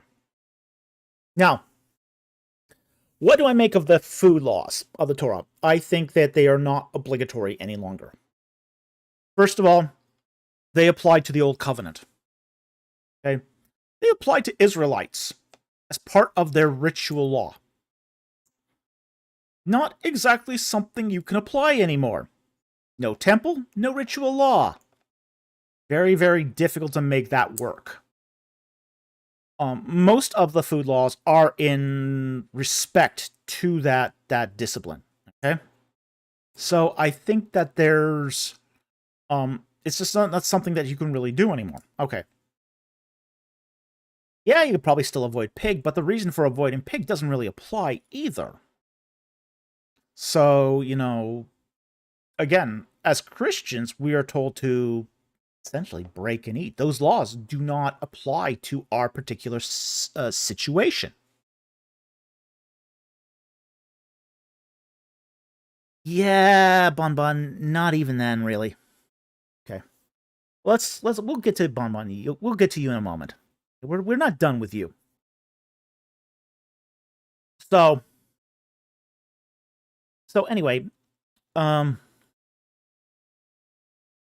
with that said, I don't think the laws, the food laws of Torah are obligatory on Christians. I don't think the mixed fiber laws are obligatory on Christians. It basically, that's the Sinai covenant. That's all Sinai covenant, and that Sinai covenant has been fulfilled in Jesus Christ. Okay, so I don't think I wouldn't agree with him on the food laws. I wouldn't agree with him on the Sabbath laws. I wouldn't agree with him on the secondary issues that they would basically do.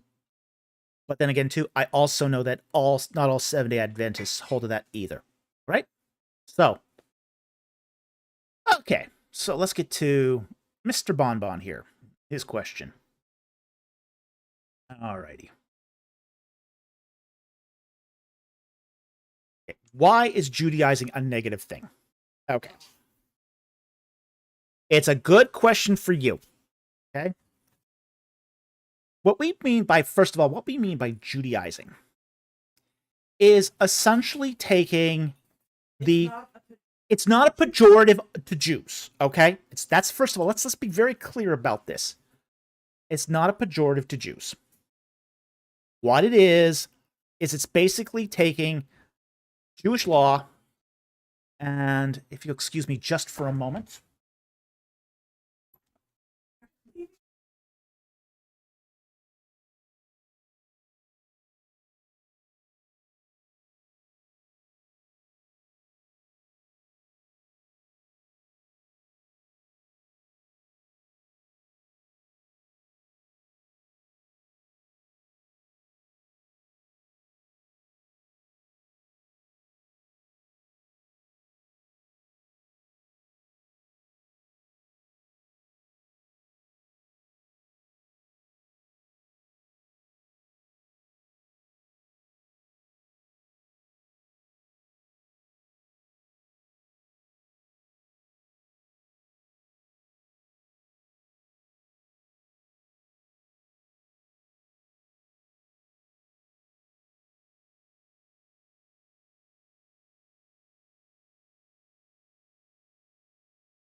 Okay, I'm back. Sorry about that. Just a bit of technical difficulties.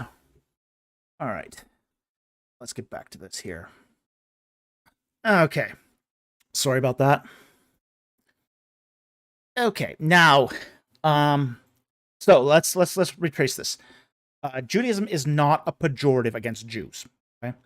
But it is the practice of taking the Jewish law, the Torah law, and then bringing it back into Christianity in a way that is unnecessary, that adds a burden onto the Christian, okay?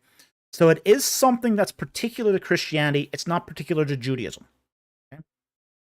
So that's the first clarification we have to make here. It's the idea of taking the strictures and the ritual laws of the Old Covenant, the Sinai Covenant, and bringing it back to Christianity.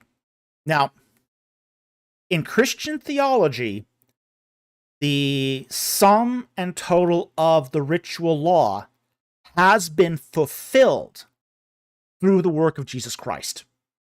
He is the complete fulfillment of the ritual law. Okay? Yes, we do believe that the Old Covenant was fulfilled. It was fulfilled in the sacrifice of Jesus Christ.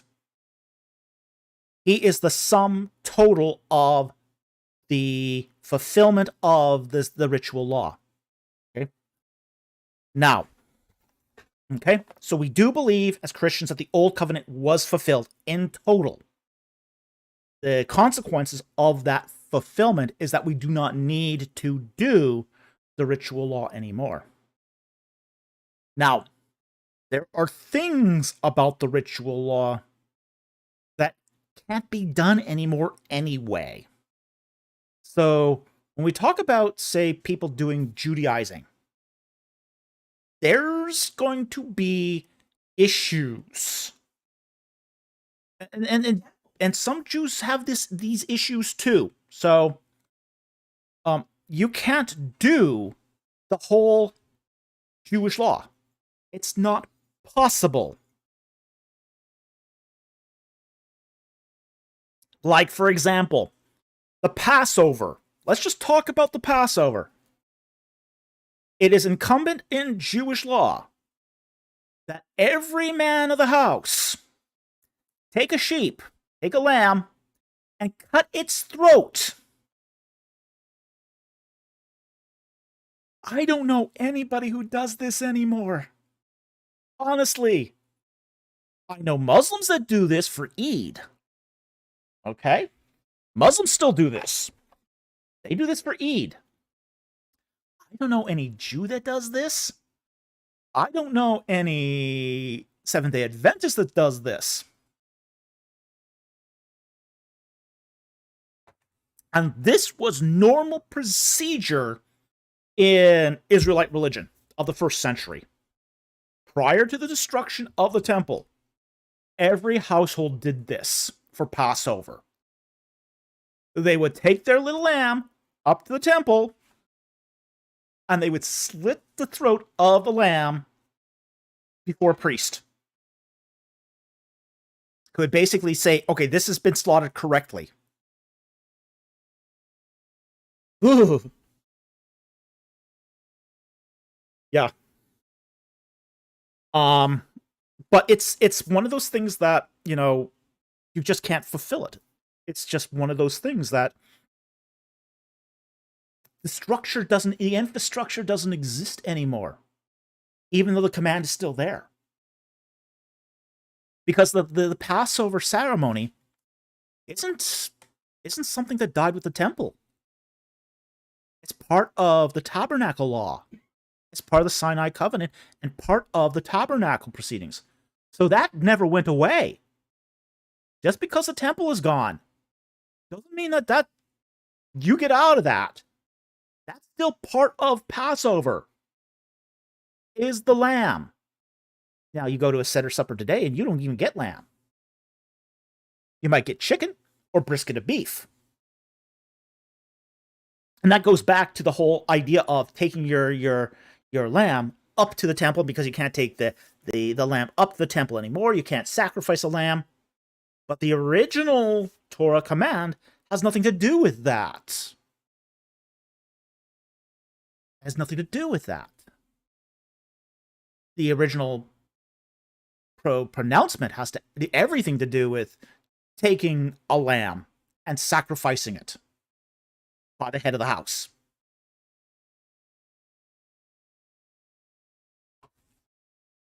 And nobody is doing this. Nobody is tithing their mint, as far as I can tell.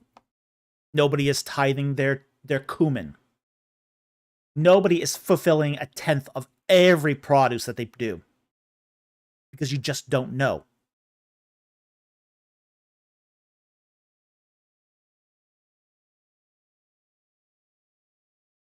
No, let me put it this way. Judaism isn't dead, okay? And Bonbon says here, is Judaism dead? What do I do? Here's the thing. When we talk about Israelite religion, okay? Israelite religion went through a great split. There were two Israelite religions in Israel before the destruction of the temple. Okay? One group of Israelites saw the seed of the woman as being Israel. That group of Israelites became Jews. Okay? They became your Pharisees, your rabbis, your Jews. Much of modern Judaism today is descended from that. But they weren't the only strain of Israelite religion. The other strain of Israelite religion was Messianic. And that became Christians. Okay? Here's the thing. Christianity is Israelite religion. It's Israelite religion. It's truly Israelite religion. As much as many Protestants will probably tar and feather me for saying that, that's really what it is. Christianity is a Jewish religion. It's the Jewish religion par excellence.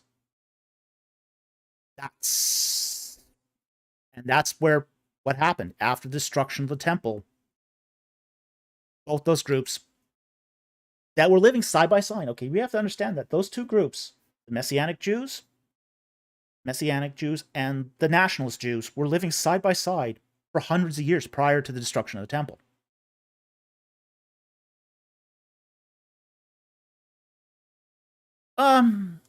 But why did the majority of the Jews hate them? Okay, well, frankly, the hate went around. Just that was part of the day and age. Some of it was the fact that there was lots of persecution in both directions. But that doesn't make the original claims false. You had Jews hating Christians, and you had Christians hating Jews, because frankly, they were treating each other really, really badly. Okay?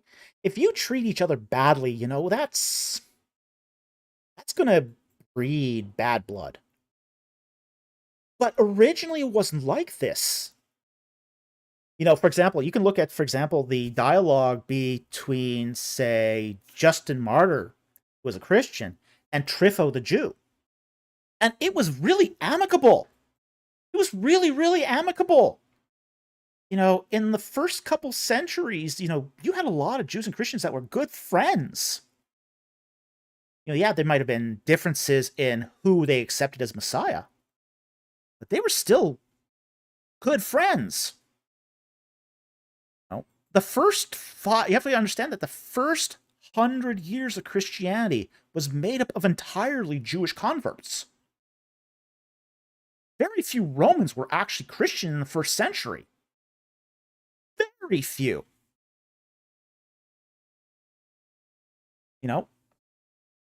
It was very, very few. And frankly, the fact that we have so much of, say, Christianity still extant in its sort of doctrinal stance shows that this is the continuity of the Jewish faith. Judaism had to change significantly over the next 500 years.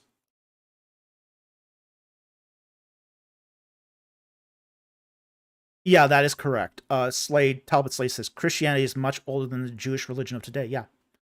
Jewish religion went through a lot of changes over the last 1,000, 2,000 years.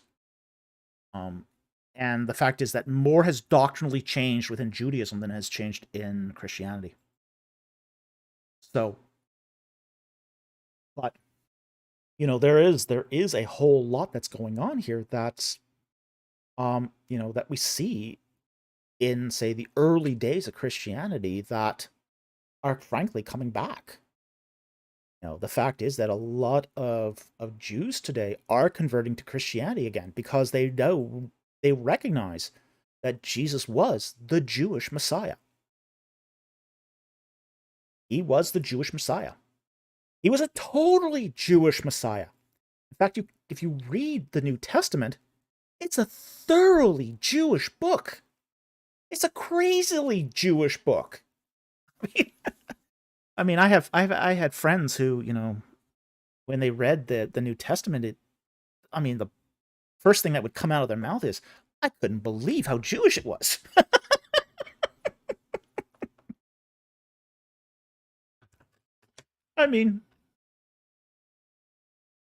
There's Hanukkah in the New Testament.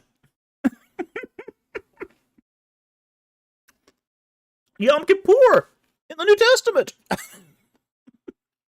They're going up to the feast of booze. And Passover. You got the Passover symbolism throughout the crucifixion scenes. It's crazy how much Judaism is in the New Testament. Yeah, Daniel Mentz says this too. I'll hide this. Which is why I'll never get Christian anti-Semitism. I don't get it either, honestly. But that's a whole other can of worms. Yeah, I think it's just ignorance. I think it's appalling ignorance. It's willful ignorance and elitism. That's what it is. It's willful, sinful ignorance and elitism. Okay? Tui says, Benjamin Sumner told N.T. White one time, I'm using Matthew in my class in late Second Temple Jewish books. On late Second Temple Jewish books. Yeah, it is. It's a very Jewish book. So, look, Patui, he's right about this. There's a lot of Judaism in there. Hey, Bon. Yeah, the rabbis say not to read it. Well, you know what? Rabbis also tell you not to read Isaiah 53. You gotta pay attention to that? I mean, really, come on. I mean, look, if they tell you not to read something, something's hinky.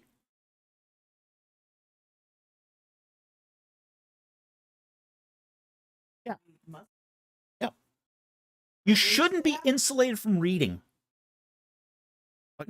Read it if you disagree with it, that's fine. That's perfectly okay. But the rabbis will also tell you don't read Isaiah 53. And Isaiah 53 is Old Testament. It's canon.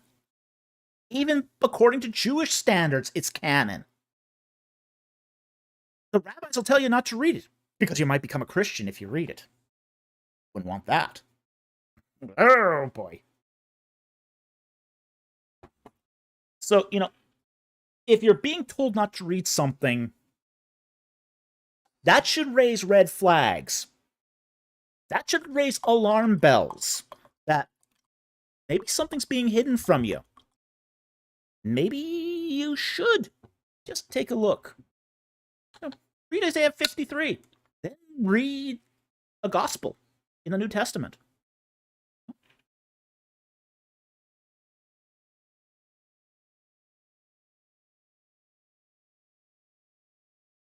Bonbon says, they say it explicitly. They say we might collapse into Christianity if we read the Gospels. Is that a threat? I mean, look, you might collapse into Christianity.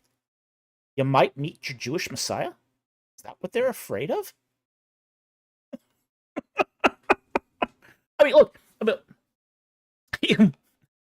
you know what? If there's nothing to it, there's nothing to it. I mean, Gamaliel said this.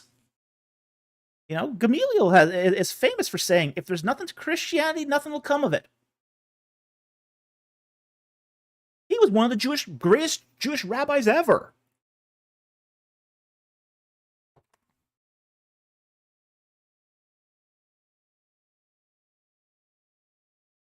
Rabbi Tobias Singer says he's debunked Isaiah 53. Yeah, he doesn't know what he's talking about. Sorry. It's idolatry.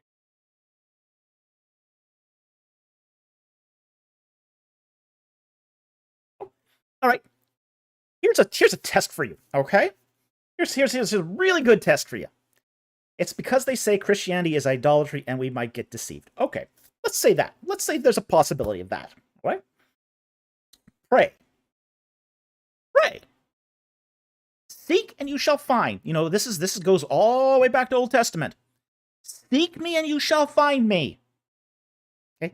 If you pray and earnestly seek the Lord's face, you shall find it. Pray beforehand. Say, okay, God, yeah, you know what? I'm not afraid of the truth, but I'm going to seek you no matter what.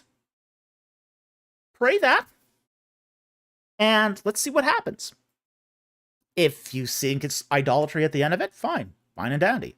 Well, that's perfectly acceptable. I think that's an okay outcome.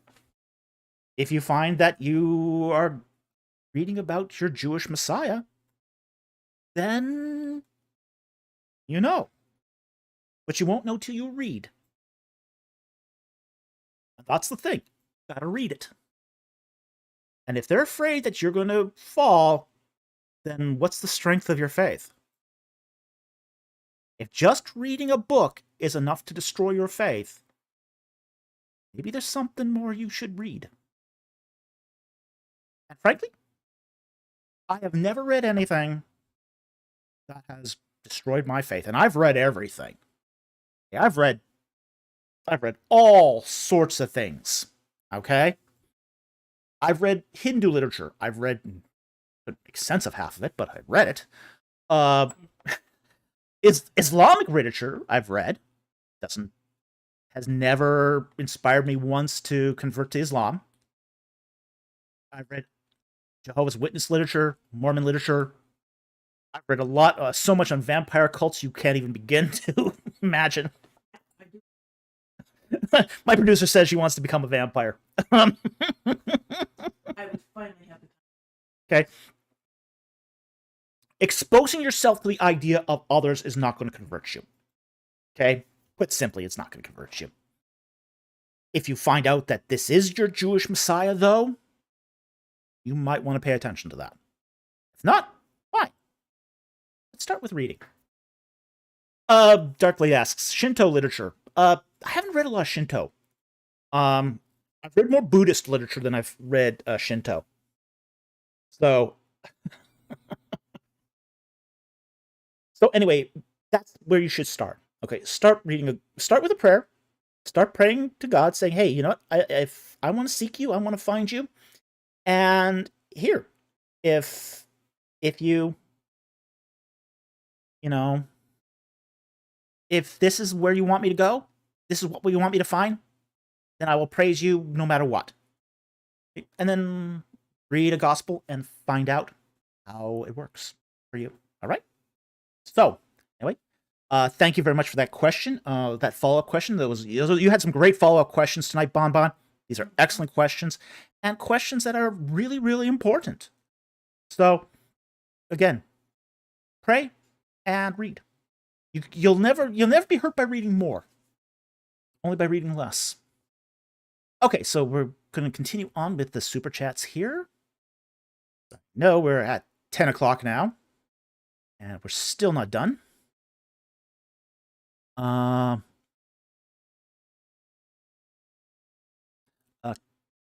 Leave off here.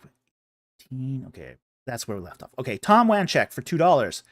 What's happening in Exodus 4, 26 to 24 to 26? Okay, so Exodus chapter 4. 24. Oh, this one. Okay. All right. This is the circumcision of Moses' son. And verse 24. Start here. So basically what's happening in the passage is that Moses is starting to head back to Egypt. And he takes his wife and his two sons, puts them on a donkey, and they stop at a cave. Verse 24, now it came about at the lodging place on the way that the Lord met him and sought to put him to death, him being Moses. Then Zipporah took a flint and cut off her son's foreskin, threw it to Moses' feet, and said, "You are indeed a bridegroom of blood to me." So he let him alone, and at that time she said, "You are a bridegroom of blood because of the circumcision." Okay. This raises the whole matter of circumcision. Okay? Now, there is the Egyptians practice circumcision. Okay? So it's likely Moses was circumcised, but his children hadn't been because they were half Midianites. Okay? Zipporah was a Midianite. He was aware of circumcision by knowing Moses, but it's not something the Midianites practiced. But it's also part of the Abrahamic covenant that all the sons of Abraham are to be circumcised as sign of the covenant. So, Moses is coming back to Egypt to lead the people out of Egypt. And he hasn't circumcised his own sons. He's not following the covenant. So, they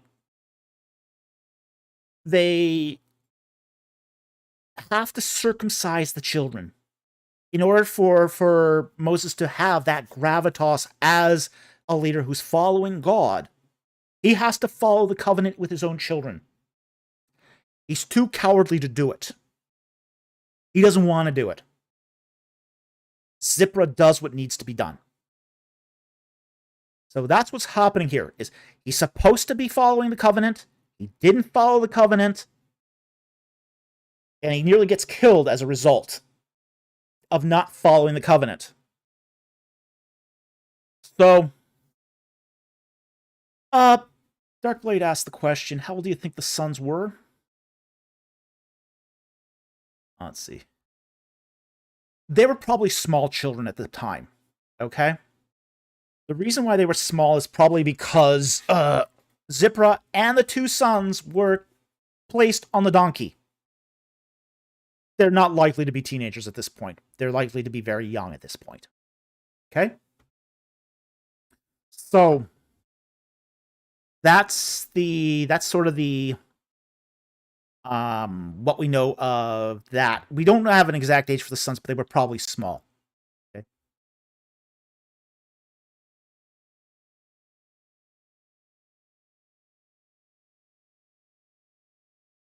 Bonbon had a follow-up question. I get so much flack because they tell me I disrespect rabbis, especially Rishonim. You can respect the learning they did. That's fine. You don't have to agree with them in everything they said. They're not inspired sources. No, they're the same as any learned scholar. That's just part and parcel to being a rabbi in a period of time where God was no longer giving them prophets and, priests. So, keep an open mind. Keep an open mind. So, anyway, back to the super chats here. Yeah, Dewey says it right.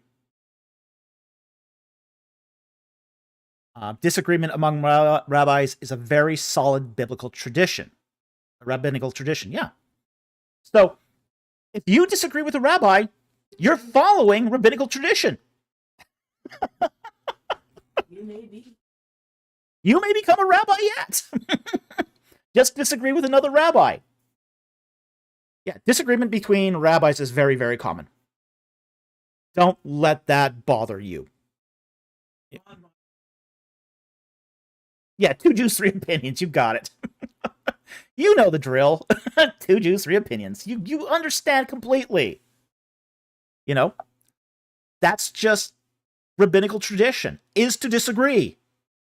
And disagree with rabbis. Hey, they disagreed with each other.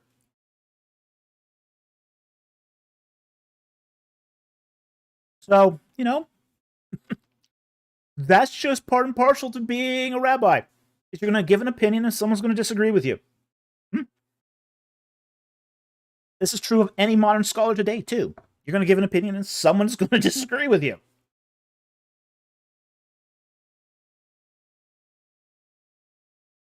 Okay. Get to the next super chat because we are out of time.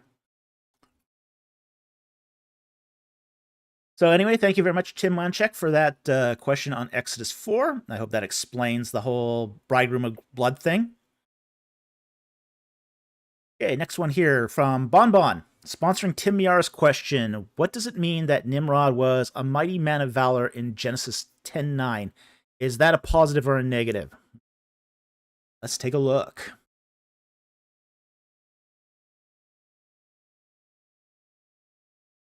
Bring up that.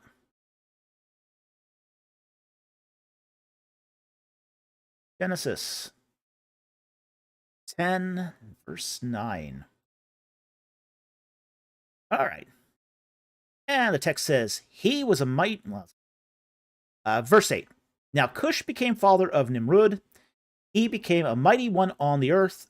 He was a mighty hunter before the Lord. Therefore it was said, like Nimrod, a mighty hunter before the Lord. And the beginning of his kingdom was Babel and Erech and Akkad and Calneh in the land of Shinar. Okay.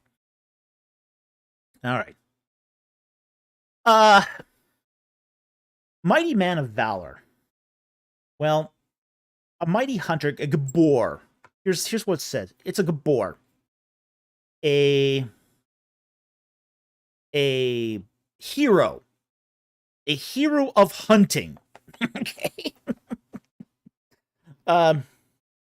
Now, a man of valor is a particular translation of this. I don't think it's a huge, um, um, an accurate description of this, but definitely it's a somebody. Gabor is a hero, a a.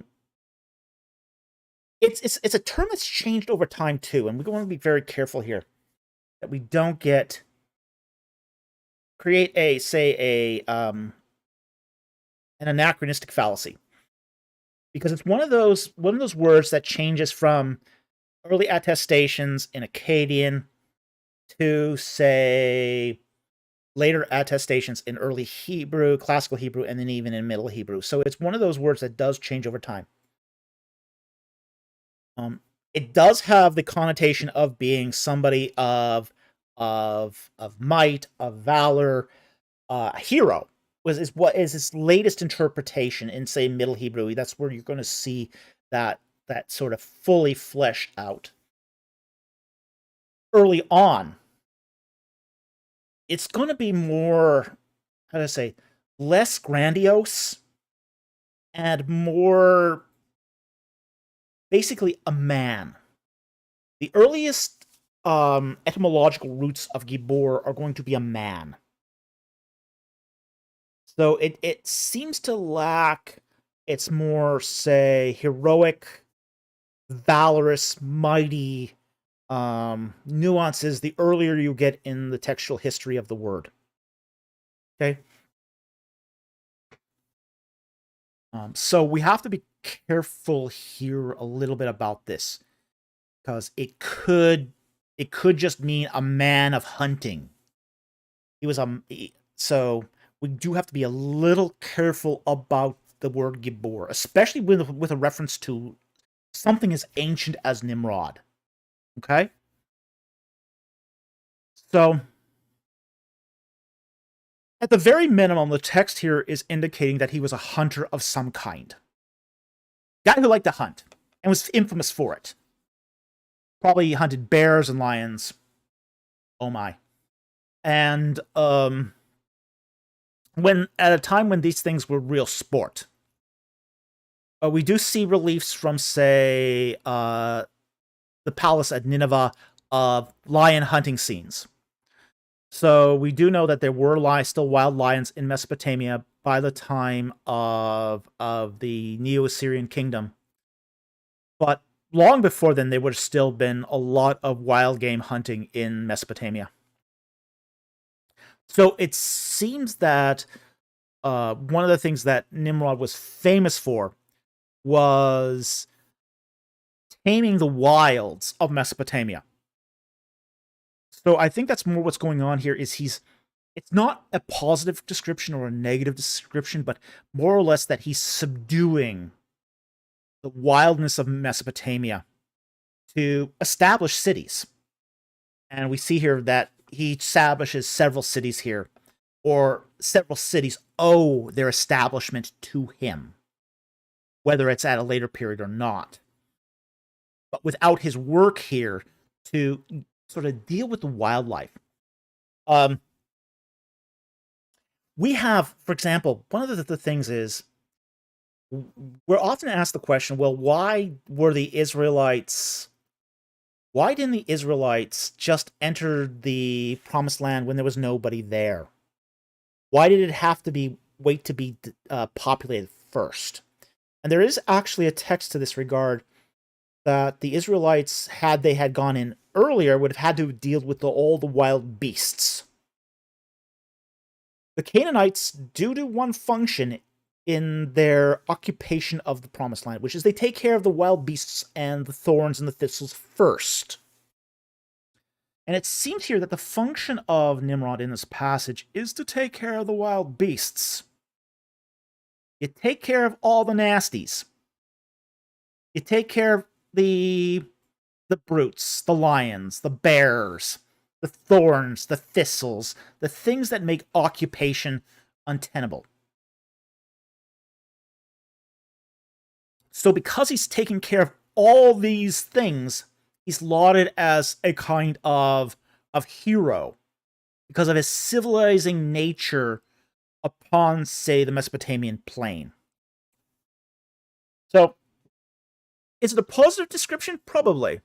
Probably not a negative description. It's probably a positive description, but it's a positive description that's leading to civilization. And that's why it's a positive, not so much because he likes to kill things. Okay? So, that's what I think is going on in the passage. That's what I think is being meant here. Not so much that he's a hero, but that he's a hunter. And that's really what I think it's trying to communicate here, is that sort of idea that Nimrod is hunting, he's civilizing it, and he's allowing cities to flourish because he's getting rid of, say, the lions that would otherwise eat you. Okay? So anyway, I hope that helped. Thank you very much for that question. Very much appreciated. Tui adds, indeed, one must remember the ways the ideas are expressed in Scripture are situated in a specific historical context, but the idea themselves are not but timeless. Yeah. But that's what we have to do by figuring out the historical context and the grammatical context, is so we can get at the idea. And the idea here in Genesis 10 is Nimrod is civilizing the Mesopotamian plain so cities can flourish. So anyway, I want to thank you, Bon, for that question. It's a very interesting question, and I hope that helped. Okay.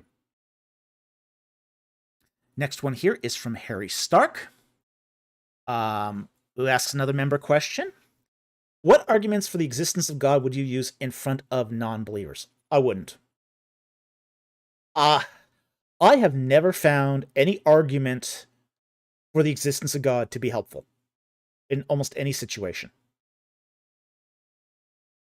Basically, to be honest, I find it's a better evangelization technique to tell the stories of Scripture.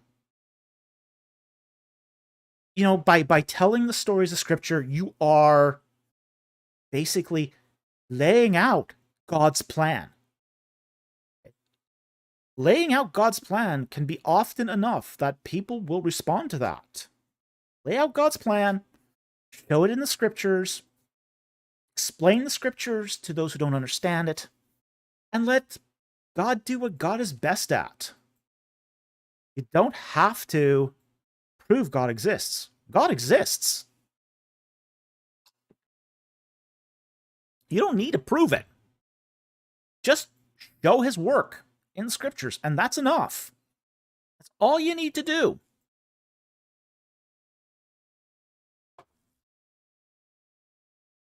So, you know, I don't find it as helpful.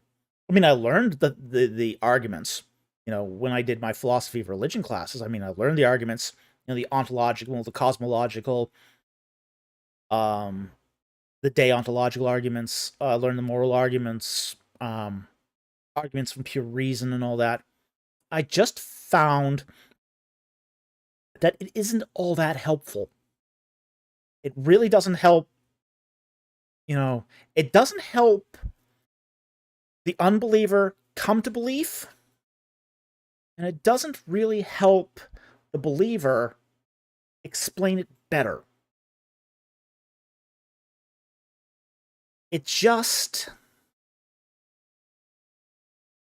It's really just better to just lay out the Scripture. And that's maybe that's like 30 years of me having to talk to unbelievers. Okay? But that is where I've come to at this point, is that memorizing arguments for the existence of God doesn't help one iota. You know, and frankly, a lot of non-believers are resistant anyway. It's not a logical position. It's not something you can defeat with logic. You can't overcome it with logic. You know, you have to, you know, you can. It's you have to, I mean, look, you have to listen to where they're coming from. You have to, you have to discover whether a non-believer is a non-believer because, they're following a different faith tradition, in which case they're not even, the whole existence of God thing doesn't matter. Whether they're somebody who deconverted, if they deconverted, they're not interested in going back. Or if they just grew up with never having anything at all. And if they didn't grow up with anything at all, they're not opposed to the existence of God anyway. So, if that's how they grew up as an unbeliever, as opposed to someone who rejected the faith, that's a whole different story again. In those particular cases, those people who say are non-believers, who didn't grow up in the faith, they might learn about, they'll learn about God through the scriptures anyway, and then they'll decide, hey, why was I left out of this?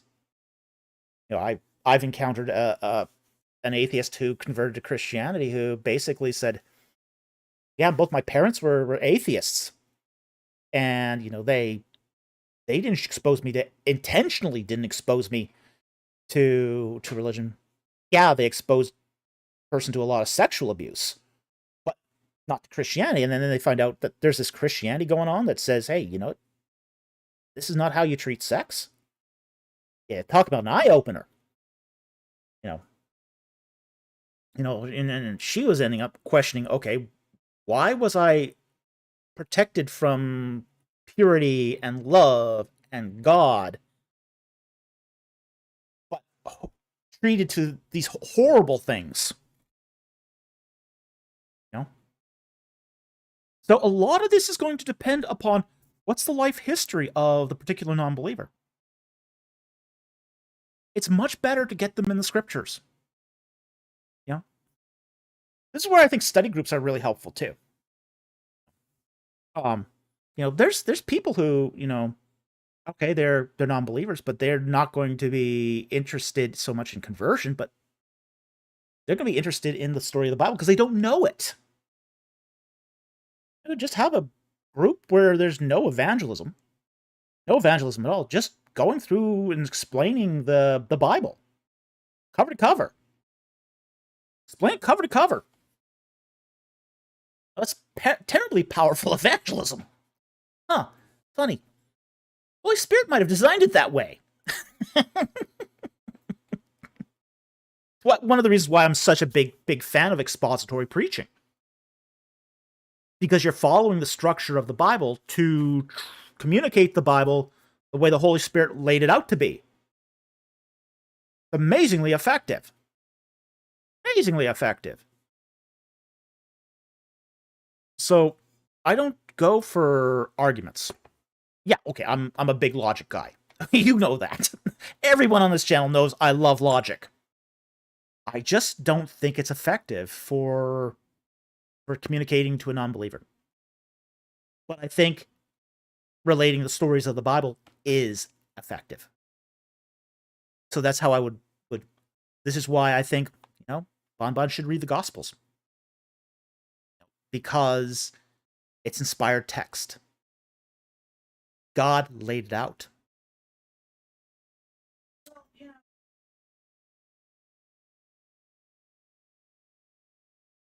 Mm-hmm.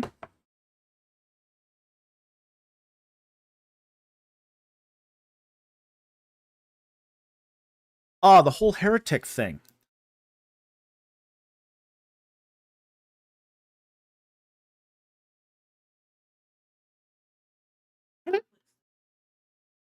Okay. How do we decide heresy? That's a great question, and I did see that earlier on. I believe it was a Bon question. It is. Do you know a time stamp? I'd love to put it up. Okay. We can... Yeah, okay. Bon, post that question again. You got special permission. Post that question again. We'll take it, because it's a great question. I did see it earlier. I didn't make a record of the timestamp, though. So if you got it... So definitely post it again. You don't remember it? Okay, we'll find it. We'll find it, okay? Don't worry about it. I don't remember it, though. That's okay. We'll find it. Don't worry. Okay.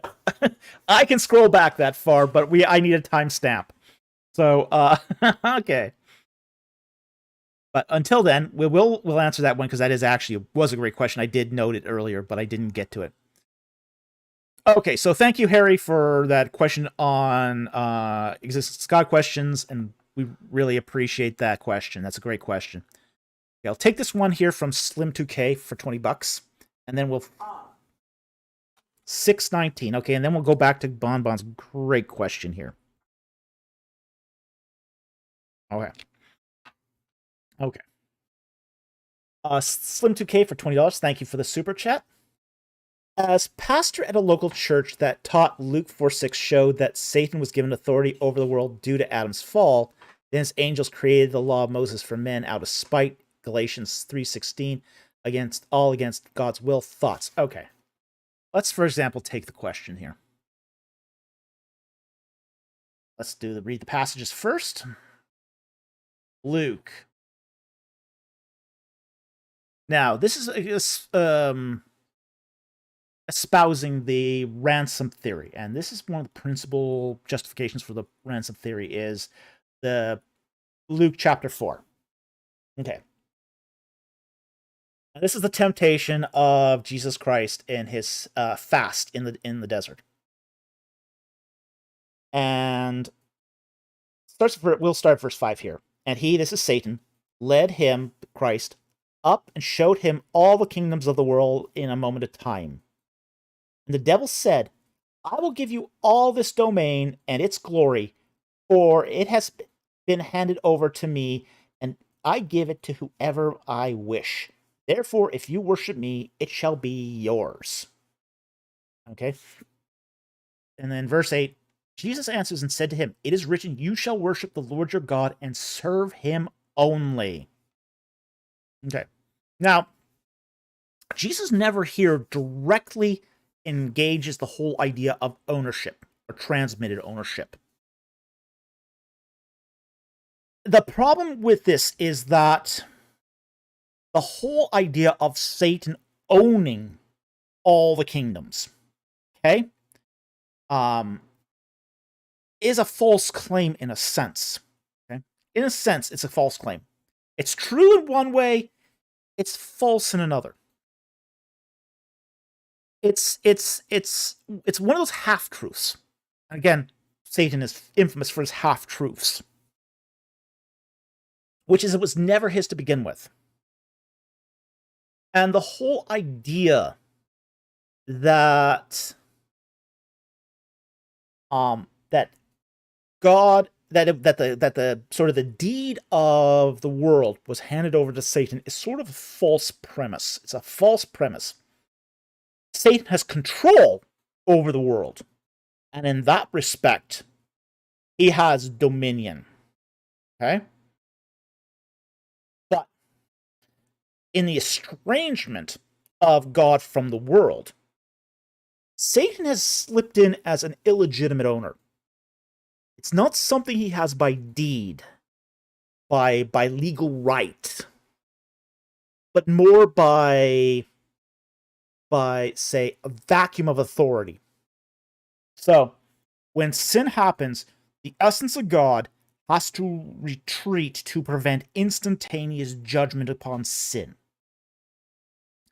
This creates a power vacuum that was filled by the forces of darkness. So, the authority is not actually given to Satan. It's more that he took it by force. He takes it by force. So, we'll take Galatians 3:19 here as well. We have the full picture here. Galatians.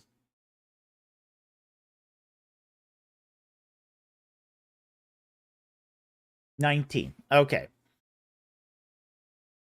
Now, it's here the situation is that it's talking about the law as an instructor, and what the law is and not based on.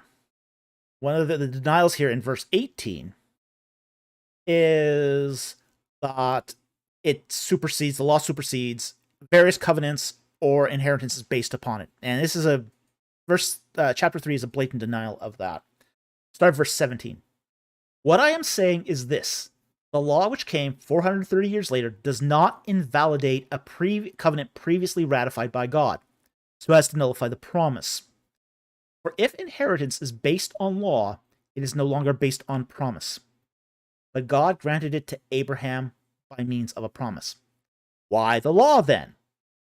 It was added because of transgressions, having been ordained through angels by agency of a mediator until a seed should come to whom the promise has been made. Okay.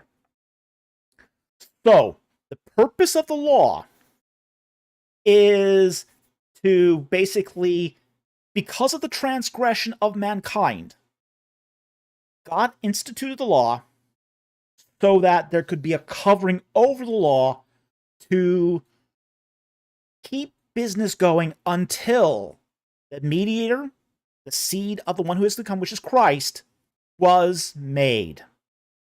Basically, he incarnates and does the remedy for sin. Okay?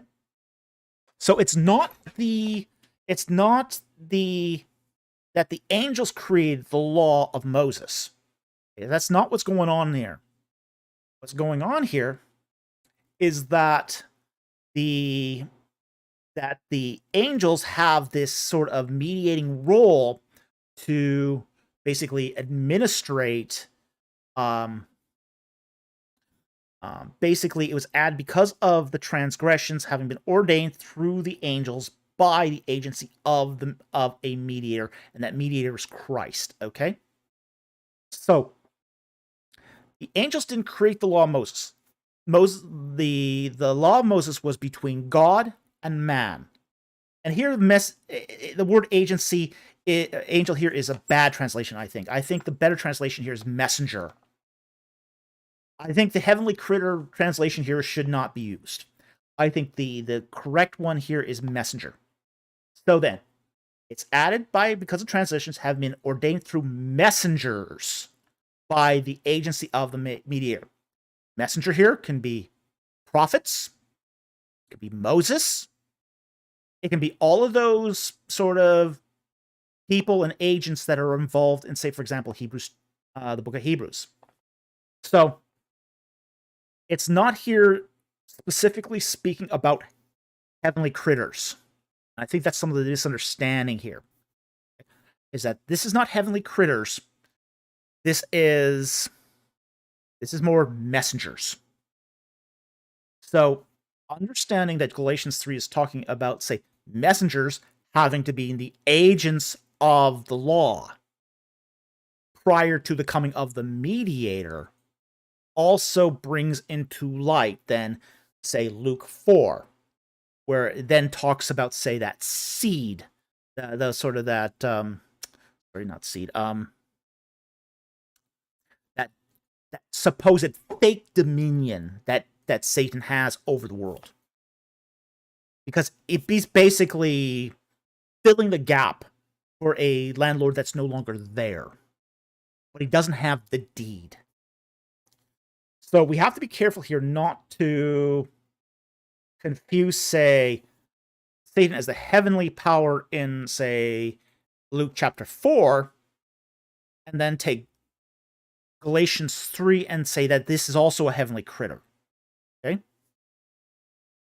So I think that there's that tension here of different translations here that I think is causing a problem.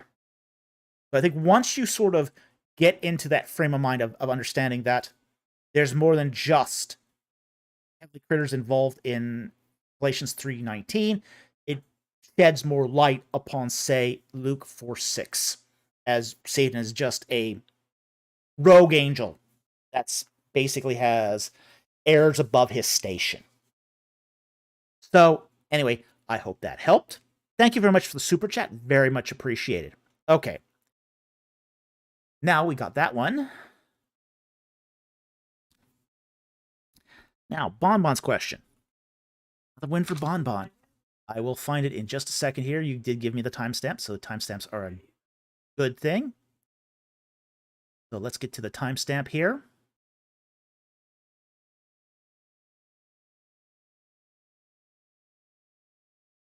So it's at 6:19.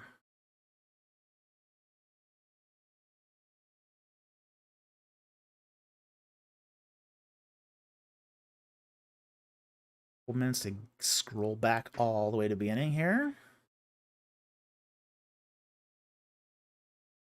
6:19.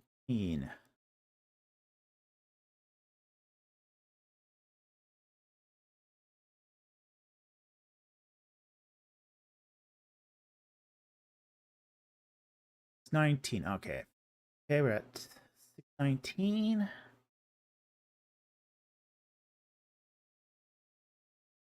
Our heresy is a social construct. Okay.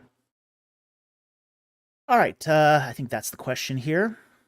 Our heresy is a social construct. Is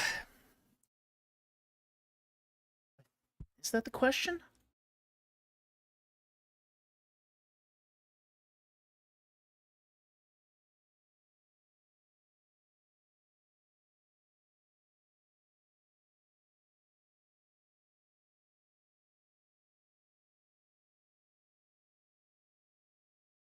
Yeah, that was the question I remember.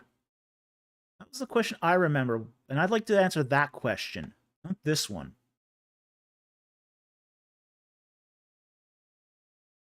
That's a better question.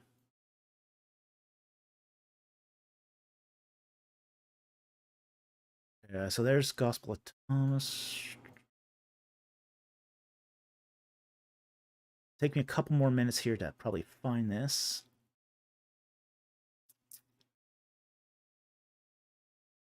That other one was about the other one was a better worded question.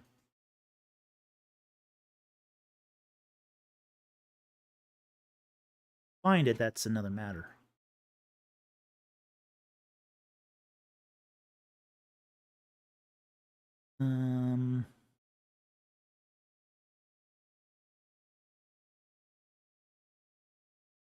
There it is.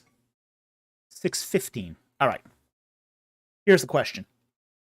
Who determines what is heresy and what is dogma for Protestants if they don't have a unified body? All right. That's a great question. Who determines what is heresy will depend upon denomination to denomination. All denominations have a governing structure of some kind. Sometimes that's going to be certain ecclesiastical bodies or synods. Sometimes it's going to be a presbytery, basically a congress of priests. So it's going to depend who does the deciding on what is heresy. Will depend upon your denominational body. And every denomination determines this in a different way. Okay. Now, what is heresy amongst Protestants is a lot more clear cut. Okay? Basically, if it is a doctrinal issue that in some way affects salvation, in a nutshell, and all heresy seems to revolve around two issues. One is a misunderstanding about the nature of God, or misunderstanding about the nature of mankind. Okay? So, in that respect, almost all heresy seems to revolve around one of those two issues. For example, there are, in Christianity, six defining doctrines. Okay? These are 6 essential doctrines that apply universally across all Christendom. Doesn't matter if it's Greek Orthodox, Roman Catholic, for the most part, Protestants, fundamentalists, community churches, even say Eastern Apostolic Communions. All of these 6 apply to all Christianity across the board. Now, there are minor variations and some doctrinal distinctions within those 6. But generally, what stands is this unified basis of Christianity across the board. All Christians across the board essentially believe in the Trinity. They believe in the virgin conception of Jesus Christ. They believe in salvation by faith through grace, or grace through faith. They believe in the sinless life, vicarious atonement, crucifixion, and resurrection of Jesus Christ. They believe in the second coming of Jesus Christ. And there is one other that escapes me at the moment. But there's 6 of them. And they all sort of lead into that who is God, who is man type of questions. Okay. Yeah, there's a okay, we'll take that too in a moment here. But so determining what is heresy is very clear. But within that there can be sort of differences. Like, for example, Bamba says, aren't there different models of the Trinity, like social Trinity? Well, okay. Now, there are different models of the Trinity, but the question of the social Trinity has always been raised whether that's actually heretical or not. Social Trinity isn't, say, triune by nature. Okay? Like, for example, you do, have legitimately different models. For example, the Athanasian model of Trinity, which is that there were 3 persons always, versus, say, the doctrine of eternal generation, where it's believed that the substance of the Son was spun from the substance of the Father, like before the beginning of time, like you find in Eastern Orthodoxy. Both the eternal generation doctrine and, say, the Asherah doctrine are considered to be orthodox form models of Trinitarianism. The social Trinity is not seen as orthodox. It's basically a low Christology view of Trinitarianism, and that's definitely problematic. Would be problematic within most, say, denominations of Christianity. So, but the social Trinity is much more along the lines of what you'd see amongst, say, liberal theologians, basically guys who are trying to basically break the social model, or basically the conservative model of, say, Christian orthodoxy. Okay? So, when we look at, say, the various, views of say, what constitutes as heterodox, which is heresy, versus orthodox, which is right belief, those patterns have already been laid down in, say, the church councils, in, say, the doctrinal statements of the various churches, and most are not going to stray far from that unless the whole sort of denomination decides to go off the deep end, which has happened. Okay? So you do find that amongst various sects of, say, more liberal or progressive Christians. So, there is going to be that that undercurrent in some of this. So, how far a Protestant denomination deviates from its historical moorings will depend greatly will greatly affect on what it considers to be orthodox or heterodox. So, who determines it? Going to be the ecclesiastical authority of the church, whatever church denomination that is. What is dogma? What is the basically the Orthodox faith is not going to vary so much. It's actually quite unified across all Christian denominations. Whether or not those denominations are still adhering to an Orthodox faith is a sort of a different matter. Now, with that said, we do see. Okay.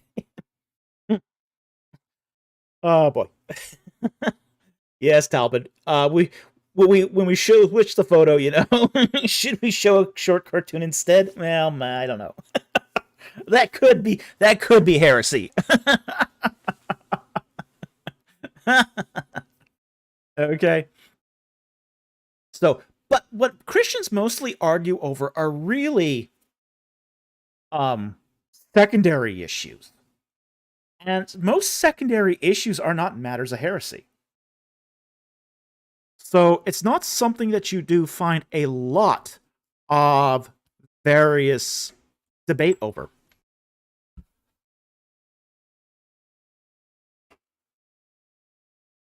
So, again, most of the dogma has been already well defined through the history of the Christian church. And you're not going to get a lot of deviation in that. So, with that said, I hope that answered your question. Thank you very much for the question. It was a good question.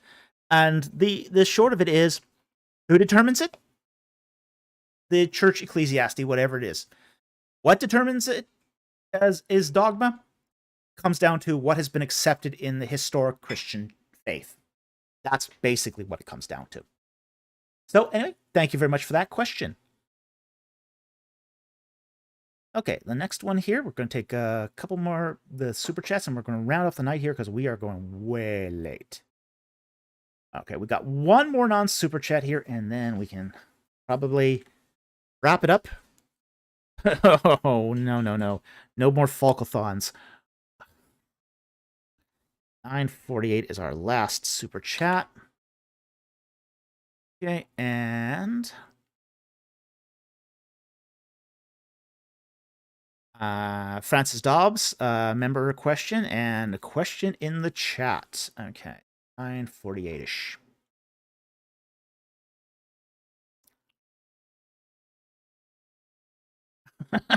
Talbot Slade, what is late when you work full time?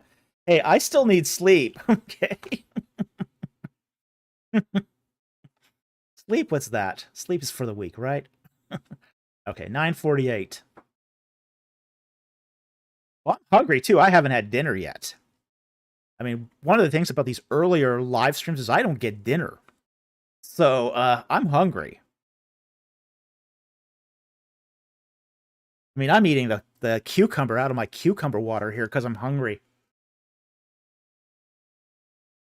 You guys are talking about drinking games and food, and it's like, oh. All right. So, 948. Let's see here. Okay, Francis Dobbs. Here he is. Okay.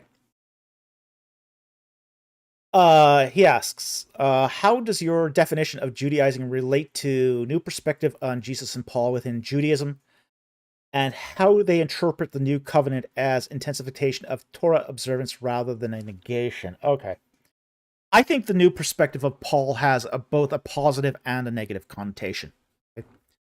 Now, it's snacking on nuts all night, BC. Well, thanks, man. Thanks for sharing.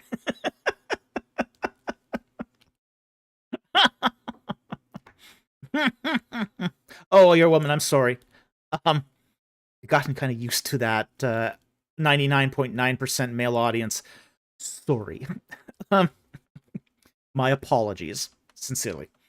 Okay.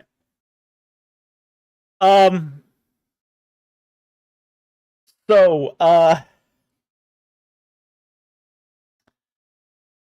that whole new perspective on Paul thing. I think the whole inauguration into covenant community is a good aspect of the new perspective on Paul. I think that's definitely something that needed to be done. So I think that sort of that covenant community inauguration thing for the new perspective of Paul is just fine.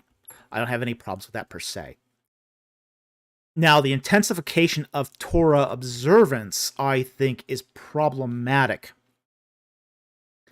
Especially when it comes to, say, the whole idea of, Paul going to the Council of Jerusalem and getting dispensation for the Gentiles not to follow Torah observance.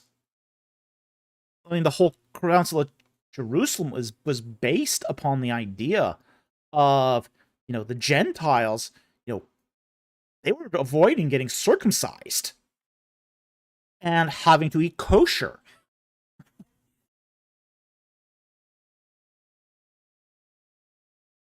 Yeah, that whole circumcision thing was a showstopper for Gentiles. I mean, it really was.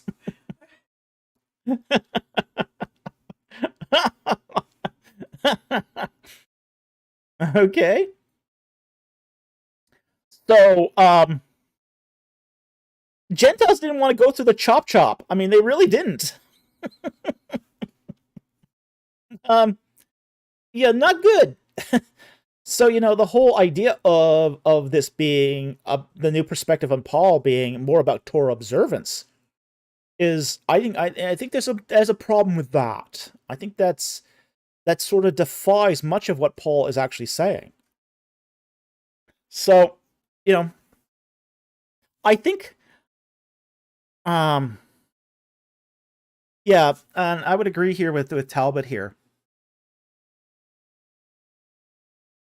He says, N.T. Wright and Powell said Paul was referring to ceremonial laws, not Torah. And I think he's right about that. But a lot of, say, Torah observance is ceremonial law. Huge amount of it is ceremonial law. In fact, most of it is ceremonial law. So when we look at, say, Torah, I mean, the vast majority of it has to do with ceremonial law. So, the whole not avoiding shellfish, circumcision, that's all ceremonial law. But at the same time, too,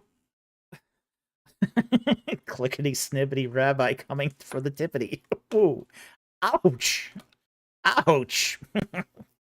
But there were Jews that were trying to make this part of early Christianity. And so, I think there's definitely something to be said for that new perspective being about covenant community. Absolutely fantastic. No problem there. If you're talking about as Paul trying to Judaize the new, say, covenant of new Christian community, I think that's problematic. So here's that's the balance I would make here on that whole new perspective on Paul. I would say there's a point where it goes too far. It's got a valid point, but then there's a sort of a point where it just goes off the deep end into too far, as it were. Okay, so that's sort of where I would draw the line here on this.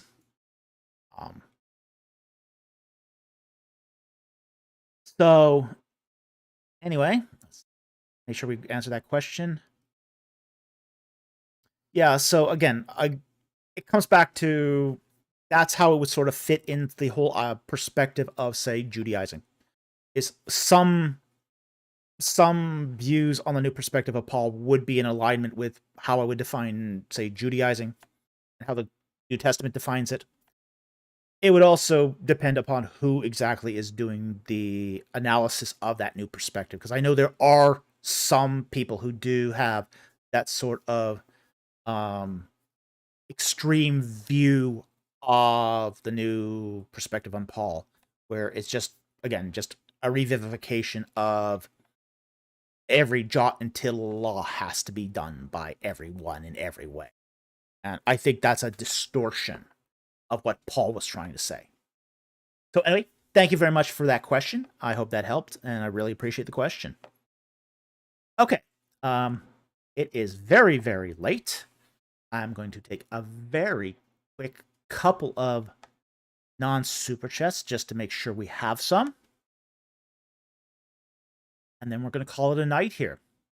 Because we went very late. Again.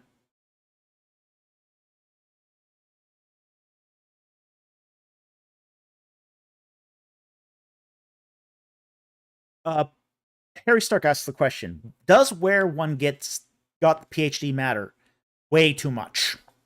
All right. It's an unfortunate thing. Yeah, good night, Patui.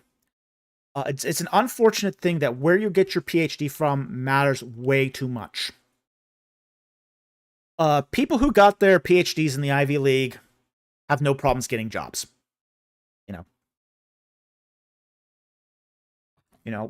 It's just one of those things that it doesn't matter what they get their PhD in, and they're always going to land on their feet because they're the elite schools of the Americas. Even here in Canada, somebody who gets their degree at Harvard is going to be extolled a lot more than somebody who gets their degree at the University of Toronto, or even, say, institutions like Guelph. So, but one of the things is, the problem is that these esteemed universities aren't so good on, say, academic rigor. A lot of them are, like, for example, it's often been said it's harder to get into Harvard than to stay in Harvard. Once you're in, you're in. Yeah. As my producer says, because it reflects negatively on the institution if they fail you. So you're less likely to fail out of those sorts of elite institutions. The hard part's getting in. Hard part's not graduating.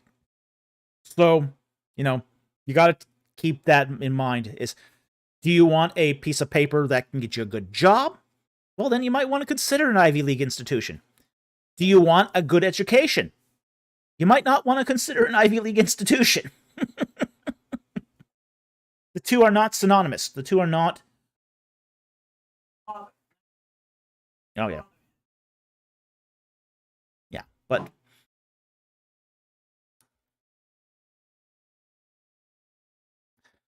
Oh, yeah, I'll take that one here from Patui. There was a window decades ago when Fuller was a monumental cognitive machine to be afraid of. These things come and go, it seems. Oh, boy.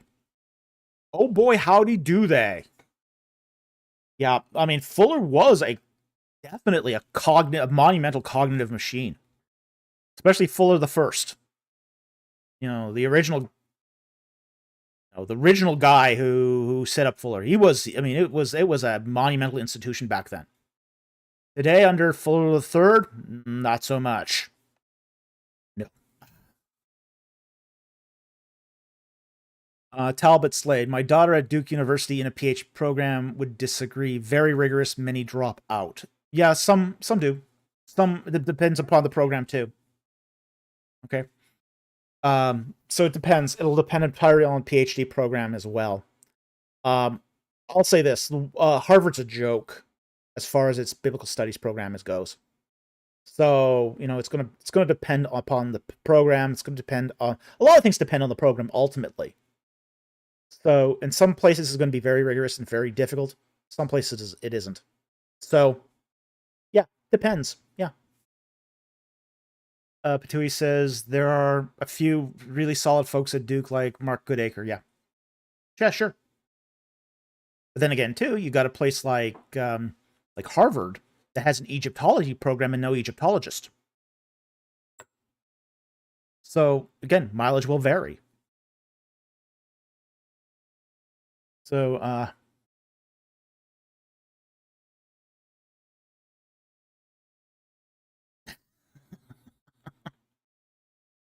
Darkblade, how much does it cost to buy Mr. Empty Conjecture services as a sleeper agent? Oh, you can't afford Mr. Empty Conjecture.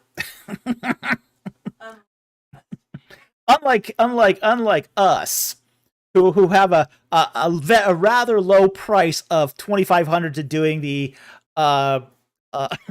and get succeed in it for the money and attention. You see, I mean, I'm reasonable. I will do Assassin's Creed Origins for 2,500. You know, that's about 20 hours work. You know, Mr. Empty Conjecture, he's all about the fame and the money. You know, so you know, I'm afraid he's out of your league.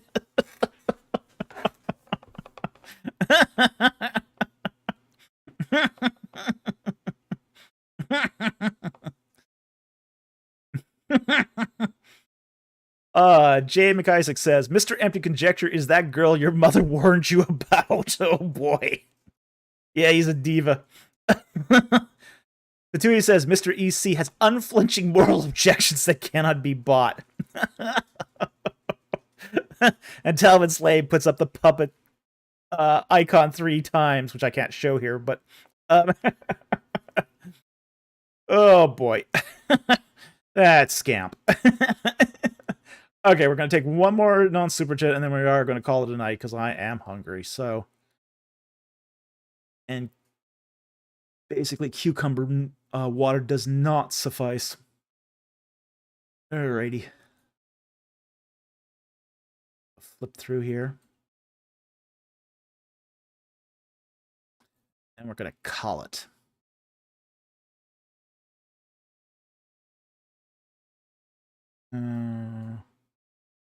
Okay. I'll take this one from Gaius Octavius, and then we're going to call it a night. This will be the last question of the night. And he asks, do you think there will be a literal third temple? I'm currently reading the Left Behind series, and it's wild. Okay. Here's my thoughts on this. I think that the Left Behind series is whacked. All right? I don't buy their eschatology for one moment. Right. I mean, it's awesome that they did it. They earned a boatload of money over it. I wish I could earn that kind of money. They did get, as my producer said here, it did get the secular world talking about Christianity. I think it's a really weird Christianity, but they did get them talking about it. Do I think that there will be a literal third temple? I think there will be. Okay? And the reason why is because of the idea that the abomination that makes desolate is got to be standing in the holy place. Okay? In order for that to happen, there has to be a holy place to stand in. Now, I'm a futurist as far as my eschatology. I'm not a dispensationalist. I don't believe in a pre-tribulational rapture or anything like that, like the Left Behind stuff does. But I think there is some future reference being made here. And I think that there will be a third temple, and I think there's enough people that want this to happen, that it will eventually happen as some kind. Now, it might not stand in the original place, it might be moved elsewhere, but I think that'll happen eventually. So, anyway, I do think that this is going to happen, and it will not happen. It'll happen in such a way that you'll see the construction of a third temple, and it'll just become normal place. I don't think it'll happen like, for example, a lot of the dispensationalists will say, "Oh, temple comes up, then the Antichrist is going to instantly show up." And I don't think it's going to be that way. I think it's going to be one of those events that happens, out of the blue. It'll take the world in shock for a moment, and then decades will pass, maybe another century or two, then something will happen. I think it's just going to become part of a Jewish culture at that point. So I think it's just one of those things that's going to be eventually just been rebuilt quietly, unobtrusively. It might make some waves in the newspapers when it first is built, but I think eventually it's just going to become normal, commonplace. Just like every other time the temple is rebuilt. So anyway, that's going to wrap up our live stream for the night. I want to thank you all for joining us tonight. Another exciting live stream as always. I want to thank you all the super chatters who basically put food on our table and to keep us going. Now that we are full-time, we do depend upon your support to eat and pay the rent. So we thank you for your support and so very much appreciate it. We also want to thank our Patreon subscribers and our YouTube membership subscribers. If your membership expires, please remember to renew it. We thank you for your support because you do also help keep us going. And finally, we want to thank our regular subscribers who watch our videos, hit that like button, and post links to our videos to other social media networks that other people can discover our videos. So anyway, I want to thank you very much for watching tonight. We hope you had a great time, and we will see you next time on Ancient Egypt and the Bible. Good night, everyone.